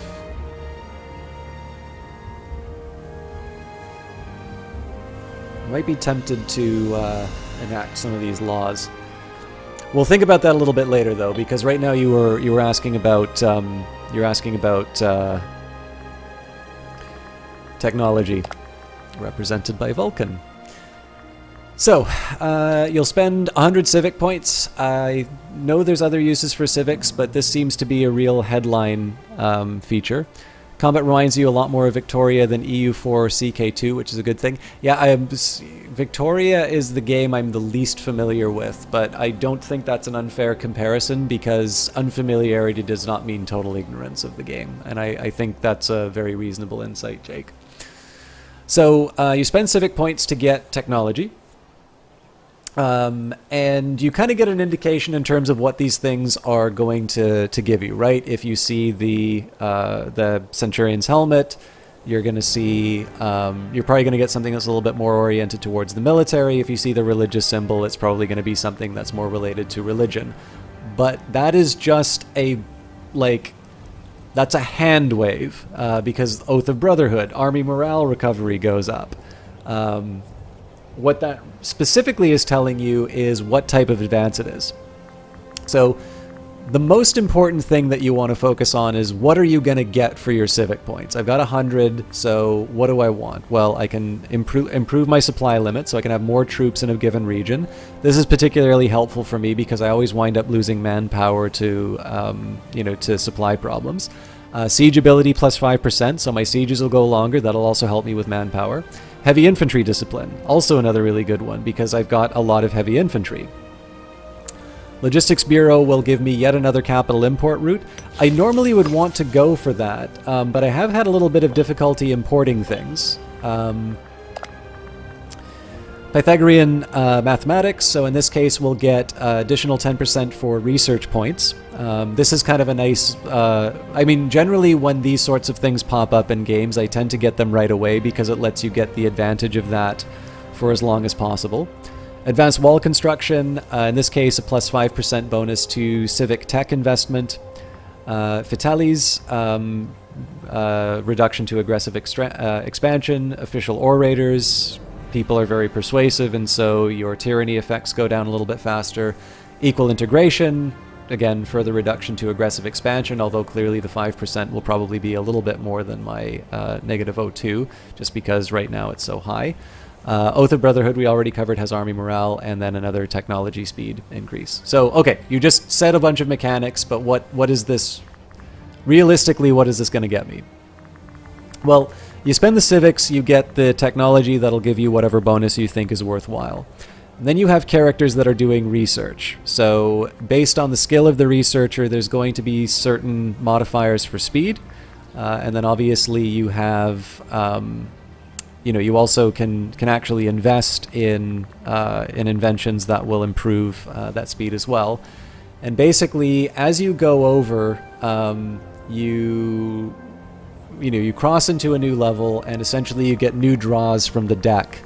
And so the idea here is that in addition to fulfilling a rather important role of giving influential families roles that pay them and generally keep them happy, it also ensures that you're able to get some adjustments that will improve your overall play. And that's one of the really interesting tensions that exists in this game, that if you want, you can try and ignore influential families, but if people are scorned, they're either going to support populist factions or they're going to take their loyal legions and they're going to rebel. And so a little bit like Crusader Kings 2, and especially after Conclave, you don't necessarily want to put the best person for the job in. Sometimes you're willing to say, okay, I'm going to have a reduction in my ability to do this particular thing because I really need this influential character to be happy. And so with that in mind, like, for instance, I know that my religious advances are going to be lacking because this guy does not have the same religion level as this guy has got their military level. But that's basically it. The thing you care about the most is essentially the toys that you can buy with your civics, and then this will determine the rate at which you get new toys to play with. There's a lot more micromanaging, but in a different way than CK or EU2, and clears is a lot less pausing. Yeah, although of course the drawback is that like I think these are turn-based games. I pause for everything, but it also suits my my inclination to talk a lot. So. Oh, and sorry, Lord Real Commander, you asked a question and I didn't see that until now. Are there a lot of rebels like they have in EU4? I have not seen a rebellion yet, but I also probably have not played for more than like 15 or 20 years in any single playthrough. So that is probably my ignorance of the game rather than... I suspect probably you're not going to see sudden... like rebel units pop up like in EU4, and what's more likely to happen is these generals are going to say, you know what, screw you, I'd be a better consul, I'm going to cross the Rubicon. Hey, thank you, Nitrogen. I mean, again, keep in mind, guys, I've got very little time in this game. Admittedly, it's... any amount of time is more than the general public, all disclaimers to getting keys from the Paradox, very happy, appreciate it. If you're making a buying decision off of what I'm saying, keep in mind there's the financial interest in the fact that I didn't have to pay for this game, so on and so forth. But with that in mind, these aren't reviews, these are not comprehensive guides. This is me having played the tutorial yesterday, me throwing some of the things that I learned in the tutorial against some ideas that I had, between the last playthrough sessions, and saying, here is, to the best of my understanding, how I want to approach this set of problems. The most fun of these games, obviously, is going in and trying things out for yourself. And, you know, I'm sure I mean, the best that I can do, my lack of capability in any of these games will probably inspire a whole bunch of people out of this channel to say, it's like, okay, I know a hell of a lot more than the System Shock guy. I'm going to show him. And that's fantastic because I can see how, you know, the absolute poverty of achievements, you know, 2 weeks after this game gets released, and I know that I have successfully frustrated the first batch of Imperator players to do better. But yeah, I mean, obviously, I'm trying to answer them as best as I can with my current knowledge, but I probably have the least progress in Imperator out of anybody who's playing this on Twitch right now. So, is it possible to change the succession laws to Egyptian? You can definitely change the government type. I don't know about succession laws though, because it's not Crusader Kings. I'll show you how you can change government types though. Is it fun? I think it's fun. I've never played Knights of Honor though, Dibsy, so I can't really answer that on its own. I will admit it's different from what I was expecting. And I think I always keep in mind that the first we said this earlier in the stream, the first version of the Paradox game is always going to be its worst version. And so I have a feeling that if people are sitting down and your yardstick is the current form of Europa Universalis or the current form of, of Stellaris, it's possibly you might be disappointed by this game. This is different from saying that this is a disappointing game. But I remember when Hearts of Iron 4 came out, I think a lot of Hearts of Iron 3 players were generally frustrated with the game because they felt a lot was missing from it. Now again, I'm not a Hearts of Iron 3 player, so I played Hearts of Iron 4, and I'm like, this is a little difficult for me to understand, but it seems interesting.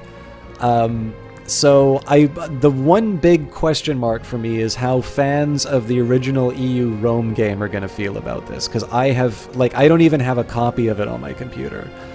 But in terms of my sort of things, like what's my general first impressions about what this game is about, it's about painting the map red. It's, you play a game with Rome in the title, probably the first thing you're going to play is Rome. And in terms of just building legions and sending people out and managing the Senate, the Senate mechanics are probably a little bit thin, but I think in an interest, like the reason the Senate mechanics are thinner is because I think, Roman Political Manager sounds like a really awesome game that I'd really like to play, and I think that has very little to do with sending legions to conquer regions. So I'm having a great time with it. Like if I didn't think the game is fun, I would not be playing it 2 days in a row for longer than I normally play a game. But I also think me saying a game is fun is probably one of the least informative things that I can tell a streaming audience, because in the end, like, I am happiest in a Paradox game when I'm learning a Paradox game. I almost never like playing... Like, if you guys ever go back and look at my Stellaris runs, I specifically choose species for a story. I never choose things because they're the optimal choice. So, in the sense of, does somebody who likes playing EU4 to figure out the perfect composition of, like, cannon and infantry and stuff like that, are they going to have a great time inside of this one? That's an open question, because I'm not really equipped to answer that. But hopefully that's a balanced enough answer for you. Lawnfog, thank you very much for the follow, and Metagaming TV, thank you very much for your raid. I'm sorry I don't have a raid notification, but I did see you come in, so I appreciate that, and thank you guys for sticking around. All right. Would you recommend a pre-order? I mean, so if you know that you're going to buy it anyway, I would recommend a pre-order, because you get the unit pack for EU4. So if you pre-order, you get more stuff. But similarly, right? Like,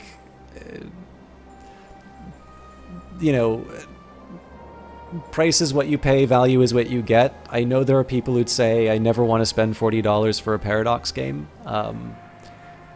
Then I had a friend who bought the Darkest Dungeon. They don't normally game a lot. They bought it full price, knowing full well that it could go on sale for, $10. And they said, Uberdroid, thank you very much for the follow. Yeah, they said it's an entertainment cost. Like, it's what I'd spend. I'd spend about that much for a night at the movies, so they don't really think about it. But yeah, I mean, if you know you're gonna buy the game anyway, you might as well get the pre-order bonuses. If you're on the fence, I mean, streams like this are helpful. If you like what you see, especially if you see multiple streamers, I am gonna get back into more gameplay though. But obviously, I want to try and answer the questions if I can.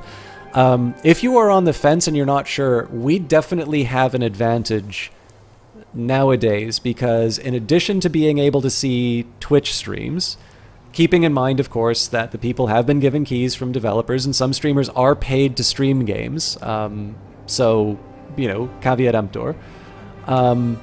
But you are able to look at the game being played by people who generally like these types of games and decide whether or not this is appealing enough to you. If you still need more information, obviously you're not going to be able to get the pre-order bonuses, but you can wait for the reviews to come out.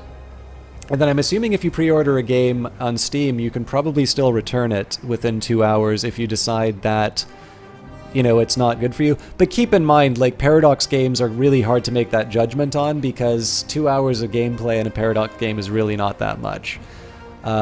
So yeah, I mean, I suppose in your particular case, it's easy for me to say, if you're already going to buy the game, pre-order it because you get more stuff. But for those of you who are on the fence about the game, honestly, the way I've wound up buying a couple of games is I just go on Twitch, watch a couple of people play it. Does the game seem interesting? Does it align with that thing that I thought I was buying?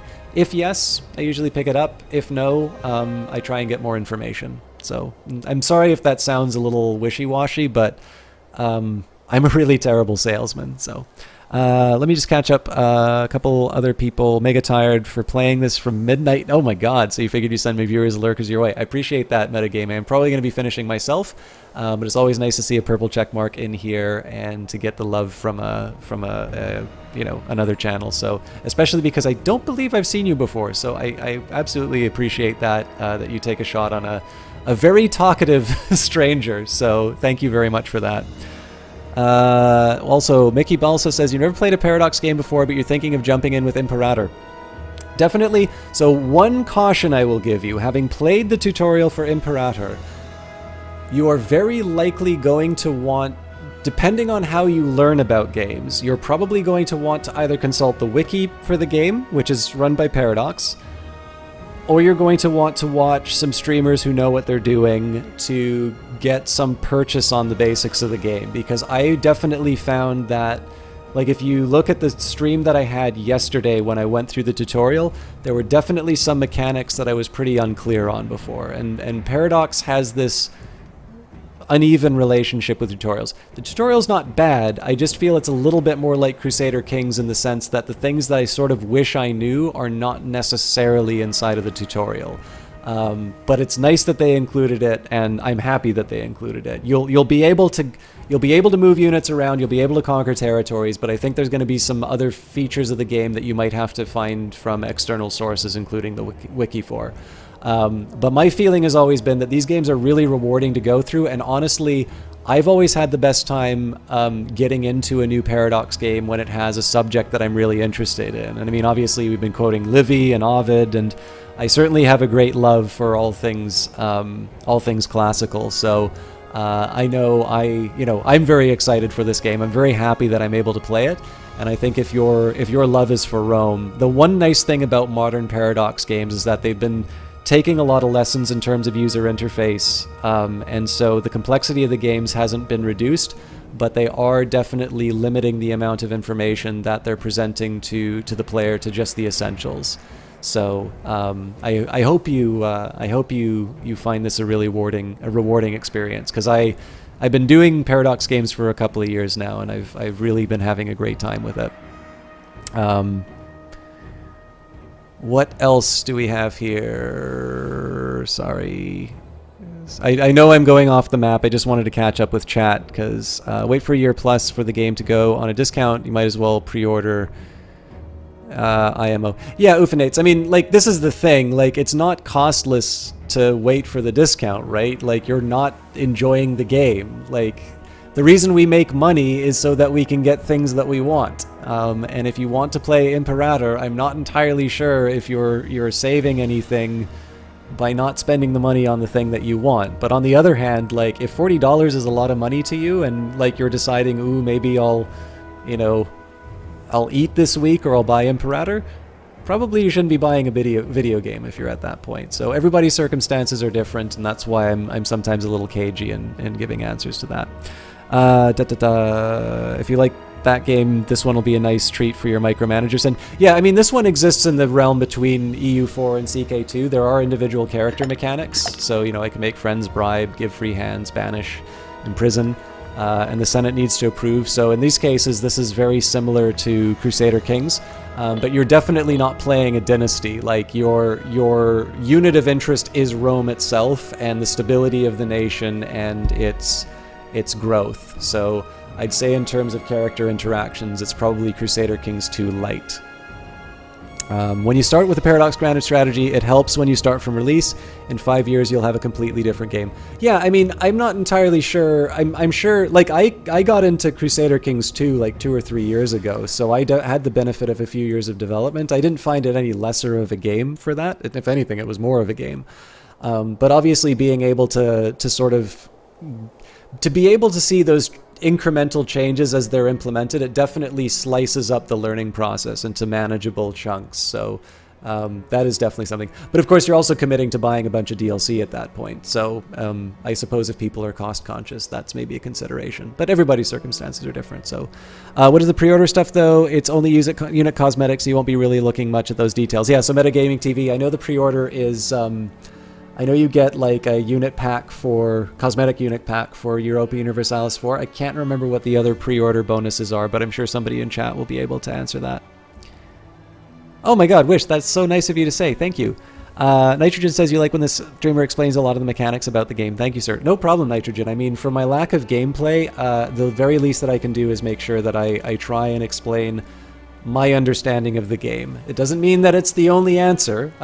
You guys might run into this game and say, this guy was an idiot, but at least he was an idiot in a useful way that now I understand the mechanics in my own way, in a better way. But yeah, if I'm going to stay paused in May 31st, 460 for so long, the very least I can do is talk a little bit about how the game works. Oh, Gumbula, you know what? I'm going to add another 5 minutes of conversation just because you said that. Now just your seat for the next 12 hours of gameplay or back will hurt. What else do we have here?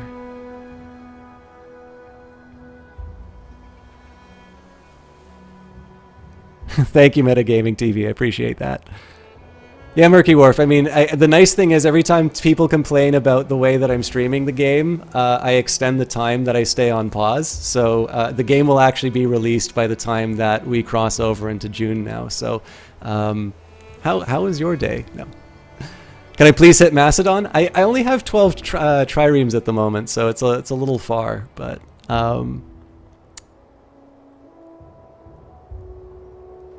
Oh, I didn't know you got special events for the DLC. What else? Nitrogen, thank you very much for the follow. And I think I'm actually caught up with chat, so... Did I just say I'm a useful idiot? I said I'm a useful idiot in a lot more words, but... I'm currently the only Imperator Rome. Yeah, I mean, I do have to go to bed at some point, but obviously getting a big host, I did want to... Okay, so it's still yelling at me for my bad influence ratio. It's funny because you had the game paused at length just talking about all the Paradox titles with chat, which to you was some of the highlights of the stream. Well, like, this is the thing. Nobody's going to watch this stream for high-quality gameplay. Imperator's just out, so there's a bunch of stuff for me to screw up. And there are people who've been playing Paradox games longer than me, so, you know, I kind of know what my role is here. But I also know I talk too much. I also hear that when I'm doing Crusader, or doing Cultist Simulator, so. Xtros, thank you very much for the follow. We have received an urgent envoy from the small state of Menethri. Kratos Helidad is requesting our immediate assistance against Carthage, who he claims have treacherously invaded his country. Their envoy has spent many hours in supplication before the Senate and has passionately argued that if we let the cities of Menethri fall, it will only be a matter of time before Carthage tries to invade and destroy Rome. Given our conflicting interests with Carthage and the Mediterranean and their continued policy of expansion, this could be an opportunity to escalate the situation in our favor. How should we respond? So you can say, we're not ready for war yet. We'll get additional manpower, which is really good. We'll also be able to expand our army. Messi, please.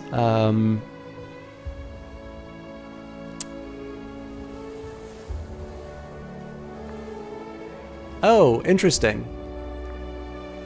So it seems like both don't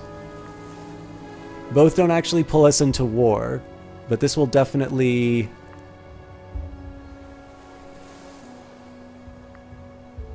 Yeah, well, we're definitely going to do that because I'm going to be looking to expand. Yeah, it'll come out next Thursday. Who else do we have? EU4. I've actually, but Murky Wharf, the only problem I have with EU4 is that I always play Holland. So there's a whole other dimension of this game I haven't appreciated. But actually, before this thing came out, I had been putting some time into EU. So the game's still yelling at me for having not enough...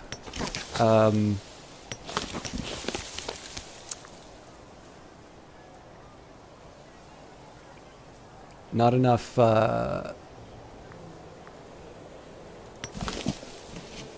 sorry, words fail me. For not having not enough researchers. In this case, we will take the remaining 3 freemen and Fundy. There's a bunch of corruption that I just gained for that. Apparently the ratio still sucks.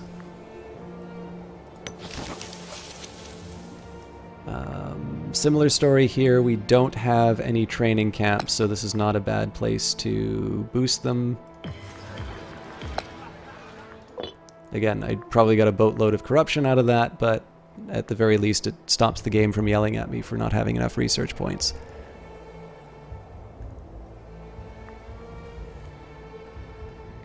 I don't actually know what the broken research is, so it's I wouldn't be able to answer that.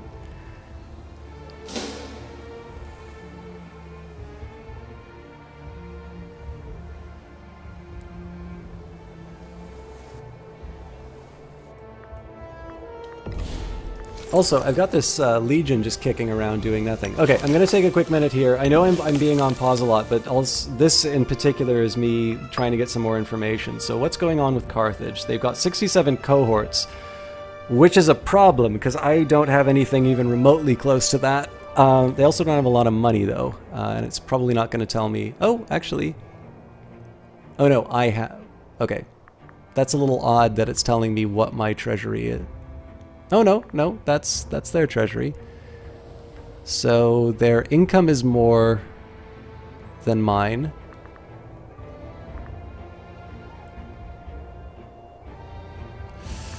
Yeah, so this is the thing that scares me a bit, is they got a big army and I don't really know what it's made out of. But I do have claims. Holy God, that's a lot of allies. Alright, this is the real dilemma that I've got, is that I do want to expand the army, but I'm not making enough money for it, and the way that I'll make the best way to make money at the moment seems to be to get a bunch of slaves. I only get slaves through wars, so... yeah, I am definitely not equipped to take on elephants.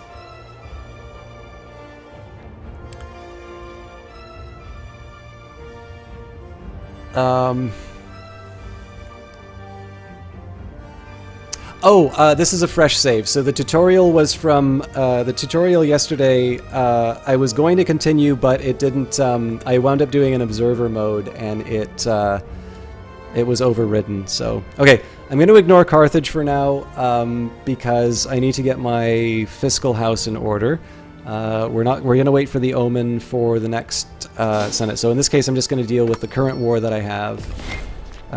Envoy from the Hellenic local power Dalmatia is requesting to import wine. That'll give us extra money. Extra money will get us more armies over time. Or in time. And we'll finish off this war. I think probably the next bet...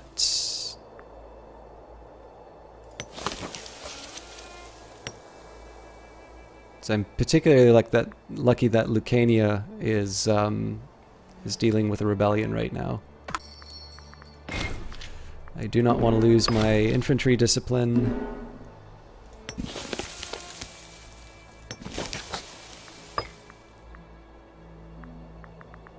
I think what I might do is we'll see what happens with the Civil War. I'm kind of equipped to just take these guys out right now.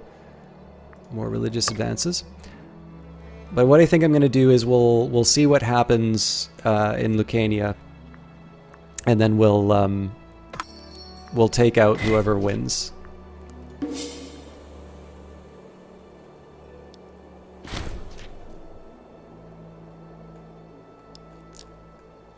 Yeah, so I mean, like I've been trying to build my triremes up to even just get one of my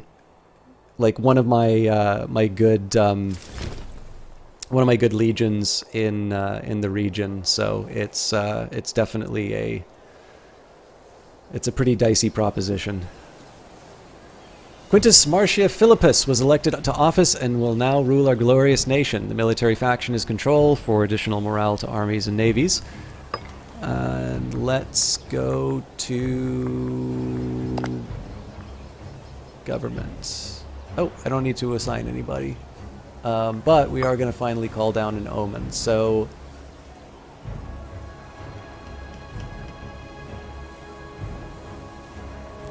Minerva will help me with my research points.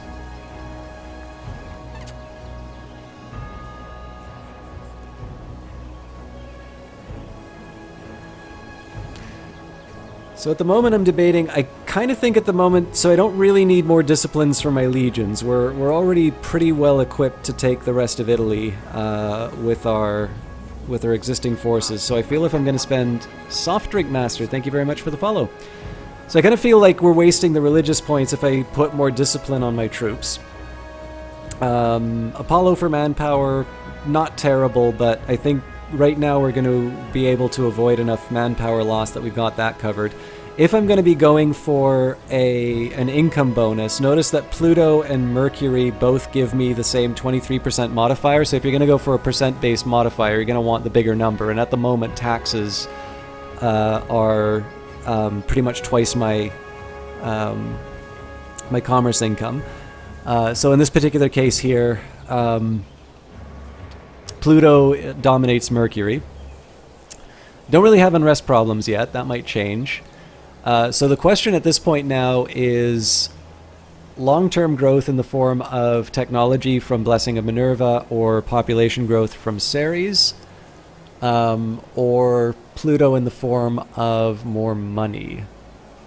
I'm actually kind of tempted to do the Blessing of Pluto and to get a nice big treasury to either boost up my my army and my navy, or to build a bunch of stuff when the civic faction takes over again. Let's just take one quick peek at the government. Okay, so it looks like the religious candidates are, well, but Cornelius Scipio is coming up. I think in this particular case I will go for the Blessing of Pluto, and that will be because in a pinch I will use the money to buy a bunch of marketplaces and trading grounds. So Isaacson says, you're curious, the colors are very... Yeah, so the colors indicate the border, so it's probably a little bit more clear when you zoom out like this. But obviously the big red blob is Rome, which will hopefully cover all of this. Phrygia, also another big indicator. But, I mean, this is even more fragmented at the start of the game. But basically the subtle difference that you're probably looking at is here. and this is because there's the Lucanian revolt, and then there's the actual actual Lucania itself, and that's probably the difference that you're looking at there. Let's also get an invention. This is always such a hard one for me to pick because I want all of these. Population growth, though, seems like a really good choice at the moment.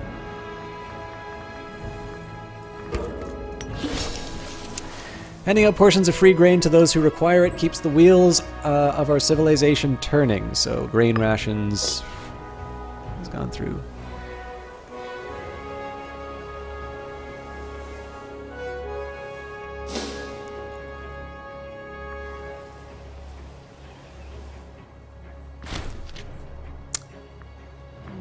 Messipa has given us 4681, presumably for us not to clobber them. And let's... What are we doing for income? Okay, we can afford a few more triremes, so let's go up to 15.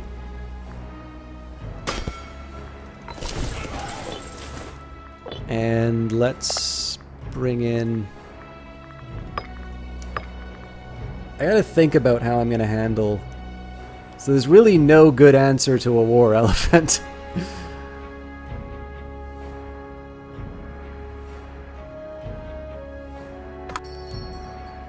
I guess light cavalry is my best choice there. An envoy from the Latin local power, Marcia, is requesting to import cloth, but we lose our oratory tech investment, so...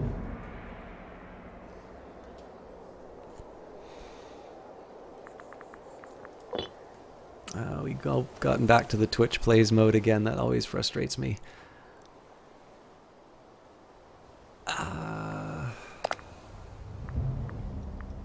Alright, I'm going to take a minute here to review my... So, essentially, what I'm trying to do is think a little bit about an army composition that will help me deal with elephants. It would be nice if I could get some more information in terms of what I'm up against with Carthage.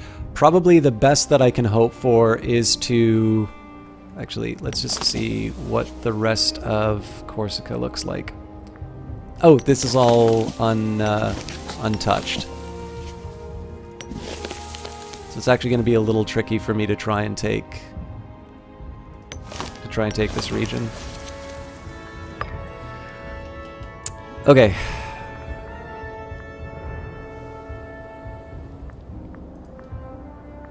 So realistically, what I'm probably going to be up against will be a fight. Will be a fight on the islands.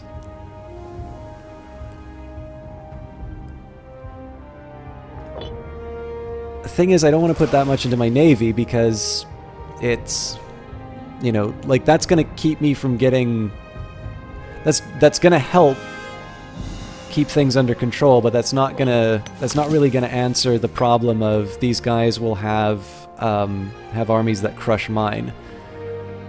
So let's say I'm just gonna take a look at what the bonuses are. So they're -50 against war elephants.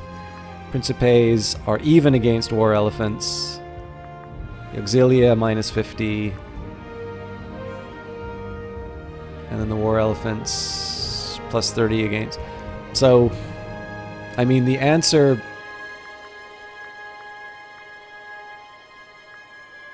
The answer seems to be just use Principes for everything.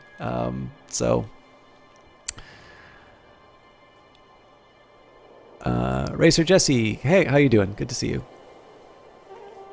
Yeah, obviously a navy will prevent them from getting to these regions. I guess the biggest thing that I'd sort of like is to get an idea in terms of what I'm up against inside of these regions. But I suppose in a pinch, spending for more heavy infantry is probably going to carry the day. I rather wish it did tell me what my maintenance costs were for like an individual. Oh, these are all loyal, that's why. Let's surely I have.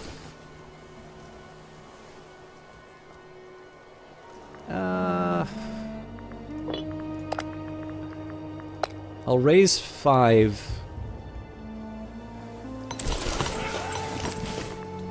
We'll see what we'll see what that does to my treasury. Obviously, I've got Pluto active too, so that's potentially gonna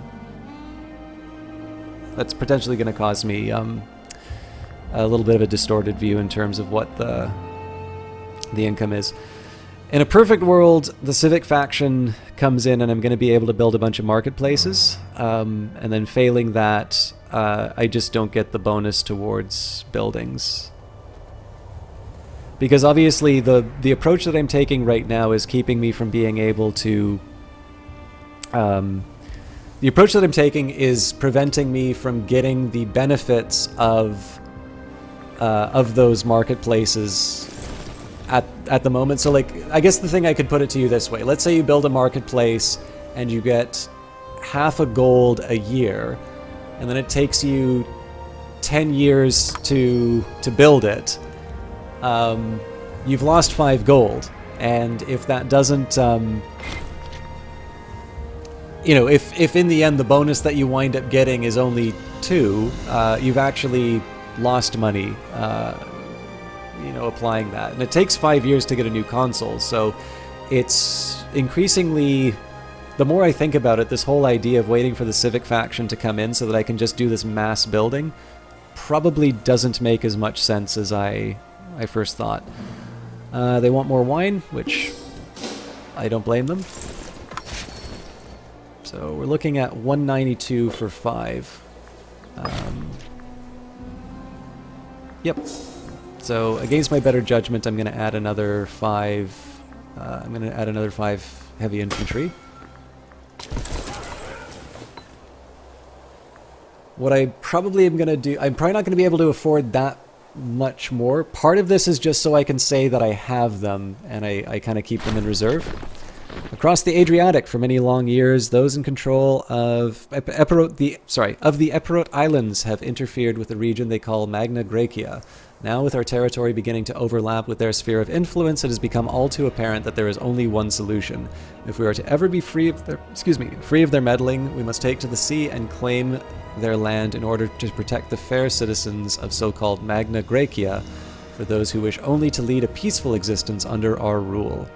Rome gains a claim on every city in the areas of Epirus and Ilia Graecia. Our eyes are on the horizon, so let's just... Ah, nice.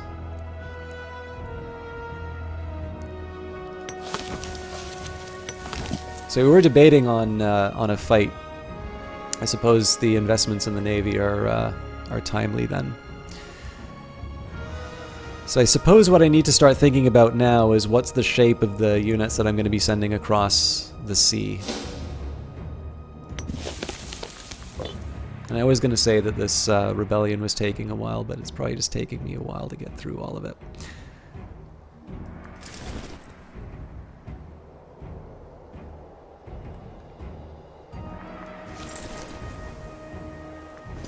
I'm going to switch out the... I'm going to switch out the legions doing this siege just so that this guy can get credit for another job well done.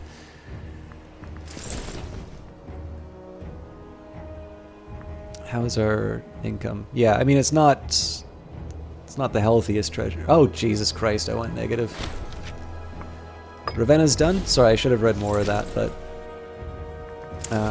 take... I'm not in overall command.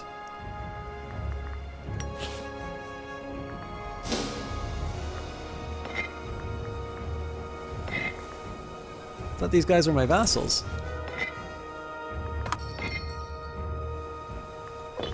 Well, that sucks. So I wonder, I could probably force their allies out.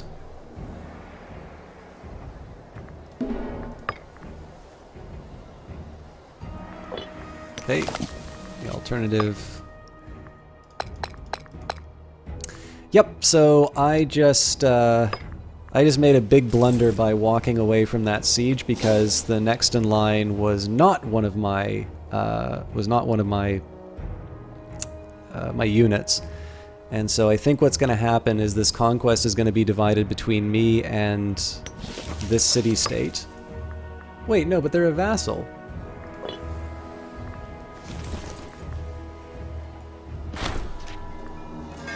Shame of a governor. In the midst of the fallow season, Publius Cornelius Arvina, one of the most esteemed governors, held a vast and lavish party in his summer palace at Pise. Even the most loyal subordinates were shocked by this display of contempt for the plight of the common man, and have written directly to us demanding for some manner of justice to be served.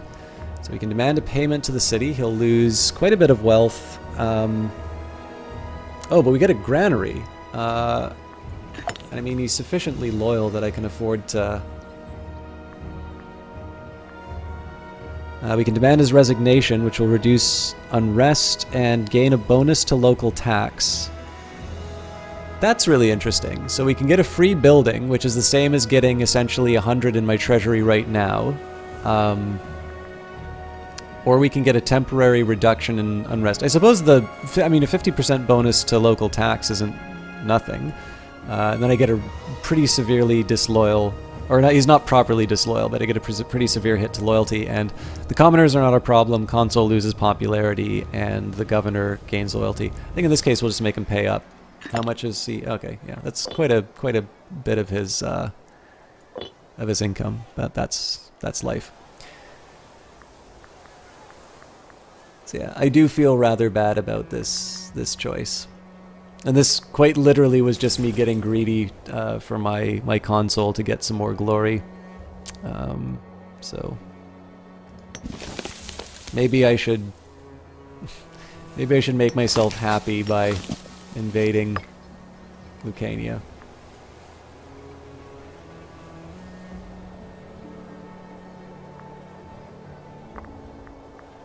How the hell did I sent a gift to Lucania at some point, and I improved relations with them?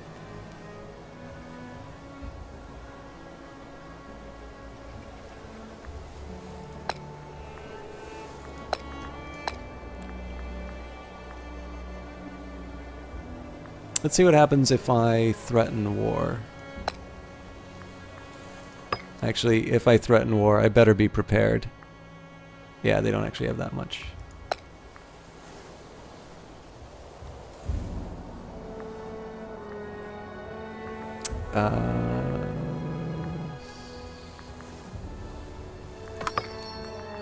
Let me just double check. Okay, force them to cede a city we have a claim on, or we will declare war. Threatening war allows a country to take a city from another without fighting a war against them. If accepted, the chosen city will be transferred in exchange for aggression.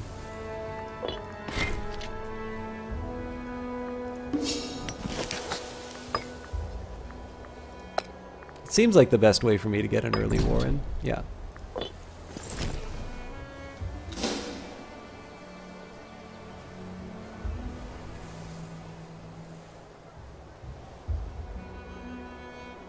Although what I should be doing at this point, I should actually be getting the rest of my cohorts into action, because these guys have got some reasonably powerful allies. And the 10k probably shouldn't be working on its own, but we can at least get them to sort of show up.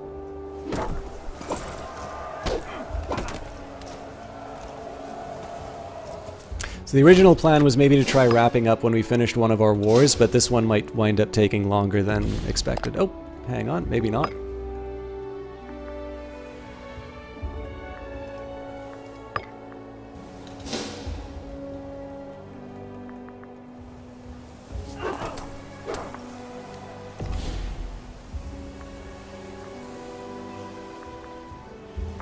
This is a bit of a dilemma here, just because it looks like I'm going to have to manage both fronts for a little while.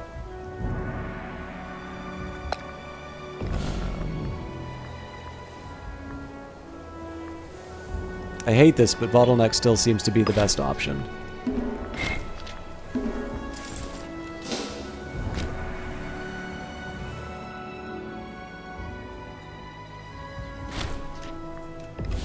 Okay, so we did get the Siege of Ancona. I don't know why we weren't allowed to to claim the siege, but we'll also make sure that we empty out the treasury. As the largest city of the province of Etruria, Plesia plays an essential role in controlling the area by introducing their population to Roman culture and assimilating some of them with our own ways. We could turn them to our cause and make sure the province will stay loyal as we continue our expansion in the future. Say good, more Romans. This will cost us civic power, but again, it's nice to have. It's nice to lose the local unrest. So, and it's a token amount, but we will we'll make sure that we reduce our aggressive expansion by even that small amount. Do you think they'll have an Attila DLC? Yeah, I mean Attila would. So this game ends in AD 30, which is basically just at the start of the Empire. So you have the game will cover the period. If you want to think of mechanically about how the fall of the Republic might be modeled in this game, it'd be essentially something along the lines of you've got a disloyal populist general named Caesar, who forms a successful rebellion, becomes consul, assassination plot against them, let's say. And then there is ultimately another civil war through I don't think there's inherited family members, so Octavian, I suppose, would just have to start off as a member of the Julii family. But essentially you have another big civil war with Lepidus, Antony, and Octavian, and there are decisions that you wind up making inside the game here. So first of all, you can change the laws, which I forgot to mess around with. I was actually thinking with my corruption problems, the Lexicilla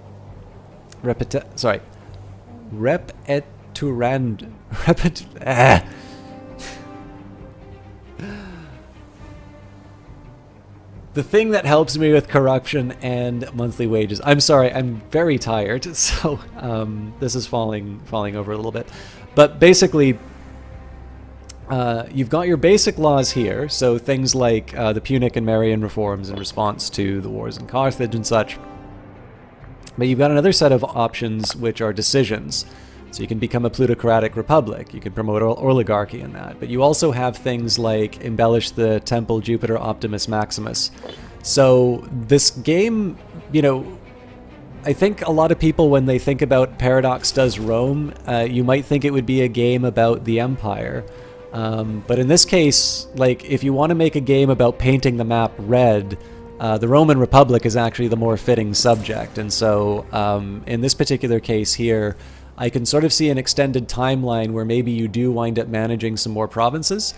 But in the case of Attila, essentially you've got, hundreds of years of history after this game ends to turn that into a DLC. So I would see, I could see that working as a mod maybe, but I also think sort of the ideas that would drive a mod like that would probably be, I have a feeling like those would probably be a little bit different from what they're trying to capture inside this game.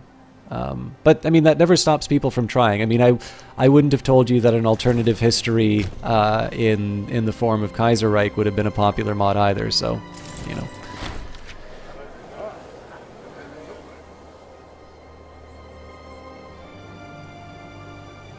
Yeah, it would be, But I mean, like I said, going back and forth in time would actually be... The fact is that you've got a lot of interesting history that you can play with in this region, right? Like, for me, I'd really like to see the Peloponnesian War.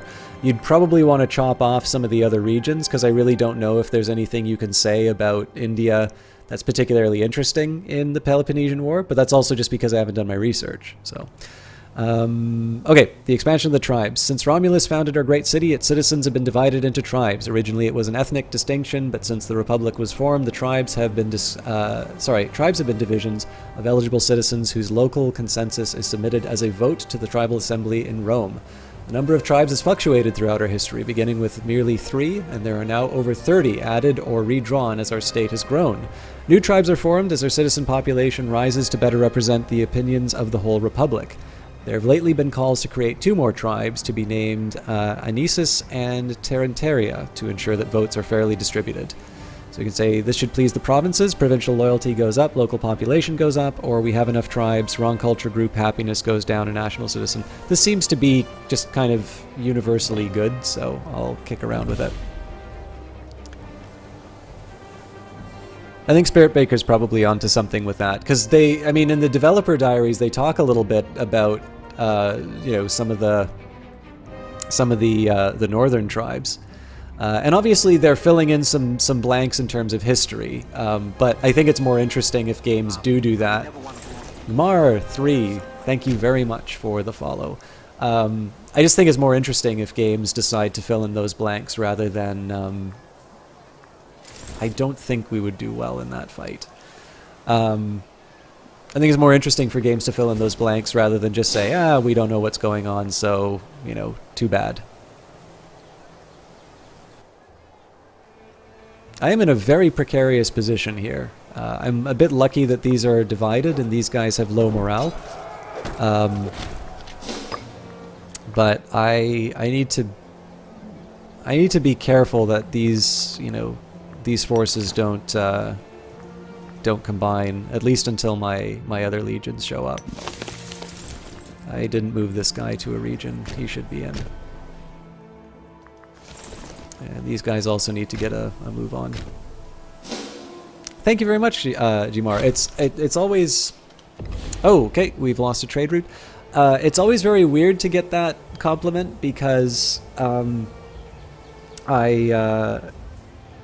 was born with it. I didn't do anything. Actually, that's not entirely true. I had a speech impediment when I was little, but I've done very little to earn that.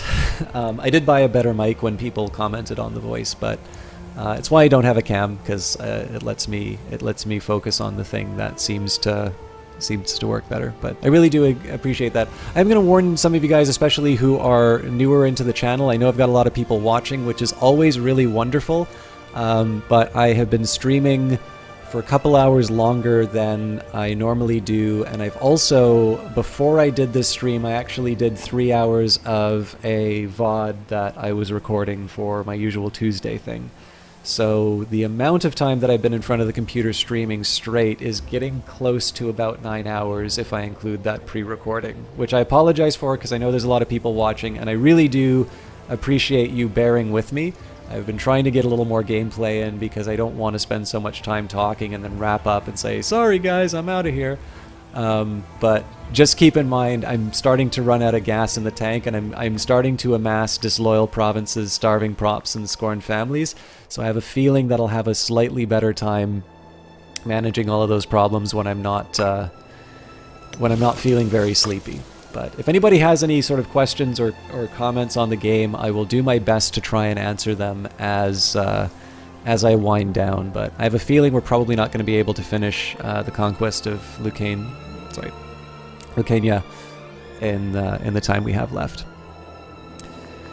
Okay, so I've lost my grain imports, so now I get an option of picking livestock, wine, olives, or hemp.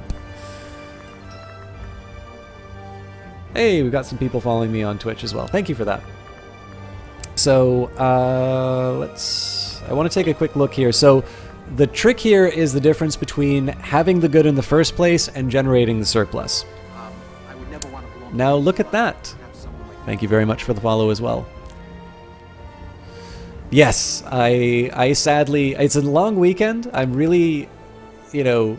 If there was a time for me to do something like 16 hours straight, it would probably be this time, but I'm hoping to use this long weekend to do a whole bunch of other things. So this is just a hobby for me, and it does take up a lot of time, but I also, like I said, I don't like taking some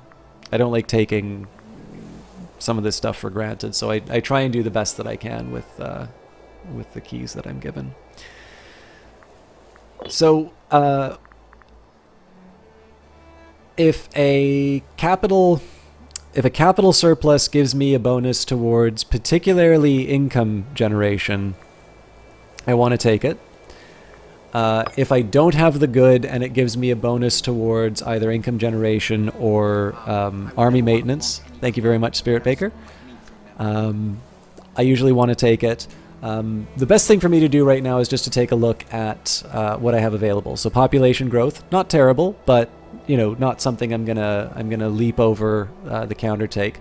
Wine, I already have the surplus, so essentially in this case I would just be making the freemen in the home province happy. We also have national slave happiness, so in this case I'd really be looking for another 2% of local slave happiness. Hemp will improve slave output. This is a pretty big deal for me here. We don't have it. And if I want an idea in terms of what the slave output is going to be, we can take a look at... Oh, not trade route. There's got to be trade goods here somewhere. So I'm still getting used to this map.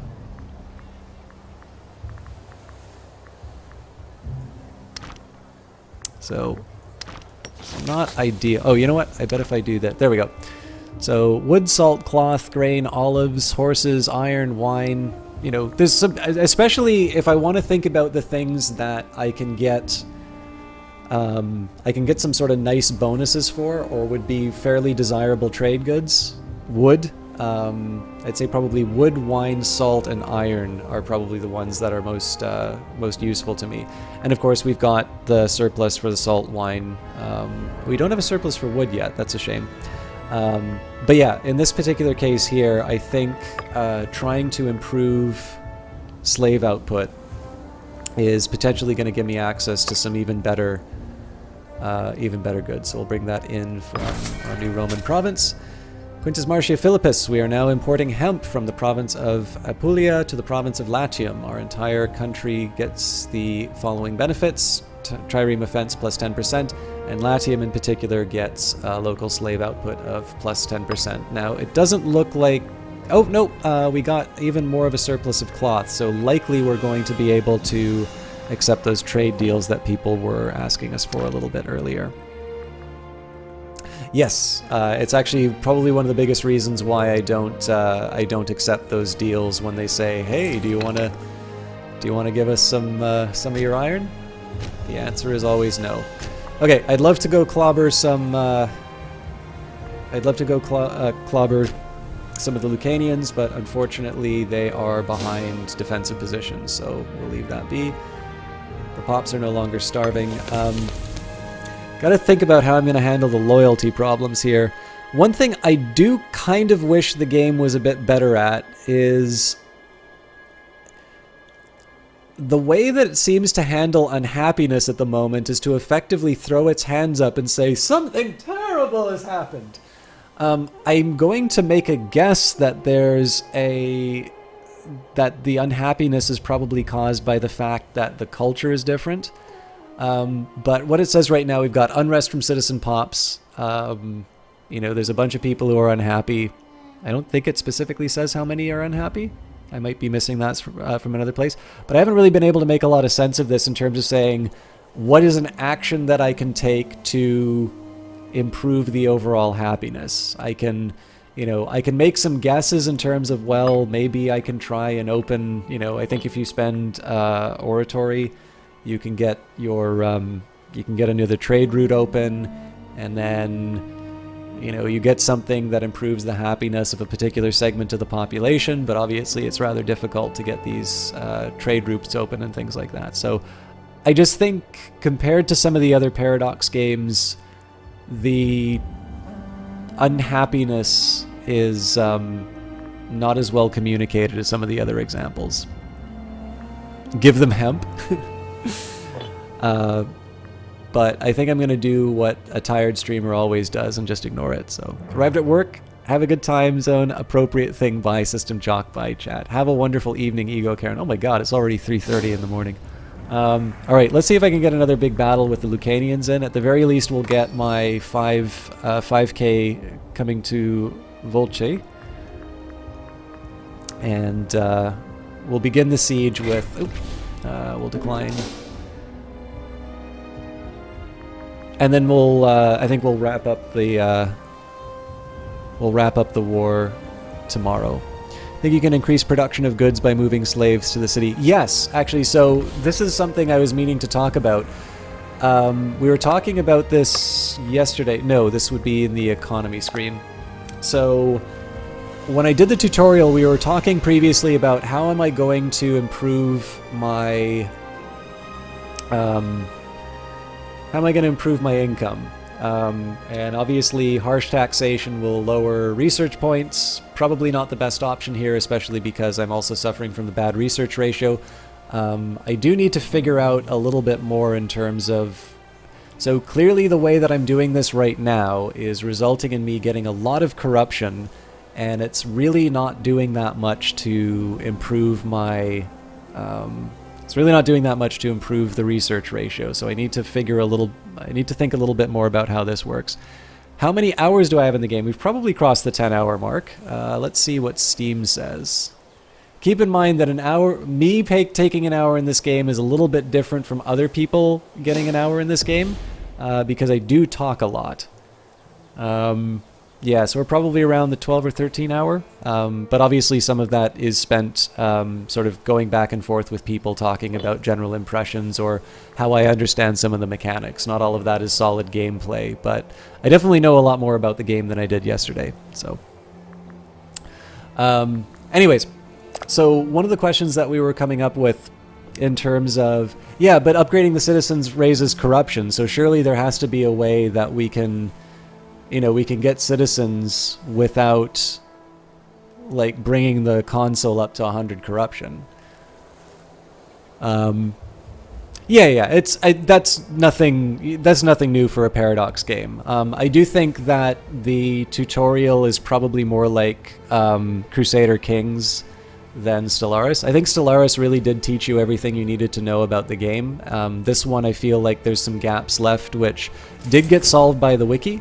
But it is, it is still worth mentioning that I did require that external intervention before some of those things made sense. But that's fine. I mean, that, to me, half of the fun is learning the game. So, but from yesterday we were talking. It's like, okay, so do I want to tax commerce more? I'll get 15%.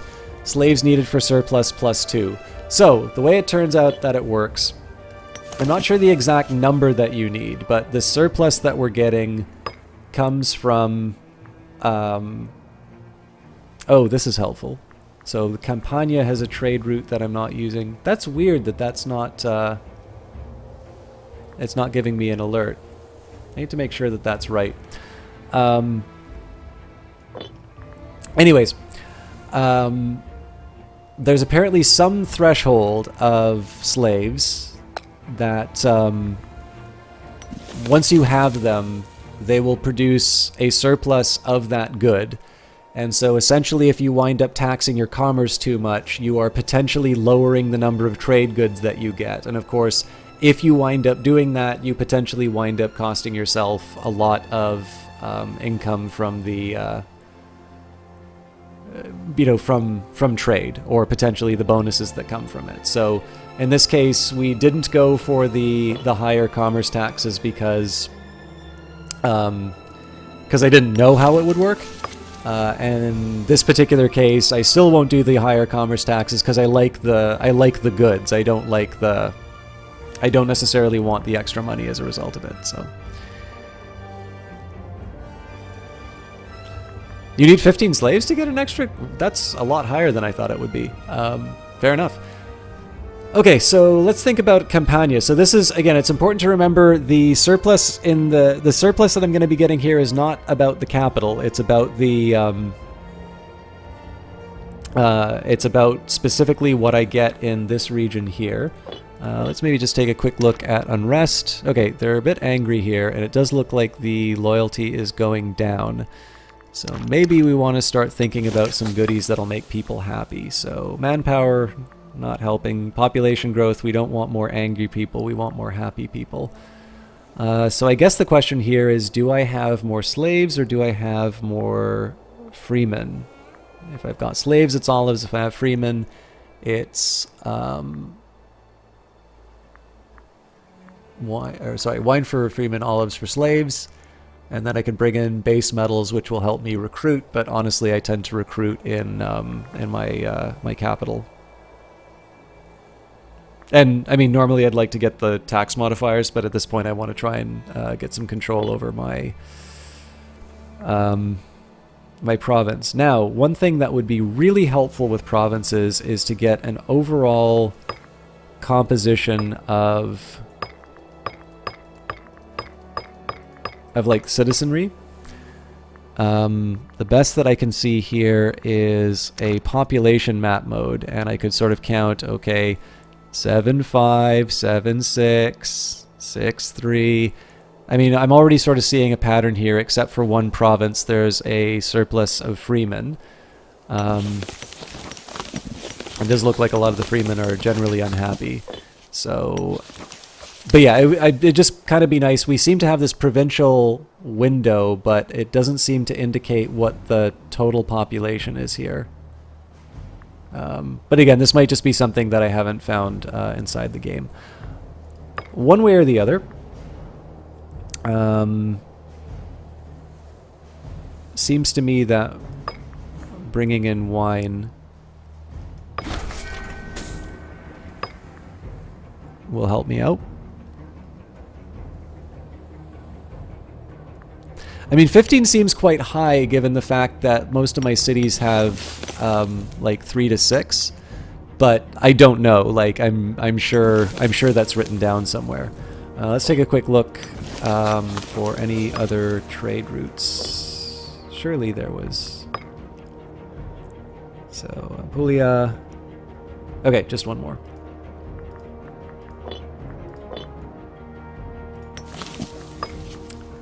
I'm assuming they're becoming disloyal as well. Oh boy, yes they are.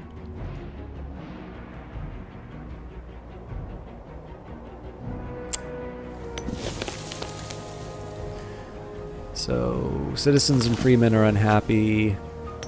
Tribesmen are surprisingly placid about it. Little man Darkstar, thank you very much for the follow.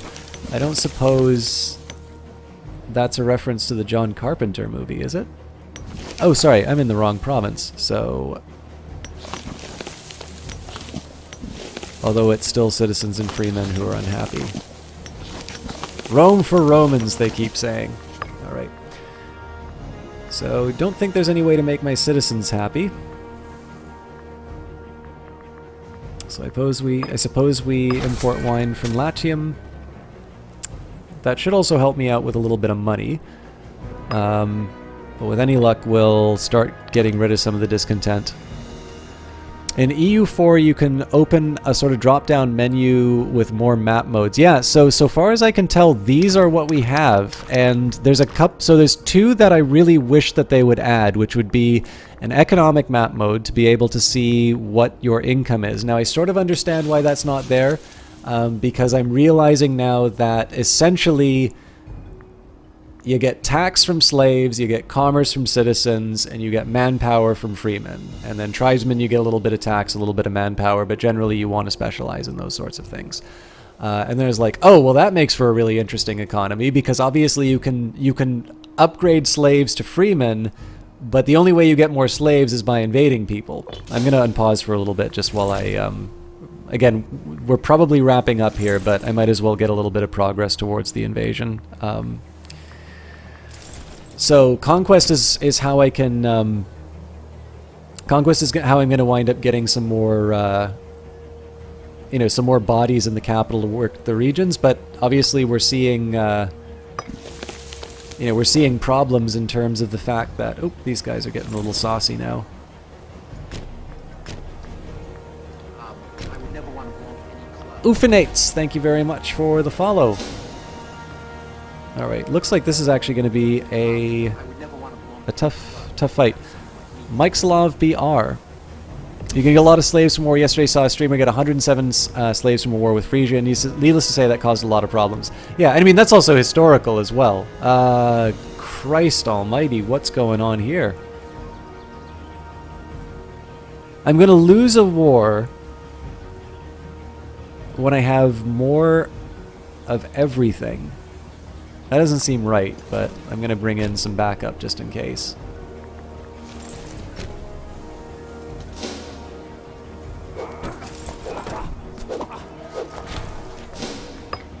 I have no idea why it said...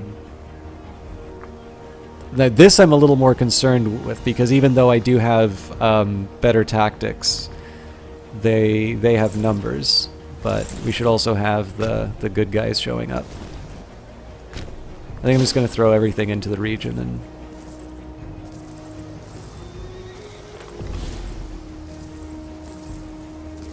Hey, no problem, Malexab. I mean, the big thing is that there are definitely people who do not like my style, so... Oh, looks like they picked the counter. I'm not really in a position to look down my nose at other streamers. I think everybody's kind of got their own style, and a lot more about this is just finding a good match for the sort of stuff that you enjoy. But I always do appreciate the kind words, because I don't always get a chance to have a broader audience like I do right now. So I really do appreciate that.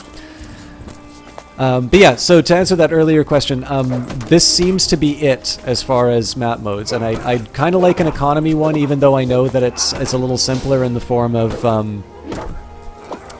slaves give you tax.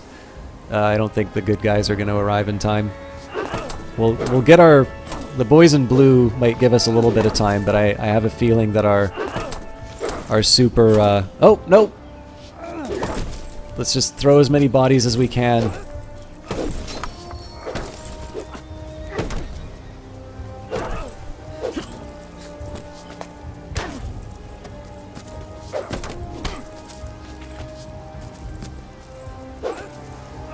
Okay, the 6,000 might buy me enough time to get the 15,000 in, but this is going to be a very costly win. Not exactly a Pyrrhic victory, but...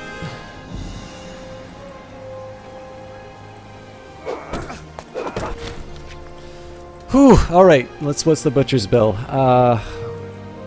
8,620 of our 2,412 troops were killed in exchange for 6,136 of them.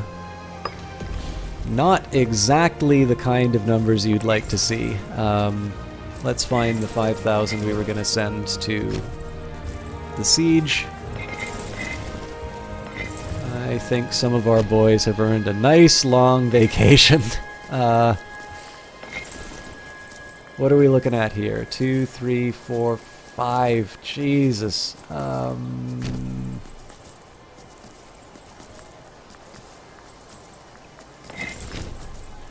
well, they're moving no matter what. Yeah, they absolutely... Gleaming, helmets gleaming in the sunlight. That's exactly how they were supposed to arrive. That's not exactly a win that I would want to go for. I definitely got overconfident with that legion, and that's definitely gonna show up in my manpower. In addition to all the sieges we're doing, keep in mind we still need to kick these guys to the curb.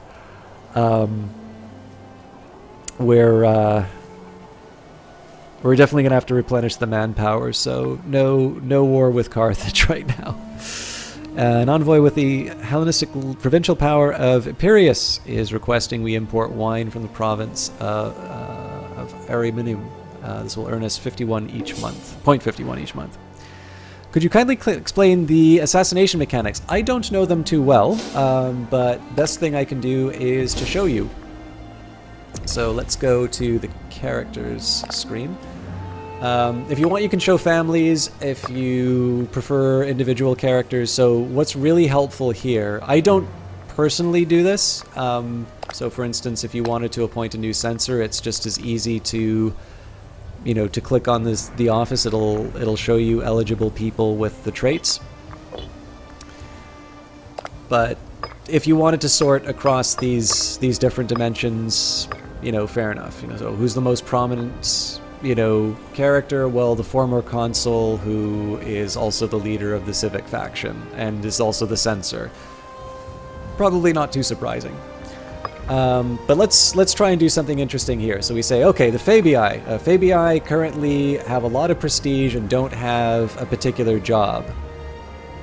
This is going to cause their loyalty. Remember, by the way, this is the guy who has a bunch of loyal legions. So we might want to make sure that his loyalty is in is in better shape. Maybe we can make friends with him. But you wanted to see Assassination, so we'll head back there. I need to figure out how I'm going to get this guy a job. I could try granting him stipends, but I don't think that'll be enough. I could also reward the veterans to basically pay them off. Oh, apparently I can't assassinate him.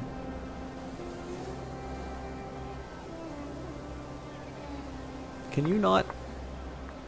I thought you could assassinate fellow Romans. Let's try and find a populist guy I don't like.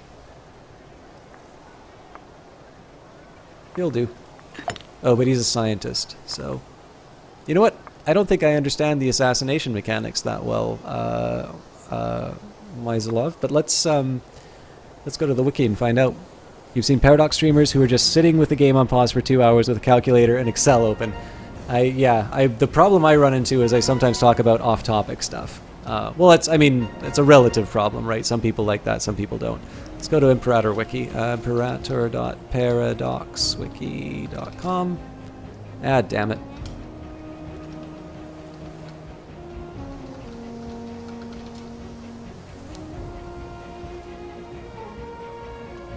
You can definitely assassinate... well, actually, enemy generals is a question. The one thing I don't understand about that is how I actually access enemy generals. But if I wanted to plot the assassination of a ruler, right-click. It's just like Crusader Kings, really. You can right-click on the portrait, or you can click on the character itself.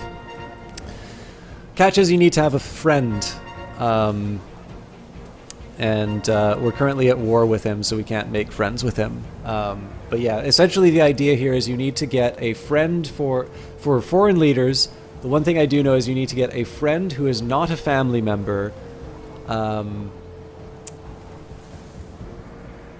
you need to pay something like 200 military. It should say it here. Well, 210 because of the corruption of my my consul. But you need a friend in Lucania to do the job, and that friend can't be a family member.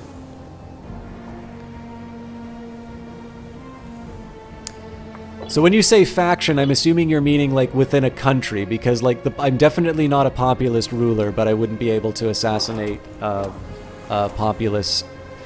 I didn't seem to be able to assassinate a populist candidate.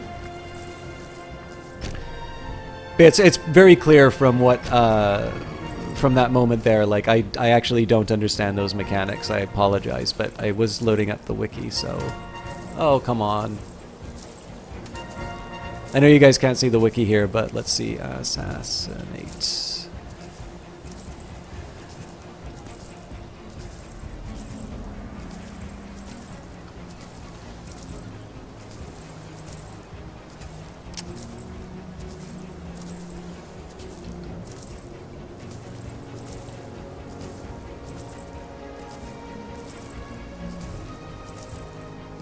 Nice. Interactions. Interaction. Assassinate. Foreign characters can be attempted to assassinate. So we've definitely learned that with the leader. What isn't clear is how I would access one of his cohorts to be able to...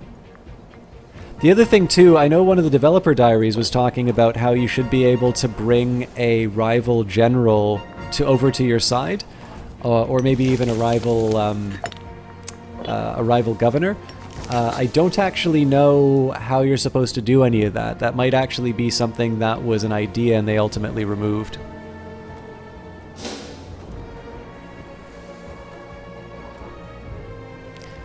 Yeah, the thing that's funny about... Holy crap!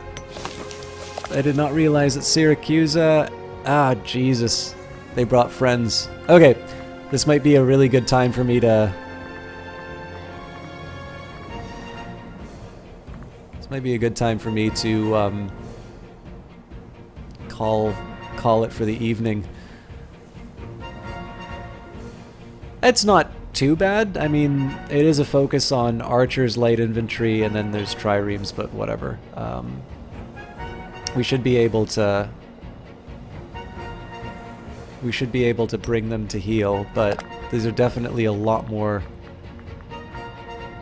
These are a lot more people than I originally thought. I think I'm a little bit used to the old Paradox games where I suppose like an EU4, mechanically you can, there's nothing saying that somebody can't sign an alliance during a war, but usually whenever you have, like whenever you try to do an alliance when you're in a war, people won't join in. I'm pretty sure Syracusa wasn't allied with Lucania at the start of this war. Or I just wasn't paying attention. That's definitely another possibility. Shinobi has definitely got it right. So individual characters like CK2, although obviously the level of interaction with individual characters. I think this will be it for gameplay for tonight, guys, because I'm going to need... One, I'm going to need to clear my head. Two, I'm going to need to...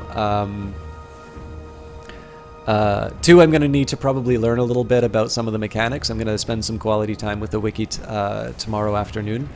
And number three, I just need some sleep and need to do something that's not sitting in front of a computer. But I will talk a little bit about the game. I would love to host someone. I do not know a lot of Paradox streamers. Like, the only person I really know who streams Paradox games is Alex the Rambler. And obviously, I got a very nice host earlier on by Metagaming TV. Sight unseen. I don't believe I've seen Metagaming before, so it would be very nice if I can get a recommendation for something that you guys might enjoy. It's nice to sort of pass something like that along, but I am going to need some. I'm going to need some recommendations if any of you have some.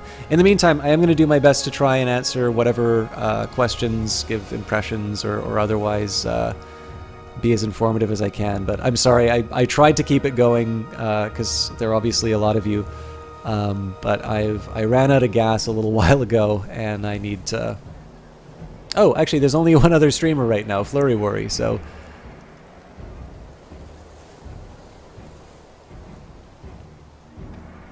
Don't worry about the head, you don't see me anyway. Yeah. Alright, does anybody have any big problems with me hosting Flurry Worry? Cool. I'm glad that you guys like that. I'll just kind of... I do like to do a recap of this stuff. So, yesterday we spent some quality time with Imperator. I got to do the tutorial. I learned a little bit about what was going on. Oh, you know what? Somebody was asking about Macedonia. So, let's save the game. That's something that I can do. I can do that new game and show off Macedonia, although I think the person who was asking that isn't here right now. Last stream we went in totally blind. I hadn't read Devil Diaries, hadn't read the wiki, did the tutorial. Based on what I know now compared to when I started that tutorial, I feel like the tutorial is more like Crusader Kings rather than Stellaris. I think Stellaris you can have a fair shot at knowing everything you need to know about that game only playing the tutorial. I feel like this game you need a little bit... You either need familiarity with an existing Paradox game, or you need some supplement from either watching another streamer, or reading the wiki, or doing whatever it is that you use to inform yourself inside the game. That's not necessarily a knock, because I love Crusader Kings 2, and I didn't think that the tutorial told me everything that I needed to know either. But especially if this is going to be your first Paradox game, do keep in mind that there's probably going to be another layer of information that you required, and it would be helpful to sort of plan for how you learn best. I also think it's a great, I'm really interested in Rome, so if this were to be my first Paradox game, I'd probably have a really good time with it, because I tend to find that I am motivated to learn about a game that is about a subject I'm interested in. So it's one of the reasons I like playing Holland all the time in EU4. I didn't like EU4 when I first played it. Now I'm obsessed with it. I don't play it on stream, but I've got a lot of time in that. So just keep that in mind. If you're going to be going in with this as your first game, there's going to be probably a degree of learning that might be unlike some of the other games that you've played. Of course, if you're familiar with Paradox games, there's a lot that is very in common. I'd say probably the biggest difference from a map point of view, it's like there's a lot going on here. It's sort of city, this is a city, this is a province, and obviously there's a lot of it. It's not the whole world, but it's a huge map when you actually consider the amount that's going on. Although it does lead to some interesting tactical decisions, because things like attrition matters a lot more than in other games. And you have things like, oh, I need to consider, is this a mountain pass? Am I going to be able to, each time I've tried to take out the Etruscans, I've learned a little something in terms of moving my units around. And when I think back to other Paradox games like Stellaris, I think always the most interesting changes that have been introduced that I quite like have been ones that have involved sort of making me be a little more thoughtful in terms of my maneuvers and such. So I generally like these sorts of, I sort of like these touches. Today was a lot more about taking what I learned from the tutorial and taking what I perceive to be my big weaknesses, in terms of the fact that I really wasn't able to get my treasury in the black, and that I was running into a lot of manpower problems. Today's stream was a lot more about fixing those particular ones, or those problems, and I'd say by and large I've got those licked. What really helped me out was learning about using tactics a little bit more effectively. Obviously the fact that shock action is a default and it increases casualties for both sides by 10%. If I'm going to try and bleed every country out, I can't expect myself to have that much of a manpower. And then also being a little bit more thoughtful in terms of how I was building up my armies. I still love my Principes, but I'm trying to be a little bit smarter in terms of my army composition relative to who I'm fighting. And you can see it, right? We've never hit a point where we're at 0 manpower. We've definitely taken a lot more land than we did last time. We still have plenty gas in the tank as far as manpower is concerned. It's gonna be a little hairy to take this on. Like, obviously, 14 fresh cohorts of Syracusan, light infantry and archers is going to be something that's going to be tricky just because of the divisions of my armies and the fact that a lot of this is behind forts, but we should be able to make something of it. In fact, if these guys keep going further north, what I might do is just I just might have like a huge rush and take these guys on. Now it's hill terrain, so they're going to be in a very defensible position, but they're also desperate as far as morale is concerned. So that might be a last-ditch effort that I try.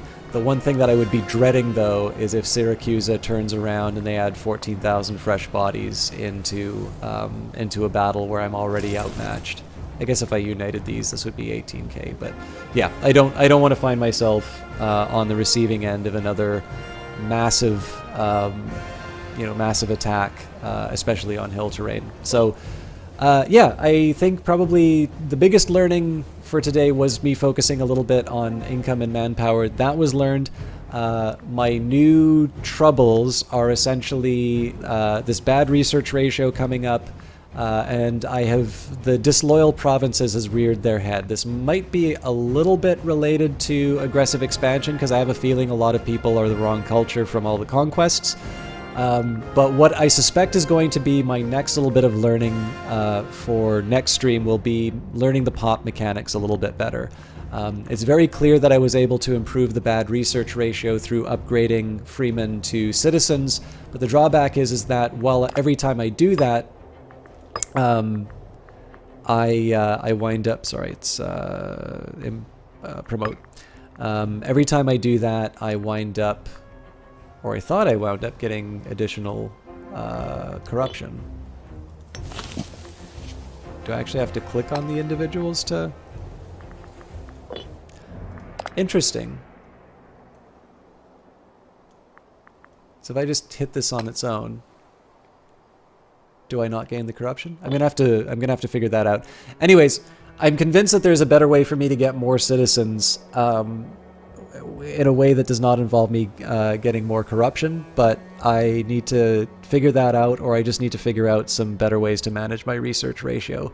And I have a feeling gaining a better understanding of pops is what's going to allow me to deal not with just the bad research ratio, but also to work on the disloyal provinces and such.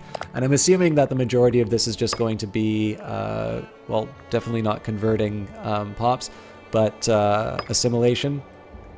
It's probably not a coincidence that the unhappy regions are the ones that I just recently conquered. I've got a large aggressive expansion, and they're all barbarians. So we'll see. That's kind of where I'm going to be aiming for tomorrow's stream if I can get around to it. All right, let me just catch up with everybody else who's going on. The Blue Belt, thank you for saying thank you for the stream. Gmar, thank you for... Okay, everybody here. There's going to be some people who have probably said nice things in chat, and I missed because I was doing my closing little wrap-up in terms of what I learned today. I'm not accustomed to having a very large number of people inside of my channel, and this is large for me, by the way, so also keep that in mind. But I'm actually a little bit more comfortable doing it, so it's one of the reasons I like doing the Cultist Simulator stuff on Steam. But I do know that sometimes it means that I miss a little bit of the chat activity, so I appreciate your patience in that regard. If the person who was asking about the Macedonian start, whether or not that was equal to Rome, let's bring that back up. In the meantime, while this is loading, so AJ said thank you. It crashed again.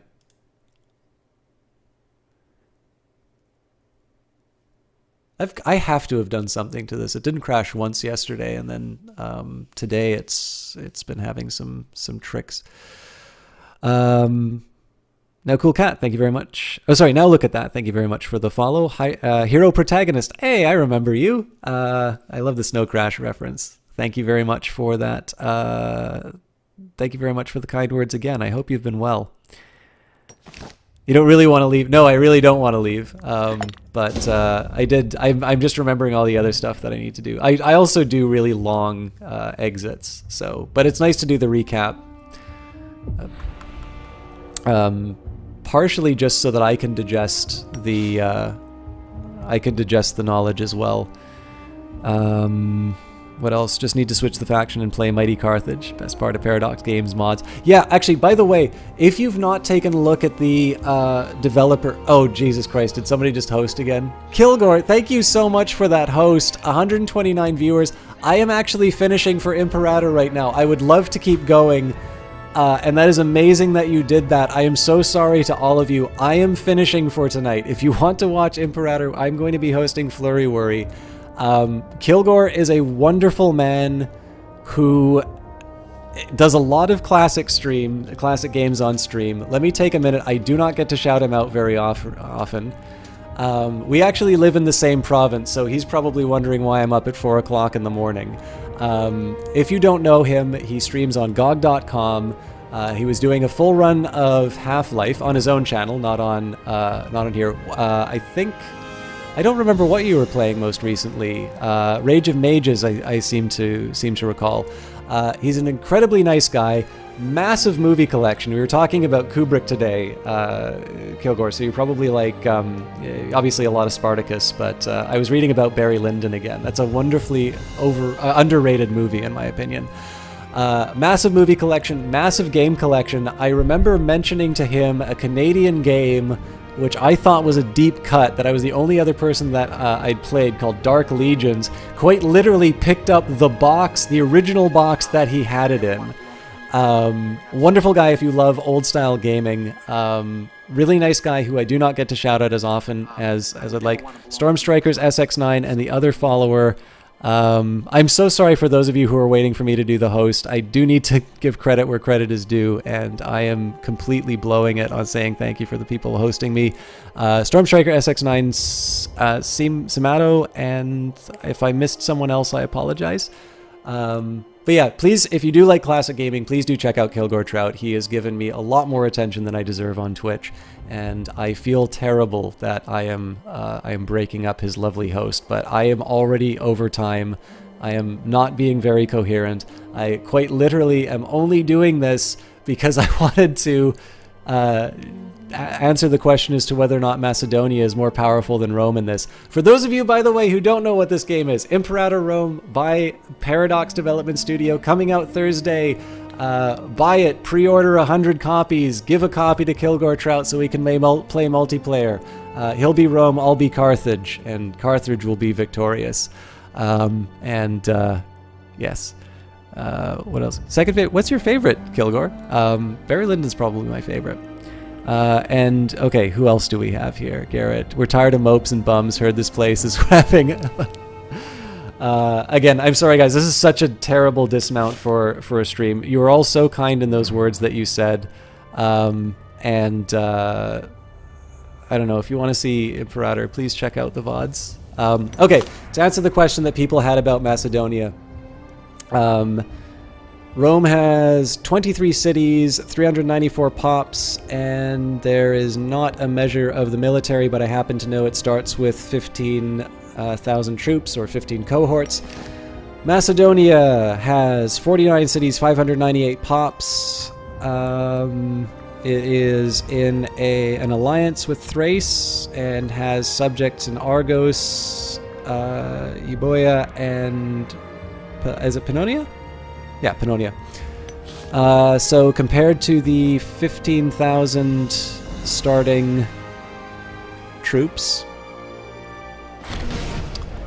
in Babylon 18 years ago, the Argrid king Alexander died suddenly at the age of 32. In the 5 years preceding his death, his continuing military success had reshaped the world known to the Greeks, his empire stretching uninterrupted from Egypt to the Indus.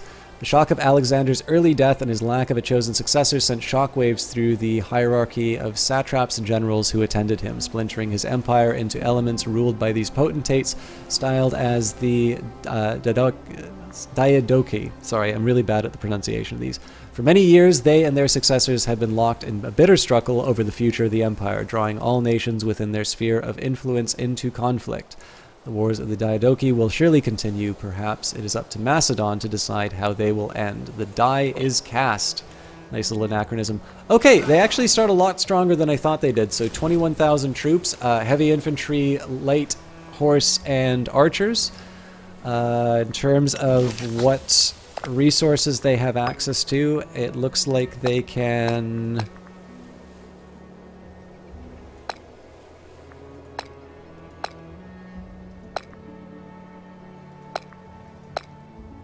Yep, so they can build everything that the Romans can. There may be some adjustments in terms of light cavalry and heavy cavalry I don't appreciate. Looks like they do start in a deficit, though, so they have more raw materials to work with. Does seem that their finances are a little bit wobbly. And I think the biggest problem here is that if you have an alliance with Thrace and you're next to Phrygia, I suspect probably your big challenge is that you have a large, nasty neighbor that's ready to eat you. Although they have 24 cohorts, so they're not quite ready to take on a big alliance like that. So Rome has a small surplus of 39. So yeah, Macedon is actually a lot stronger than I thought they would be at the start. Well, okay, actually, I didn't think it was like ridiculously weak. I think I would still probably prefer Rome as a start, just because you gain a whole bunch of claims on Italy, and generally, like the Etruscans, the Samnites are sort of known quantities that you can deal with. But I can definitely see somebody wanting to recreate Alexander's empire, and I think Macedonia would be... I'm personally quite interested in trying Egypt, but I think it's partly just because I want to see what monarchy works like. Anyways, I hope that was informative. I'm sorry for such a I don't know, an inelegant dismount. But for those of you who are interested in strategy games, especially from Kilgore's team, I am not a member of the GOG affiliate program anymore, but I believe Kilgore still has a link. I apologize if you don't. Assuming that he is still part of the affiliate program, if you want to buy this game through GOG, it is available for pre-order through them. And if you would like to have a little bit of the revenue go to a streamer you want to support, I'm sure Kilgore would appreciate you using that link. If you would prefer to get a Steam copy, it is available on Steam, it is available on the Humble Store, and you can also buy it directly on Paradox Plaza. Obviously, in that particular case, they don't need to pay the 30% that the other storefronts claim. And if you are not interested in strategy games, you just prefer to watch them, I'm going to be doing this for the next few days anyway. And what else? Doctor Strangelove is a really good choice. I don't know. Fear and Desire, his very first one. I'm willing to put up with a lot for Kubrick. He's my favorite filmmaker, but I'm not sure the first one was. Okay, good. Except Fear and Desire, we're on the same page. If the ruler from Macedonia dies, you can't do the Alexander Empire anymore. Okay, that's good to know. Anyways, guys, I'm obviously not being very coherent right now. I definitely want to pass on the love to another Imperator streamer. I feel terrible. Oh, actually, I don't know. It looks like there's a smaller streamer called, or well, maybe they're not. Maybe they're not a smaller streamer. Maybe they're just getting started. It's 0WEN. Has anybody seen this guy? Because I'd be very happy to give them a nice surprising host. You know, if we can. Certainly it would be. I mean, I'm assuming Flurry Worry is a known quantity. I see his name come up with a lot of Paradox stuff anyway, so. All right, we're gonna change it up then. Obviously, you guys know this title better than I do, so we're gonna try somebody new here. They go by the name of Owen. I've never seen them before. You don't actually need to do that raid message. I just do that so that you can have the link inside of chat. I hope you have a good time with it. They do have a key for Imperator. I hope you are as enjoyable to watch. Sorry, I hope you are as nice of an audience for him as you were for me. I had a lot of fun doing this. I will definitely be back with more, but I'm going to spend some time learning about how the pops work. And again, I really do appreciate all the time that you guys took to give me some encouragement. I'm sorry it's a little bit of a messy send-off, but I'm going to stop talking now. We will send a nice host to this young gentleman, and we'll see you next time. I hope you guys really enjoy. If you don't come back, by the way, I hope you have a great time with this game on Thursday. I know I'm certainly enjoying it. But the proof is in the pudding, and I hope you enjoy it as much as I do.